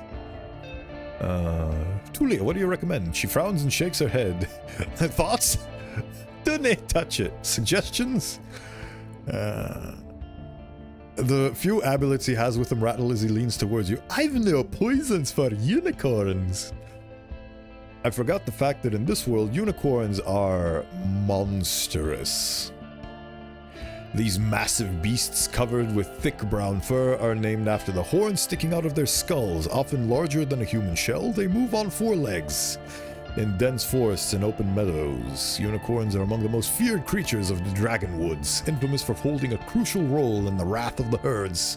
They charge in the front, able to get through wooden and most stone walls with a single crash, ignoring the wounds they receive in the process. Their part is then done. Other beasts get inside, not bothering with the defenses. They are solitary creatures. You know what most people say, the unicorns crave flesh filled with pneuma, but rarely hunt humans. And are only afraid of large beasts. Oh yeah, that's what she said. According to you'd like to cut the skin of a spirit of havoc. City folk think a unicorn is a battery ram, yet they are their own soul carriers, led by judgment, not anger. Eat grass and shoots, not flesh. Listen to friendly voices. It's kind of tales.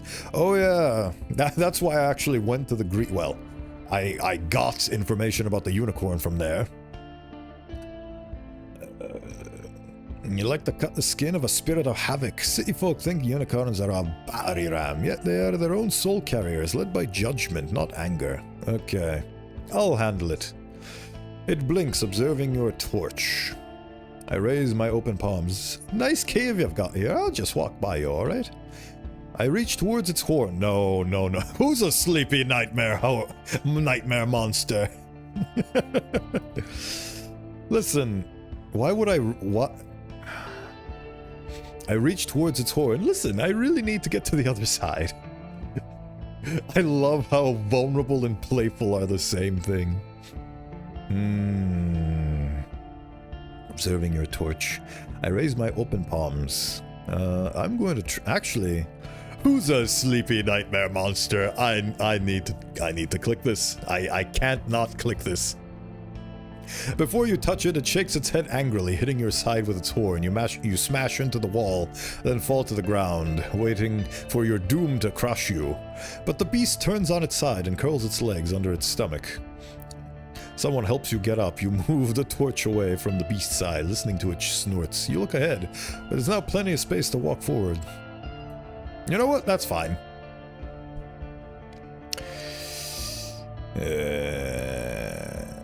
Yeah, you know what? That's fine.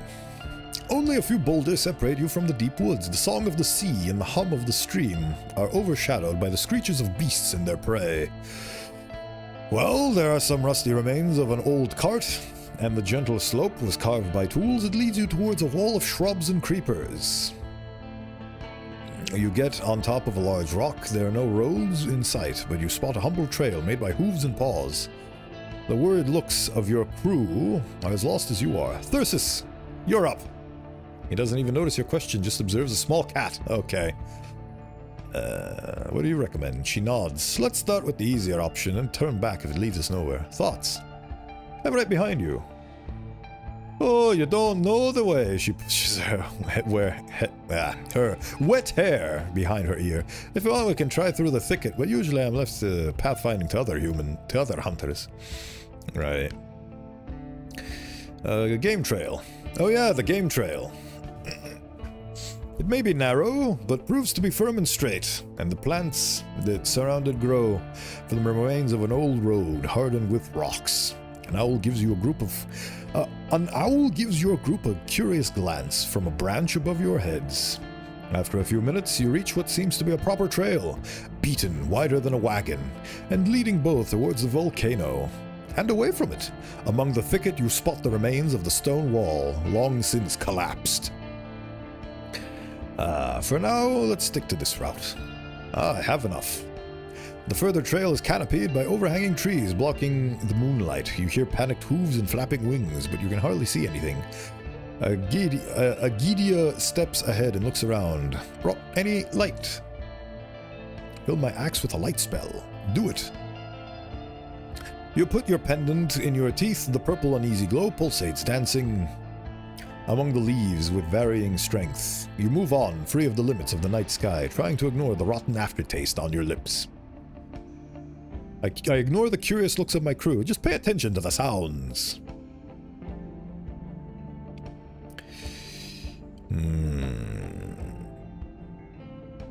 The familiar yells of howlers fills up the path ahead. The monkeys are moving among the tree crowns, barely visible. The longer you're around, the greater the pain thumping inside your skull. Their territory is vast, and they don't need to attack you to wound you.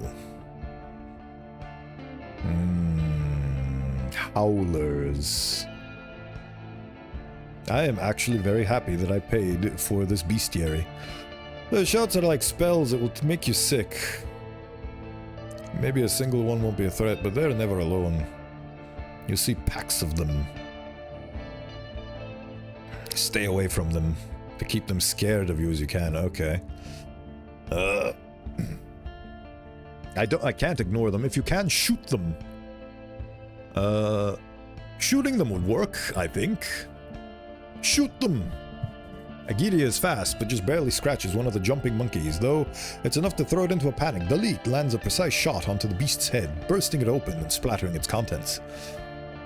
Plug my ears! After you throw them a candle, it takes them a few minutes to shove some wax into their ears. After howling becomes muffled, as long as you have ears, some of it will reach you. You look around. Right. Run! The relief is short-lived. The pond ahead is swarmed with buzzing insects. And judging by the bones of a dragonling you see on the bank, they're as hungry as they are numerous. The only road ahead leads through them, and you lack the strength to walk around their feeding ground. I pull out the sting ointment. We should get through the woods for a bit, save the supplies that we have. The sting ointment. The scent of lavender, mint, and basil blends into the humid wilderness. Your group covers every ounce of their skin and wraps themselves up with scraps of fabric. But waits for you to enter the clouds of wings first. The creatures split in front of you, forming a dark tunnel. Their loud wings shine in the moonlight. You reach a humble valley. The trees are sparse, and the stream, while gentle, has completely distorted the path. At least the moonlight can guide you. The black saurians, covered with yellow spots, are too numerous to count, laying just a few steps away from one another. From the grasses to the branches, most of them are asleep, but a few of the closer ones give you curious glances, sticking out and hiding their forked tongues rapidly. The beasts aren't massive, maybe 2 steps long. You look to the sides. The hills are impassable.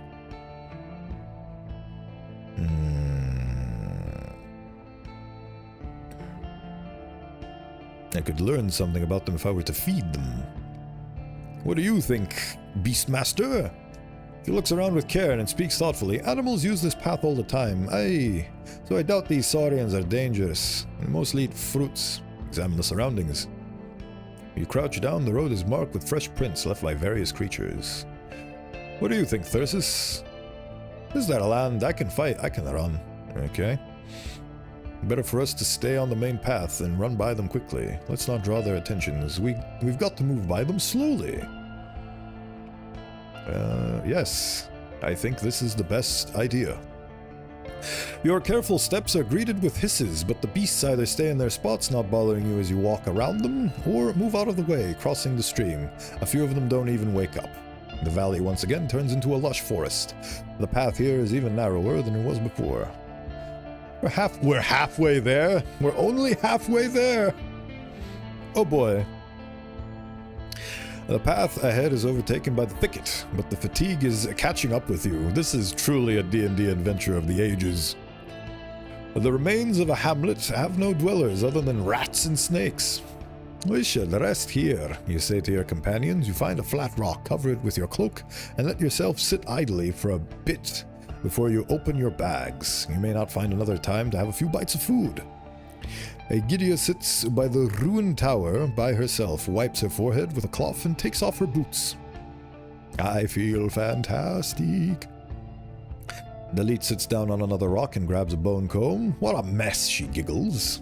Thyrsis spends a few minutes looking through the amulets hanging from his neck. His creepers rest on the ground, twitching every now and then. Tulia sits by you. Her fingers are tapping on the hilt of her sword, and you notice that she's humming some sort of melody you've heard in the city harbor.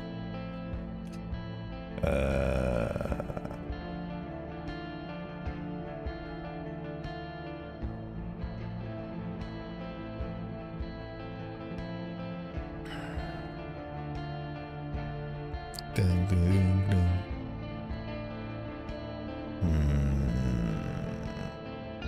I meet Dalit's eyes.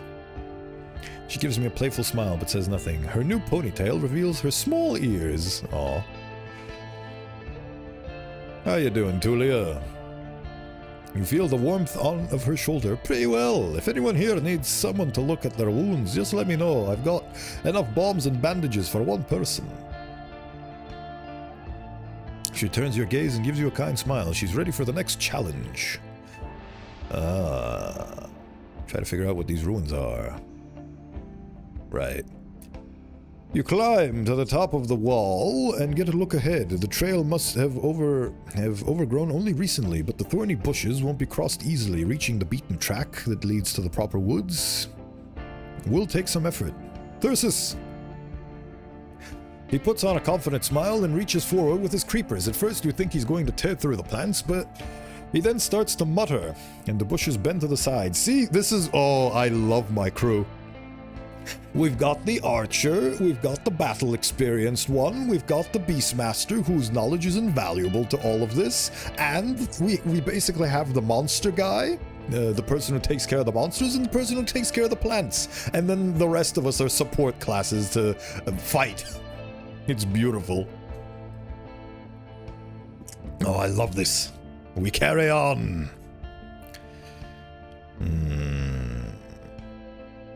Form a humble tunnel. The golem glove will make it a bit easier. No, it won't.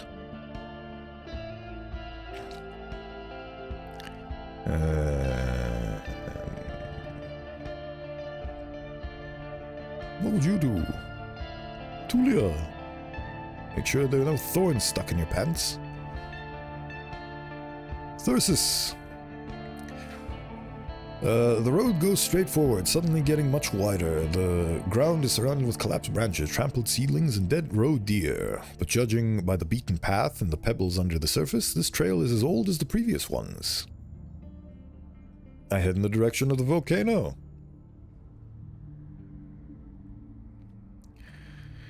After a few minutes, you come across an unusual crossroad. It's of a similar size to the road you've been following and has even more signs of destruction, but other than that, it's much more neglected, with tufts of grass and mushrooms, and no rocks on the ground. Before you come to a decision about what to do next, the roars and thumps of a beast make you flinch. You step back, rattling with your heavy bags and weapons, and look at your pale companions. Tulia is the first to pull out her blade and make an angry grunt. Ooh. What have we encountered? More unicorns! You wipe the sweat and tears from your lips. The dark-furred, warm carcass is heavier than your entire group. Okay. Ooh, I lost some health, it would seem. As tall as a palisade, with arms large enough to tear a human apart. It's laying on its back in a puddle of blood. Not all of which belongs to it. Agiria got hit pretty badly, but is still standing. Oh no. You stretch your back and let out a moan. The songs of birds and monkeys distracting them from distant roars. Oh no. The closer you are to the volcano, the more signs of humans you find. Abandoned duels, overgrown fences, and fire holes. The fruit trees and trimmed, centuries-old oaks. The ribbon of smoke hides the stairs behind it, though you still can't smell it. The mountain's upper half is black and gray, from cold lava and ashes, while the lower half is mostly green, with short but lush trees and thriving flowers bathing in moonlight. You see the shape of an open gate at the end of the road. I wonder if Asterion originally went through this entire gauntlet all on his own. I wonder if he also had a motley crew to assemble. The path to the volcano. The stone posts are dark from dust, but as good as new, even though the crooked planks of the wooden leaves are beyond restoration. Seeing nothing on top of the wall, you enter the partially buried ruins, with humble buildings sticking out from the layer spit out by the volcano. It takes only a few breaths before the first enemy jumps on the road from the roof of a ruined hut. And your crew prepares their weapons. It's a head shorter than you and walks on its hind legs, but has the head of a raccoon. Though its ears are too small, the fangs are too long, and the eyes resemble those of an ape. Despite its human-like posture, it leans slightly forward with arms curled up. It has no tail and keeps sniffing, as if it barely sees you. Next is the boar-headed beast, with two sets of remarkable tusks and bristles instead of a puffy fur. Then they're joined by two long-tailed rat folks, and a fox folk, and a lizard folk. Let's be gentle and startle them, whispers Agiria with a trembling voice. The tallest one of them is a beast with deer antlers. Ooh, Wendigo. It steps forward and crouches down, touching the ground with an open palm. It doesn't make a sound, it just pierces you with almost human eyes. Its pack blocks the twisty path forward that is carved in the mountainside. Narrow and completely open from one side. You think of the tales taught to all children in the Dragonwoods. The beast folk may be destructive, but if not threatened, they're willing to trade. You've got some food that you could offer to the creatures, but it's not enough to fill this many stomachs. However, you could try to get through them once they're distracted. Observe them closely. Thoughts? We shouldn't be here. What is my inventory? I have enough food rations, I reckon. I give them a food ration. They're waiting for more. I give them a bunch of wild plants. Thyrsis, what do you think? Well, that rat moves away. I cannot help you here. I'll give them one more.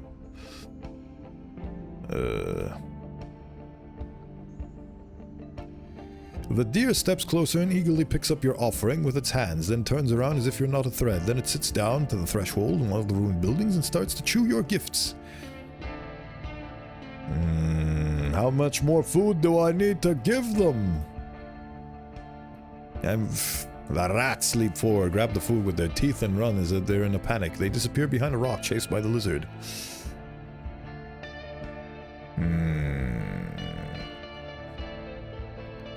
Now!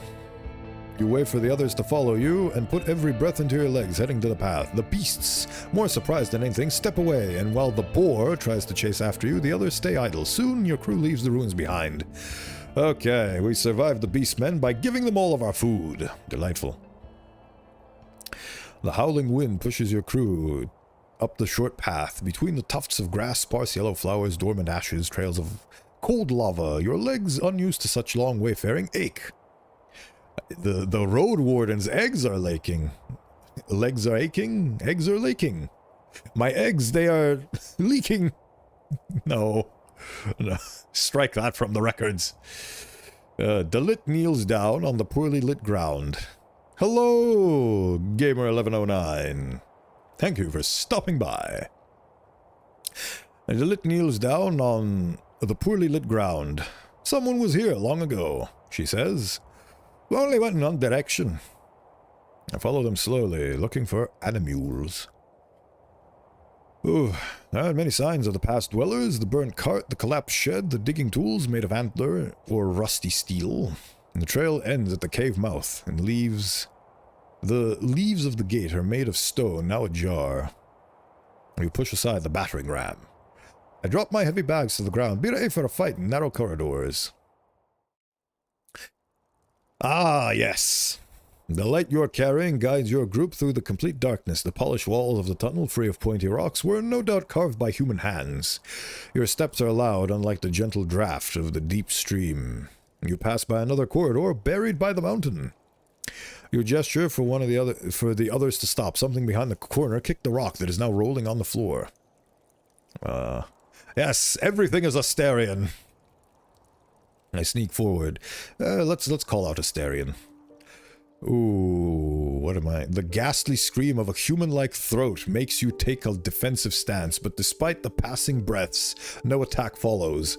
Holding the light in front of you, you reach the next chamber. The undead is furiously squirming in its attempt to release itself, alternately pulling the spear that's nailing it to the wall, and reaching towards you as if it's hoping you'll fall into its embrace. There are no other corpses in sight. The creature must be starving.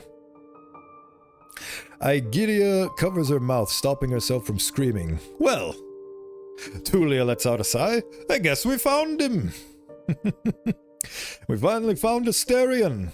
It took us 2 playthroughs and over 20 hours, but we finally found the man we were tasked to find at the beginning of our journey, 28 days later.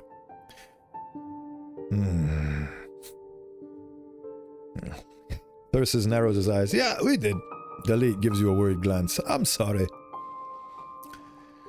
The half-rotten flesh and the worn, torn tunic tell you little, but Asterion's short shell is still wearing the mail you were told about, now rusty, even more clangy than a new set.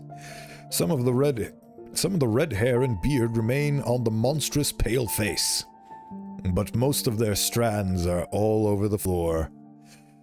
We finally found the guy. I actually can't believe it. I thought he was going to remain a mystery forever, but there he is, nailed to a wall, and dead. The knees of the creature are shattered. Next to them rests a large rock. He broke his own knees? He was betrayed, or maybe fell into some sort of trap, then crawled in here. I have no idea what happened to him, honestly, so I'm going to say he knew he was going to die, so he imprisoned himself here. You step closer, the undead does its best to throw itself at you, but it's not strong enough. I raise my blade. A few blows to the head should be enough. I pick up the rock. Found Asterion, the labyrinth. Journal updated. When the shell stops moving, the dead hand is still clenched on your gambeson. The corpse leans forward, loosely resting on the haft of the spear. The pieces of the skull are scattered over the chamber. Your crew remains silent, the light flickers. I put the poor blighter down. I look to Aegidia. Are you alright? Ah, shit fire! Her shoulders slope as she steps away. Is this now weird? How souls like this get swallowed by the forest while Thea sits on her throne of dragon bones? I couldn't agree more. Can we overthrow her? Please? She gets weaker and weaker from that illness of hers, but still has enough breath to lie and scheme. Oh, you just revealed something that I didn't previously know. So that's why she's being a horrifying dictator, because she feels like she's aware of her own mortality. I examined the shell's bundles. 20 gold pieces! Wow, this was surely a worthwhile adventure. No one is eager to assist you. Among the decomposing soggy bags and pouches, you find a humble bunch of coins. threaded on a bowstring, far from the 50 that you were asked to find by Pelt's Innkeep. Other than that, you find no potions, weapons, or travel kit, only a few unassembled torches. I examined the cave. The centuries-old treasure spread among the collapsed racks and chests is mostly beyond use, but you do notice a few tools and statuettes made of now green bronze. Judging by the simplicity of the chamber, it was likely a little more than basic storage room. The corridors leading to the deeper caves have all been buried by time. Let's collect some useful scraps. Let's get back. You spare the corpse one more look. Tulia clears her throat. We can't leave him like this. Yes, you're right. Let's give him a proper burial. You surround a Styrian shell with a few wooden logs and some of his own possessions. The smoke drives you outside. The fresh air makes you yawn. You grab your bags and approach the edge of the scarp, observing the woods of High Island. You recognize the trail that led you here from the Valley of the Saurians. Let's try to follow the same trail, and we should be able to reach the harbor before the low tide. And that's the story of the High Island, and just like that, we are back. As if nothing ever happened. You help your group tie the boat to the piling. Gideon, worried about Kit Kat, is the first one to enter the hamlet. The others start to plan their return home. Delete makes sure her crossbow didn't suffer from salt water. She's seasick again and doesn't say much, but her giggling remains as honest as ever. I love my crew that I've assembled. This is a beautiful game with all these beautiful characters, and I'm so glad that I got to experience it. I will admit that when the person who suggested this game long ago suggested it, I was a bit skeptical. Like, it's a text-based adventure. How much emotion could it possibly pull out of a person? And I'm happily surprised to say that, yes, this game dashed my expectations completely, and I'm very happy to have gone through this adventure. Thyrsis throws away one of his creepers. Gotta make a new one when I get home. Tulia lets out a weak chuckle and helps the conversation keep to a friendly tone. Day 29, one day before autumn. She resembles the same woman you saw in the camp all those days back, but this time she holds herself like a leader. Everybody went through a character arc. I rub my eyes and follow Egidia. I better get ready. You're going to end the day. You scratch Kit Kat's neck, take off your bundles, splash your face with cold water. Now you need to take everyone to safety before you stop somewhere for the night. You're going to end the day at. That is an excellent question. Where do I end this day?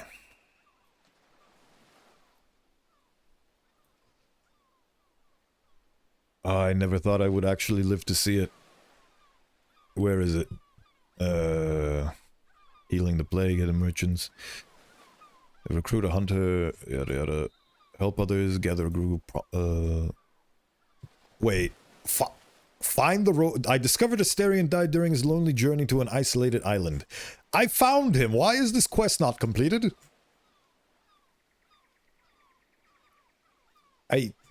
Okay.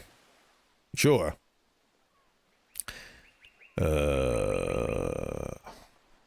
The abandoned watchtower. Right. I definitely don't want to go to Foggy's, so I guess I'll go to the watchtower. Question mark, question mark, question mark. I finish at the watchtower. And that's where I be.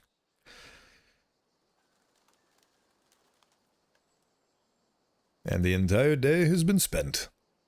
Now I can actually return and finish the game. At long last. Before I do that, can I go to the secluded residence one final time and see how Eudocia is doing? Starion is dead. You describe your expedition, but she pays little attention, observing the ends of her hair. Just tell me what happened. Your vague answer is met with a sad and accepting smile. Too bad he chose to die alone. It is indeed a sad fate. Well, That's the end of that. Oh yeah, I can actually sleep in here.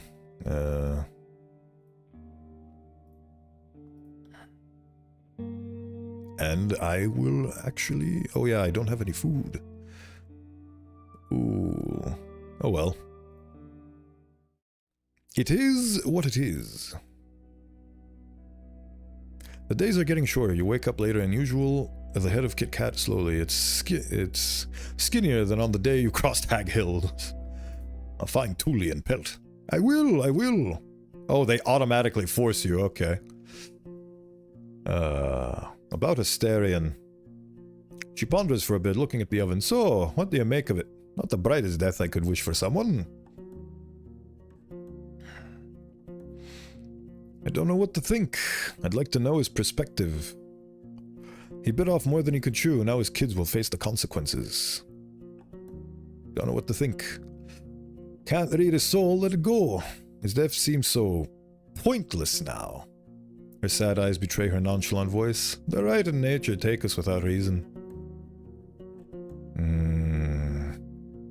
She stretches out, heads upstairs and brings you a few items. There's enough of them to make her stumble, but she covers her embarrassment with a chuckle. Well, this is my part of the deal. She rests 2 weapons against the table. You remove the cloth wrapped around the spear's head. It's sharp, made of steel. The shaft is made of thick oak. Asterion must have had pretty large hands and is partially covered with linen cord and leather straps. The bow is currently unstrung. Finding space for all... It won't be easy. The soldier has no idea. Okay. Quest completed. Find Asterion. You received Asterion's equipment. This is your last day. Kit Kat spares you a glance as you reach towards your bundles, but then returns to its nap. You take a deep breath. You could have taken the easy way out, but you didn't. Your back, buttocks, and legs are aching from the long journey. The first night you spent on the peninsula feels like a lifetime ago. And yet you're still here. And who knows, maybe even rich. I actually felt goosebumps go over me. This is the end. I've finished my adventure. And I finished it the way I wanted to. With a lot of things sorted. And I found what I was looking for. I didn't complete everything, mind you, but I feel like I completed plenty, so I feel like this is an excellent way to finish my playthrough of Roadwarden. I hope it has been as much of a delight for you as it has been for me. This game... I will commit this game to memory. It certainly shows that you can achieve a lot with just text. She rests her hands on her knees and straightens up. I am if you are. You look outside, it's early enough for you to reach the settlements on the other side of Hag Hills. Let's introduce you. Gotta head back to the city. Introduce her to Kit Kat. You're going to spend a lot of time together.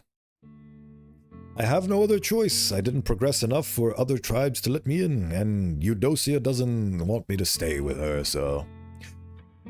The owners recognize you and bless the Empress Inn. You spend the night in a proper bed, holding a mug of steaming pigeon soup. This time around, Tulia pays for the stay. She's a good companion, willing to share the discomforts of the road and kill boredom with idle chat. Yay, I've progressed with Tulia enough for her to like me. The days fade away slowly, with Tulia by your side. You can't simply outrun the autumn predators. After a few times on your journey, and a few times, your journey gets violent. After all the fighting I did in the north, the road isn't too rough. I destroyed so many things. I am a proven and tested battle warrior. Pigeon soup, my favorite to have a mug of before bed.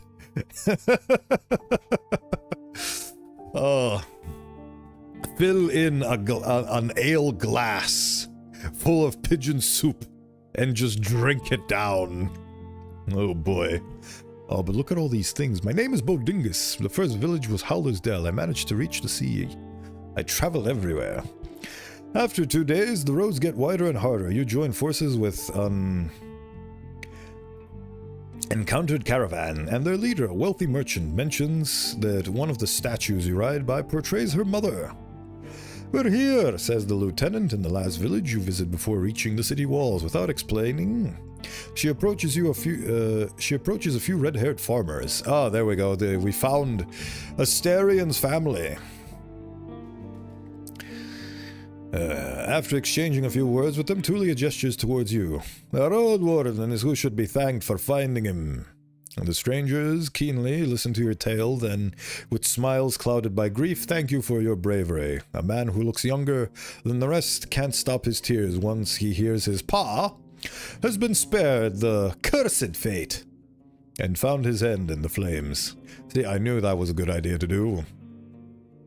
After a silent yet delicious meal, you resume your journey, carrying with you their names and invitation. I wish I knew what really pushed their father to do all this. I truly do, and I will read about it in the Wikipedia after the stream, most likely.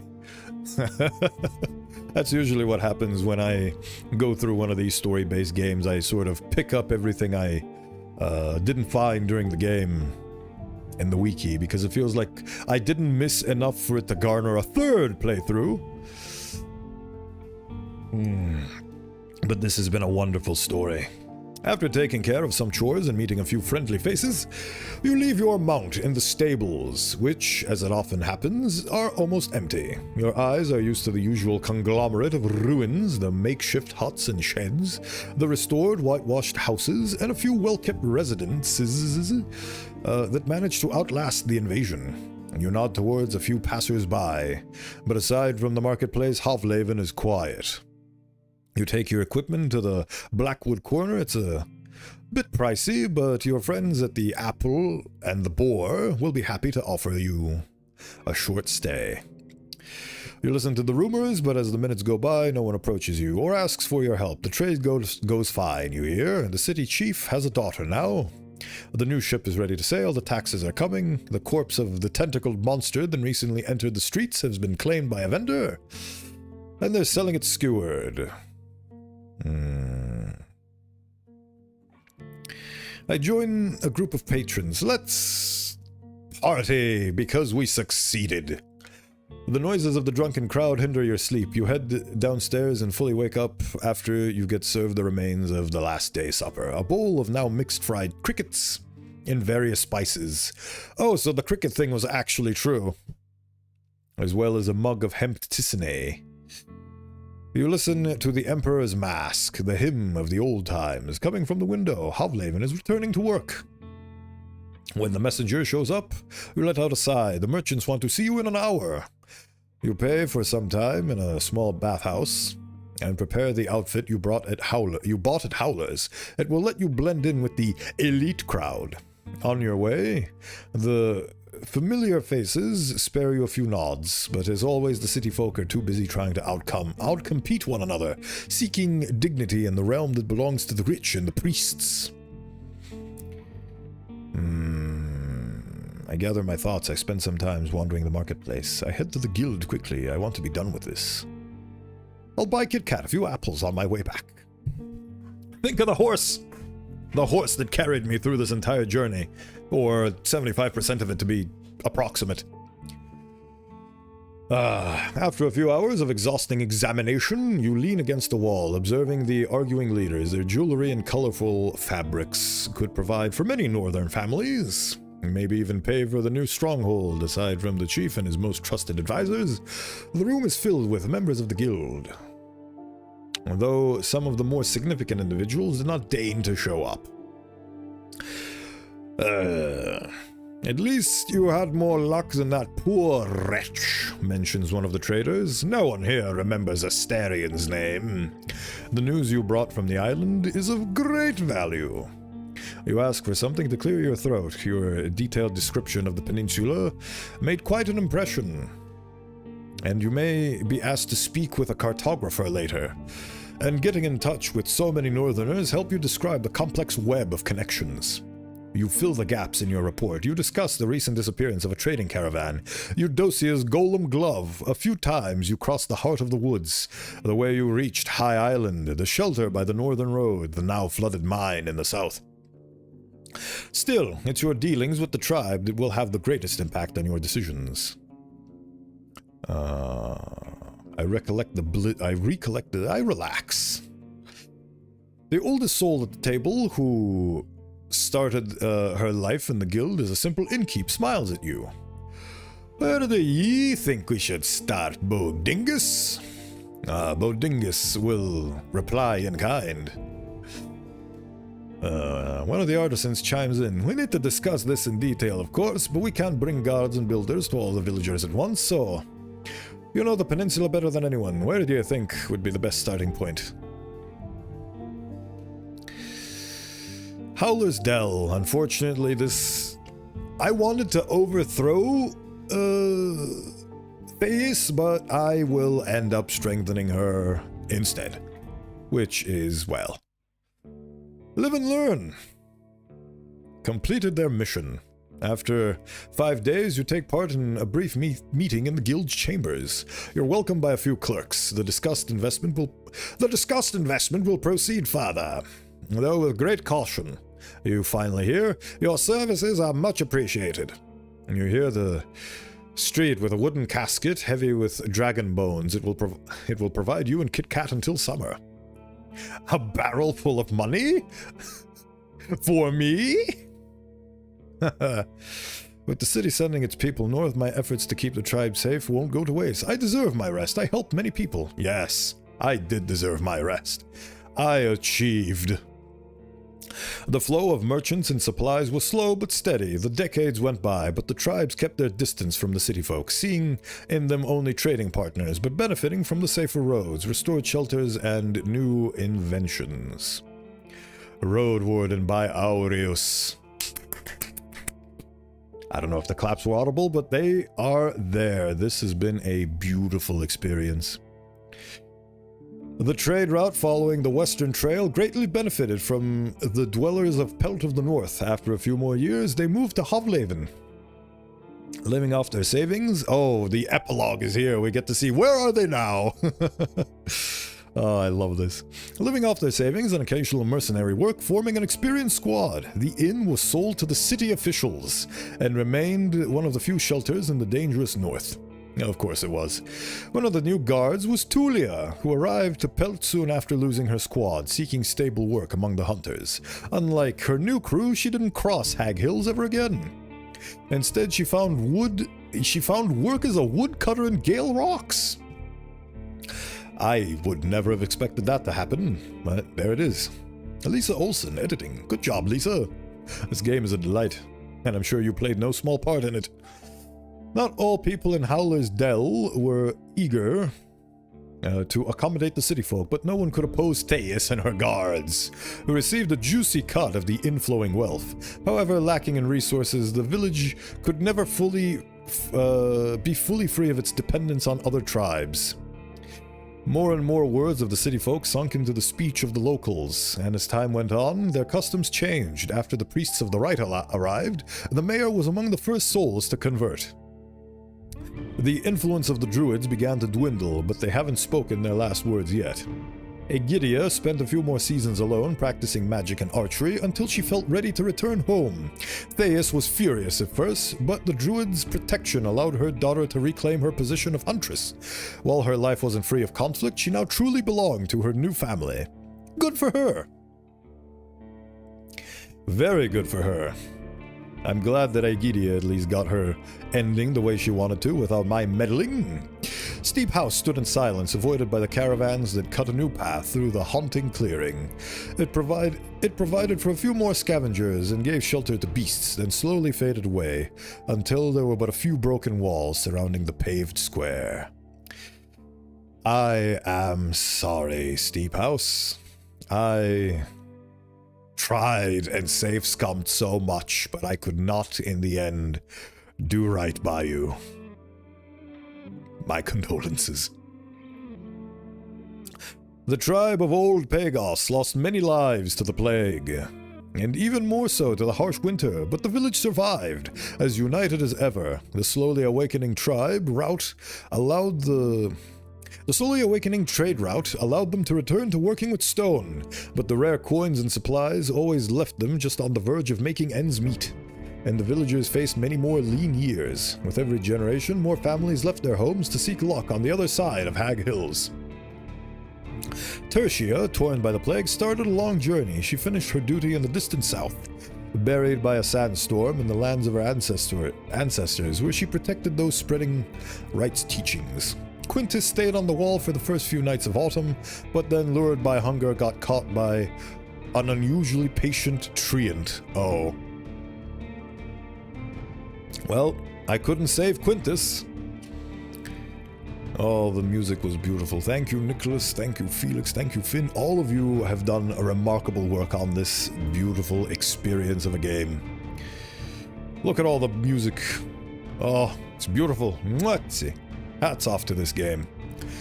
The monastery, left to itself, lost any interest in the outside world. The years went on, and the sounds of hammers and chanting gave way to the wind. After a century, a group of adventurers sought treasures inside the ruins, but while there are many, the main mountain had mysteriously collapsed under its own weight, as if it was hollow inside.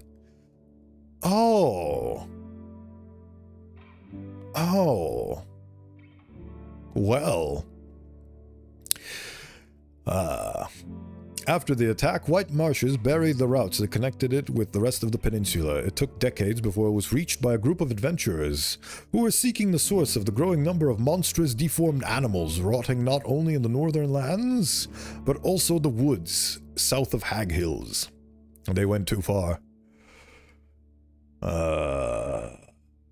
So, the White Marshes completely isolated itself, and it not only continued to depend on necromancy, but it started depending on animal necromancy as well, I guess. So, the worst ending for White Marshes, all thanks to me. I managed to teach them that isolation is the best practice, and they died for it. The sparse caravans made all the difference to Foggy, who used the dragon bones to pay for the supplies and help that were needed to build the proper wall. Ah, Foggy got to build her wall. Delightful.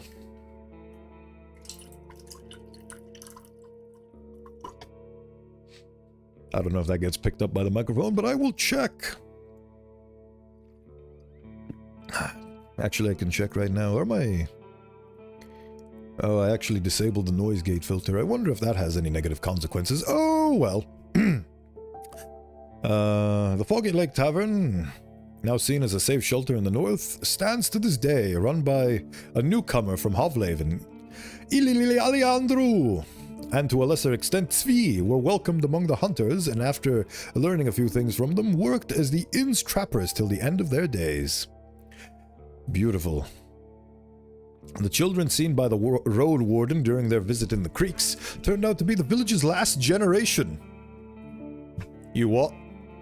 And the people grew desperate. The tribe took the chance left by the peninsula, seeking an abandoned hamlet or village beyond Hag Hills.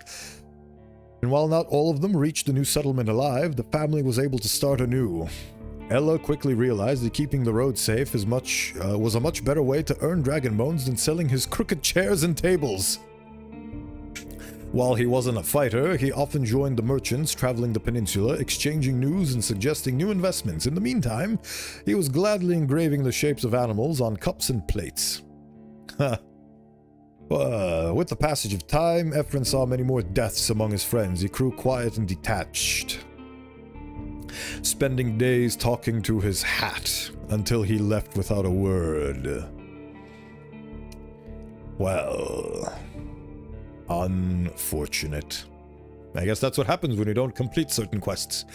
The soil of Gale Rocks couldn't provide for the village's hard-working people with crops alone. Groups of fishers were forced to seek game meat and fruits, but their lack of experience made them perish among the hungry, untamed forests and hills. Like many times before, the ancient tribe dwindled in the face of struggle. but holding to its faith and stubbornness, survived long enough to see another dawn. How delightful. The road leading through the heart of the forest remained abandoned, reserved for the times of great need, and hardly ever maintained by the soldiers of Havlaven. Glossia found herself a new target, the people of Howler's Dell. She bothered them for a few years, but lost most of her companions to blades, claws, and illnesses. Ashamed of her weakness, she left her camp one spring dawn, never to return. I tried so hard with you, Glossia. I visited you, and I prayed, and I wanted to help you. But no, I failed with you. I couldn't get on your good side long enough for us to get something good out of your life. You instead just became a hermit. Oh, what were they called? Banished. An isolated, banished hermit. Eudocia agreed to do some work for the city folk, earning a great amount of luxurious wares, but since every request she got was a variation of making a weapon even more lethal, the boredom of repetition started to push her to her limits. She sought joy in her own projects, sharpening her senses with snakebait day after day until her heart stopped beating a year later.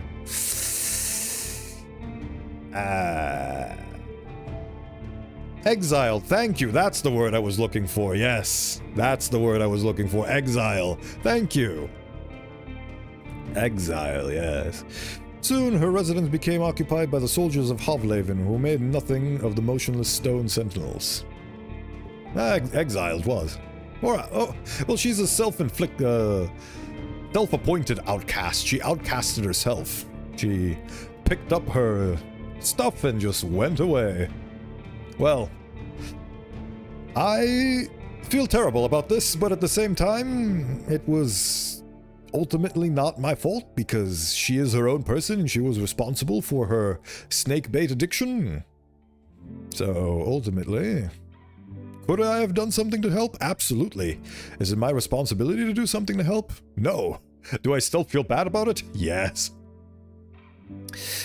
Oh. Too much of the old snakebait for one's nostrils to handle, and I'm afraid.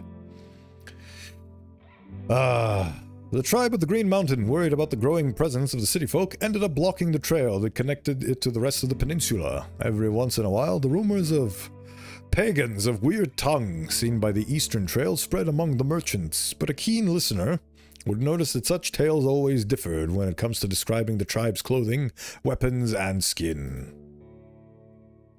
Bodingus, the Roadwarden of the Northern Peninsula, tried to get used to the routine of the city folk. After a year of struggling to provide for their palfrey, they hit the road again, this time without the support of the Merchant Guild, but with the understanding they can't save the Dragonwoods on their own. The rider aided many tribes while putting their own well-being and safety above their sacrifice. After a few years, with their palfrey too exhausted to continue their travels, they settled in one of the befriended villages, spending the remaining lazy decades as a guard. Oh, now that's the ending I was craving for. Oh, that's beautiful. That's the ending I can be proud to finish this game on. Beautiful. And that's it. That is Roadwarden. Beautiful, delightful Roadwarden. Oh, I feel so good about this game. It was a delight, an absolute delight. I feel absolutely amazing about the ending I got. That is honestly, I had an idea where I wanted to befriend a village so much that I could settle down in the village. And I wanted to do that with the first playthrough, and I failed. And I wanted to do that with the second playthrough, and I sort of failed. But because I picked the personal quest of wanting to help people, and then I completed that quest because I helped enough people, I managed to get an ending that sort of achieved what I wanted to do, which was help people and settle down. And I eventually settled down.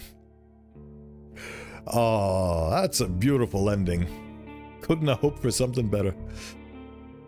Oh, very good. And we have managed to stretch our stream time to 5 hours because I wanted to finish this game and not leave it for another stream.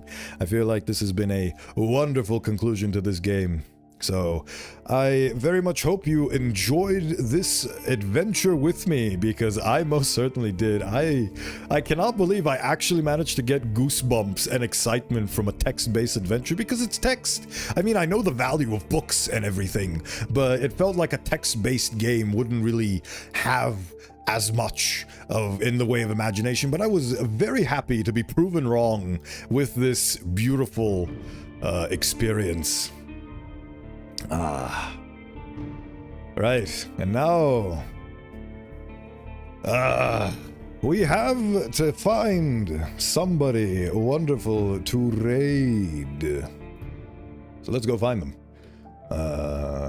Keep forgetting. Let's see here. What do we have going on in these bountiful lands? We have... Oh. We have a lovely person. Everybody else that I would usually raid is not online. So, I guess we're going over to Corey. So Corey it is. You're planning on playing the next game? There's a next game? What next game? There's a Roadwarden 2? Or are you talking about next game from these developers specifically? Moral Anxiety Studio. What are they doing?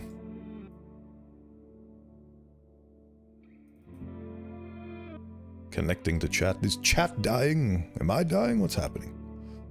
I don't know what's happening.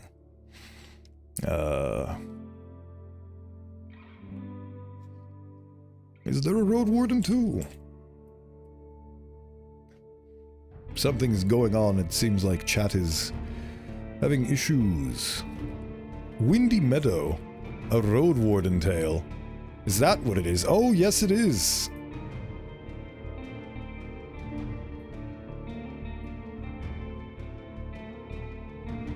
And this came out in 2020.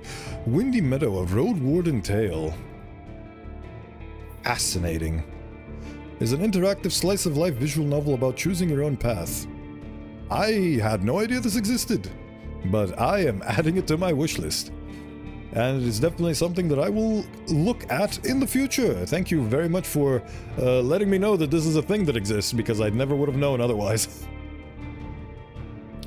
I don't know if chat is functioning anymore, but I'm going to assume that maybe it will. Right, so we were raiding. Is this working? Function! Can't tell if it's functioning.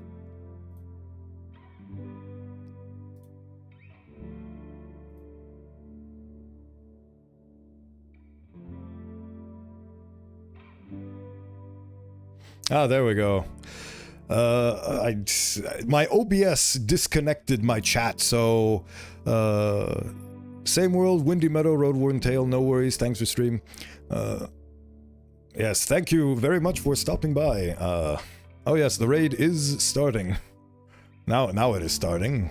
It's a very weird and scuffed thing that's happening right now, but oh well. Right. Okay, so we have a raid message. And once again, thank you so much for stopping by. Tomorrow I will not be streaming because I have prior engagements, but the day after we will be splicing, playing a new game. Outer Wilds, that one. Outer Wilds, I've never played it before, I know absolutely nothing about it. It's one of those games that I've been told where you have to not read anything about it and just play it. So I'm going to be experiencing it completely blind. So we carry on. Thank you very much for stopping by. Ooh.